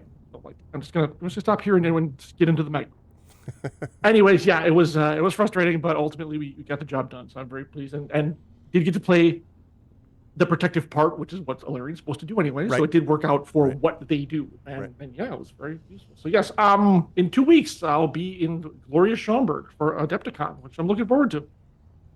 Anyone in the Chicago area or around it, come on by, roll some dice, play some big stompy mech action, and meet me, come out and have some fun. It's a good time. Good time. It's a great intro con because it only brings in about 6,000 or 7,000 people. So it's not as huge as a Gen Con. And it's a good way to kind of get your feet wet if you've often wondered what a convention is like. So otherwise, next month, counting the days until we come back to play and hopefully try to get out of this universe forsaken layer. Yeah, exactly. This lair. Yeah, good stuff, John. Thank you. Despite everything, good work and hanging in there tonight. Yep. Marie, Merame obviously had some major influence on this fight, especially with the lances. Silvery Barbs, I don't know if Silvery Barbs actually ended up redirecting properly either time. I don't think there was much that could be done because I re-rolled, but then he just kept rolling well. But the lances were huge, and the psychic damage was stuff that even at the end when he went into the mist form, I think it was your hit that then incapacitated him, and then I think Rowan followed up after that. But that hit incapacitating him made a big difference, so that when he then was reduced to 0 and went into the sort of auto mist form, where he returns to his coffin or whatever, at that point that's a whole different thing. But he had done that to sort of escape Bigby's hands, so you're hitting him with the lance with the psychic abilities was really critical. And the fact that most of the psychic stuff you did also had the knockoff radiant effect, which was really important for that regen, because otherwise he would have had that too. So tactically, a lot of good stuff from Merame. Obviously not much role play in this session. We were focusing on dealing with a vampire fight. But that was really important from a fighting point of view. And you didn't get charmed again, so that was nice. How did you feel about today's session? Where will the fine folks find you next? I love today's session. It was a lot of fun, just running around, fighting, trying to live. I'm impressed that we all survived. I know we still have to get out of here, but it was like, the stakes were not good and they were definitely not in our favor. So yeah, fun teamwork with everyone too. I really enjoyed all the moments. I enjoyed running after Nisiana in the lava. That was fun. Yeah, that was big. I know what Mini would do. I very much appreciated you pulling me out of the lava because I'm tiny and I'm not sure how I would have gotten up on that dais. Yep. Anytime, sister. I got your back. But yeah, it was like, I know what Miriam's gonna do. There's only one thing right now that she would do, and that is what she did. But yeah, I absolutely loved it. Thank you. It was a lot of fun. Really good combat. I'm glad that I finally got the lance to hit. Yeah. And actually incapacitate him. And hit a couple times, right? Well, no. He saved once, but still got damage from, and the other time he did not save. So yes, yeah, it was effective. Yeah. And then I didn't know what happened when he went in a coffin because I couldn't tell if he'd succeeded or not or what. That's right. You didn't know. At the point that what vampires do is they go back in the coffin, then they return to their vampire form, and then just sort of sit there paralyzed until you do one of several things. And what you chose to do was stake him, and then he's just paralyzed. So yeah. If I could jump in there real quick. By the way, I've never really said, Alarian Vampire Hunter. But the eagle-eyed viewers will notice that I actually made an Arcana check and I rolled a 22. I'm like, you know what? Okay, that's enough that they would actually know what to do in the situation. So that's how I gauged it as to whether He's been Alarian knew whispering what to do. Silver Quarrel to us for several hours, and we're like, we're trying, we're doing. I am grappled. It's like Silver Quarrel and then Wispy, holy water, silver quarrel, holy water. I'm hearing things. Holy water trapped in a pact between me and the vampire. As Chad is around the room up on bleachers over the lava pit, so anyway. It was amazing. I will have to say, Jennifer, I am so impressed with the Aegis Dices right now. I did not realize just what kind of support Alarian could bring in. Because I think of myself as a support and him as a tank. Oh no. Oh my gosh. Yep. Extendy That's- tank. It's Yes. gonna be. I'll never take those for granted again. It's gonna be, yeah. I have to maximize their usage because it was so useful against Fangboy there. Jeez. Yeah. Sorry, Marie. Okay. Sorry, we totally derailed Marie there. No, it's good. It's good. So where I'm going to be next, I'm going away on a writing retreat for a week, so I'm very excited about that. And then I'll be back here whenever we play in April, which I'm very much looking forward to. And also on April 20th, I don't think I mentioned it often enough here, but it's going to be virtual CanCon, in which one Brendan O'Brien is one of our guests of honor, which we're very honored with. So we're about to release the program. It is finalized. It is really cool, really beautiful, and best part is it is in Canadian dollar. So for all of you who would like to come, you get, like, if you're American, you get like a $30 to $35% discount automatically. So I am putting the direct ticket, and the program will be released this week. It's really cool. Like, we've got some really good stuff coming up. So come hang out, spend a day with us on April 20th. It's going to be a lot of fun. And come see Brendan being cool and amazing as they always are, because that's all. I'll be all right. That's all you know. No, you gotta be. It's in your contract. Contract I'll try my better very than all best. right. Right, that's true. Jess, Subject must be it'll be cool fun. and amazing, I think is what Marie said. Right, So, right. They're yeah. the only people we invite. So, like, automatically you will be, because you are like, it's, catch 22 here. But yeah, so please come, enjoy, and have fun. Thank you so much. Thanks, Marie. Great stuff tonight. Last but certainly not least, Trent Tanton had several moments there. I loved the leap from the thing to the disc. You know what occurred to me? Why would the disc stay? Because the disc would fall. Oh, I guess the disc lags after you, so that's why you'd be able to jump onto the disc without it trying to keep 20 Right. feet. Okay. Yeah, it doesn't move unless I move more than 20 Unless you feet move more away. than 20 feet. Gotcha. Yeah, so I mean, I love that. I love the idea of sort of desk to dais almost, not quite desk to disc, but to the like elevated area. And then you had obviously the crossbow was effective. Spanner repairing a Larian definitely helped a lot as well.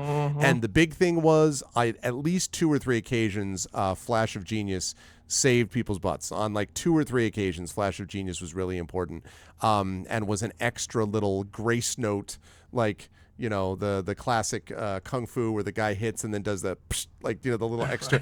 That happened on multiple occasions using that. So really, there was a lot of good all around stuff, I think, for Tanton.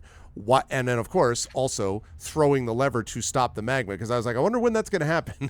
And so one of you was, then finally you were able to do that. And so a lot of sort of a miscellaneous session, I think, with a lot of different things that Tanton was engaged in, but all of them ultimately made a difference. And now you're out, and now you have to figure out how to escape with the Citadel and this vampire safely, one way or the other. How'd you feel about today's? Yeah, you got it right. How did you feel about today's session? Where will the fine folks find you next? Well, first of all, if you're going to go to Virtual CanCon, I'm going to use my Canadian werewolf coin to pay for it. Oh, Nice. Solid silver Canadian werewolf, and it's even got the queen on the other side. Ooh, wow. Anyway, Wait, the queen's a werewolf? What? What? What? Look, Yeah. we don't talk about it, but Yeah, I believe it. didn't you watch the Crown? the Doctor Who episode Tooth and Claw? Oh god, there's like 8 million Doctor Who episodes. That was awesome. Yeah. Anyway, Season 700. Right. It's I mean, bully for them, but holy crap. it's a really sexy werewolf too. Anyway, so yeah, had a great time. From the moment we started, I'm like, I've got to get to that level, and because I could hear everybody else making their plans, I'm like, nobody's thinking about the level. And the lava's like, right. My Yeah. And I'm just like, but I was like, okay. No. But yeah, it was like, okay, I've got, various magical items that I can use. And I was like, should I use the ice thing? yeah, for that's a good call too. Like, oh my God. I mean, I'm thinking, okay, it's, it'll speed up the cooling a little bit if if we're out of initiative, I can just keep shooting and let it, force the cooling to go fast. Whatever. Had a great time.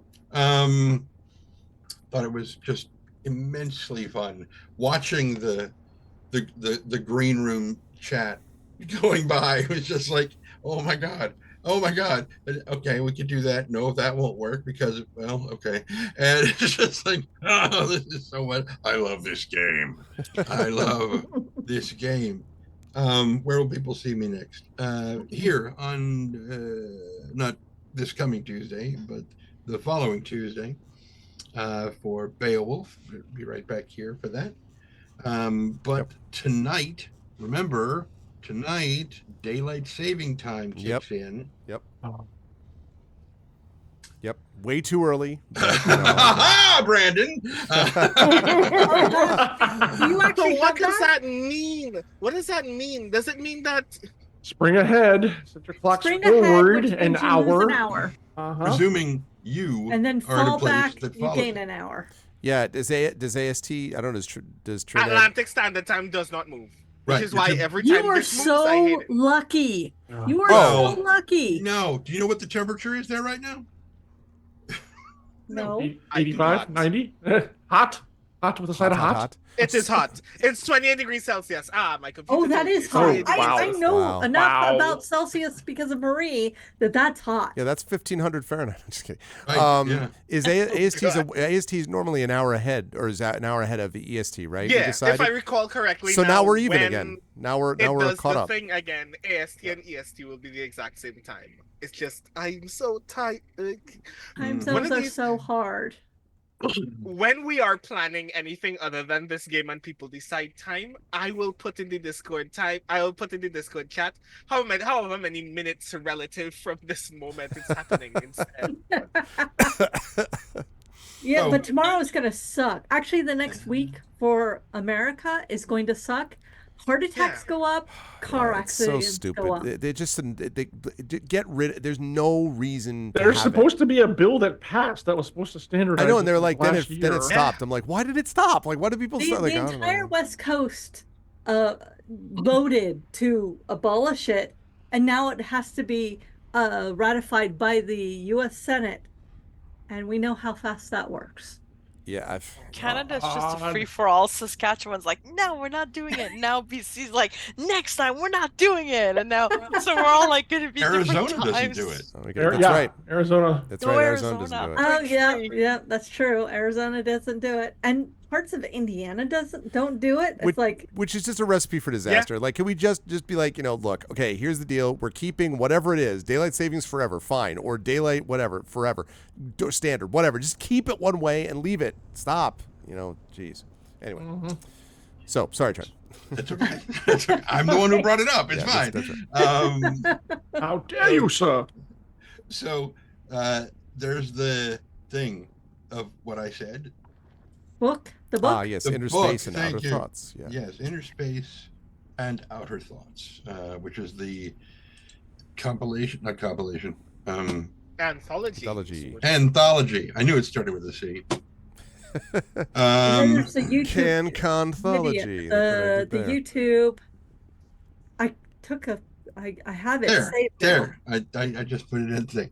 The URL for the motion comic that. Yes, I'm very excited for that. It's I love it. So I still cry when I watch it, and we recorded it months ago, almost a year ago, I think. Anyway, whatever. So yeah, come back here, and then if I don't see you guys, you being the audience, in on Tuesday for Beowulf, then I'll see you next month for the stuff with these people. Yeah, more of this. Good stuff, everybody. Really enjoyed tonight, and yes, progress has been made. But at least one more session of this place until you At least get I out. won't start grappled for 90% of the freaking Quite fight. true. Quite true. And real quick, because of oh, God damn it, who was making the gator? Who was painting the miniature? Zed proxy. Ed. Thank Zed, you, Yeah. Zed. Just to, if you're still here, Zed, I shared the image with several of my friends on various furry discords, and they're like, "Oh my god, oh my god, I love him so much." And one of the guys was like, "Okay, I need an alligator form for my fox." I'm like, "Okay." And then I started rewriting Crocodile Rock, the Crocodile Fox, and it's just I have a Outstanding. friend See? whose whole family are alligators like this, and I have to. I've sent it to her, and she is very impressed. Wow, see that, Zed? So you got some serious feelings of and it is really great. It is. And also good Beautiful. work I out look of forward chat. to seeing the rest of the band. Seriously, I know exactly. And also great work out of chat tonight, by the way. Thanks, Wispy, for the inspirations, and for everyone who jumped in. It was a lot of fun with chat as well. So It's thank you. Sean. Nice. Oh well, okay. I mean, awesome. Good stuff, everybody. Chat, can we get some love for the Infinity and Beyond crew of Brandon O'Brien, Jennifer Brozek, John Helfers, Marie Bilodeau, and Trendane Sparks? Thank you, everyone. Good work, all, and I'll see you folks here for various things and/or next month for this. Bye for now. Bye, everybody. All right. And that, folks, is going to do it for us for today. Although I think we are going to do a raid here because we can do that and it's not super, super late comparatively. So, but I want to thank, first of all of you for sticking around, and I did really enjoy that quite a bit. This is, again, I knew it was not going to be easy. There's a reason the guy is the leader of this part of the Emerald Claw. And also vampire in his lair and not dumb also. And also this is a level 11 stuff that we're talking about now. So the campaign is moving on up, as they say, to more complex and difficult challenges ahead, both role play and combat-wise. So we got to see one of those played out today. It was a good time. If you liked what you saw and heard today, may I suggest and recommend that you follow the channel. May I suggest and recommend that you check out our YouTube, !ArvTube. Thanks to you for those of you who are watching over on my YouTube channel. Free for you to do that, but it definitely helps us out. And we're almost at a all-time high. We're closing in on an all-time high for the channel. So for subscriptions over there. So thank you for that. And please join us over there. Discord is !ArvCord. That is the Discord channel where you can hang out with your Arvanauts in between streams. Twitter is !ArvTweets. That is the place where you can follow me. I will always post when I'm going live, either both there and also on Blue Sky. That's !ArvSky. Website, arvanelleron.com. Financially, !ArvShop for the merchandise area. !ArvTreon for that Patreon.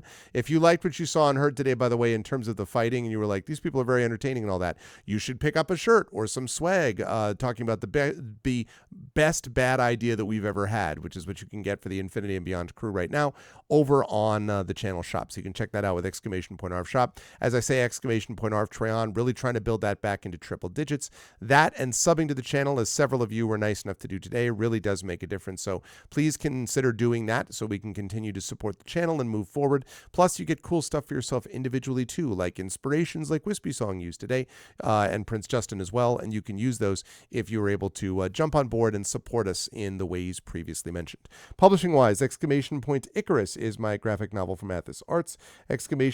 Library is Tales and Tomes, The Forbidden Library. That is my 5e adventure and sourcebook from Alligator Alley Entertainment. And Greyshade. That is my Greyshade IP that I am building with Greyshade and Renegade, the first two books in the Grey Assassin trilogy already out from Athos Arts. You can also get the audiobook done by our very own Trent Sparks, who you just saw, who did the Greyshade audiobook, and get those right now at that link. You can also pre-order, which as Prince Justin always says is really important. You can pre-order the tabletop role-playing game of Greyshade being released by Alligator Alley and designed by Brandon O'Brien, who you saw tonight. That'll be coming at the end of the year. And you can also pre-order Heretic, the final book in the Grey Assassin trilogy, which will be coming to you in the summer. So you should definitely check that out. It is en route and it is on track schedule-wise. So very excited for that as well. And as always, ! Yeah, thanks, Wispy. That really does make a difference. So thank you. BLM, Black Lives Matter. Important to affirm and assert the significance and importance of Black lives. ! Help Now. That's the World Health Organization page on suicide prevention. Important to reach out to others when you need help and reach out to others when they need help as well. And ! Ukraine. UKRAINE, to help the people of Ukraine as they fight back against an illegal and illegitimate war with bravery and courage, and send the message that we will do so for others in this situation in the future. We are going to do a raid, as I said. The raid is very simple. If you are not a sub, please just copy and paste this. The Arvanauts have landed, followed by Twitch raid, when you are brought over automagically to the place that we're going to go. Or if you are a sub, you can do this. Arvany hype. The Arvanauts have landed. You can do Arvany roar, Arvany witch, Arvany woe, Arvany smug, Arvany love, Arvany blown, Arvany crit hit, Arvany ha, Arvany cry, Arvany sing, all the Arvanys when you are brought over automagically to the place that we're going to raid. Good for them and good for us, so please do consider sticking around for that. Schedule-wise, by the way, I will be back again Tuesday at noon Eastern for more Beowulf, Age of Heroes. This one will be with Tari Tunes. And then at 4 p.m., I'll be over on GOG.com's Twitch channel playing a new game. A couple possibilities for that. I'm not 100% sure which one I'm going to do yet, but I will by that point. And then, of course, in the evening on Tuesday the 12th, the evening 9 p.m. Eastern, will be back on my channel for the Our Vocalists, my amazing voice team. A full crew will be there and playing more of the Banner Saga 3. So you'll definitely want to be here for that. I want to thank my amazing mods today: Dragonspear, Drew the Damager, Triffity Mats, and the Rising Tides. Best in the business. Thank you, thank you. I want to thank my wonderful Patreon supporters and subscribers: Dragon, Drew, Triffid, Rising Tides, Wispy Song, Crit Twitch, Gone Eden, Trendane, and Zed Proxy. Thank you so much for all of that. Thank you for my wonderful viewers. Thank you to Darksteel Spork. Thank you to Jagtress, to Light and Passion, Live Suing, Marie Bilodeau, Mrs. Dunsel, Radio Johnny Panda Regress, Rockin', Shadowed Mage, who is, of course, a mod and was lurking, Thordex Mommy, and, of course, William. Special thanks to all of you folks, and special thanks again to my wonderful Infinity and Beyond crew of John, of Jen, of Tren, of Marie, and of Brandon. Great work from all of them also. That's it for me. Please stick around for the raid, and I will see you folks back here Tuesday at noon for more of our duet system Beowulf with the Hermit Sanctuary and Tari Tunes. Until then, everyone, please be good to each other, and have a good night.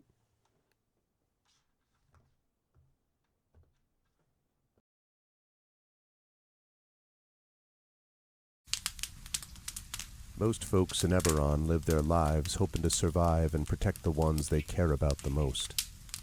A few do that and more, trying to help those around them, even the ones they don't know. But only one group does all that when no one else can. The King's Citadel. The ones who do the job no one else can do. Ilarion, the Shield. A star-forged Aegis whose strength lies in their shield, their armor, and their will to keep the Citadel and its mission safe. Merime, the Sword. A Kalashtar bard whose dreams have grown more troubled, the sight of her future grown more dim, but whose skill in battle, wisdom in counsel, and love for her sister and the Citadel has grown even stronger. Tantin, the Brain. A dragon-marked human artificer whose jovial demeanor conceals a deep curiosity, razor-sharp intellect, and long memory, with knowledge of what he did for the last war, and what he can or must do for the next one.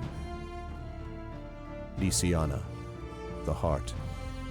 A dragon-marked halfling healer whose love for her sister is matched only by her desire to help and heal the members of the Citadel, even as the threats they face grow stronger and stranger, and even if she herself can't know where the next path might lead.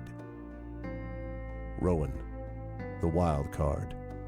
A human wild magic sorcerer who's played a dangerous game for most of his life. Now he's gone all in to save his friends. But will he have the chips to pay if his bet is called? These 5 elite operatives came together to aid the salvage outpost of Salvation, where the Grey hovers nearby, a threat and a promise. With the Oracle of War, they found an artifact powerful enough to end a war, or begin one.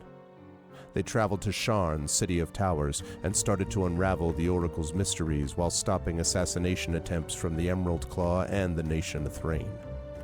They found Sky Blue, the daring thief somehow tied into the ancient draconic prophecy, and stopped the Claw operative Erulin Karnak before traveling back to Salvation and into the Grey to take down the repurposed Conclave outpost, repel a war-forged invasion, and take the fight to the Lord of Blade's secret fortress, Razorcrag. They found an elemental forge of great power and rescued both hostages from Salvation and the maker of the Oracle of War himself. But the cost, and Braelish soldiers and the mighty floating fortress Argoth taken by the Lord of Blades himself, was high. Now the king's citadel must widen their world, traveling to the neighboring countries of Karnath, Thrain, and beyond.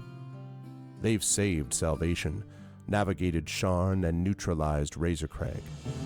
But can they learn the Oracle's secrets, unmask the Emerald Claw, and stop a war? Only if they remember that in the end all they have is each other and the king's citadel. Long live the king. Welcome to Eberron. Welcome to Corvair. Welcome to the world beyond Salvation.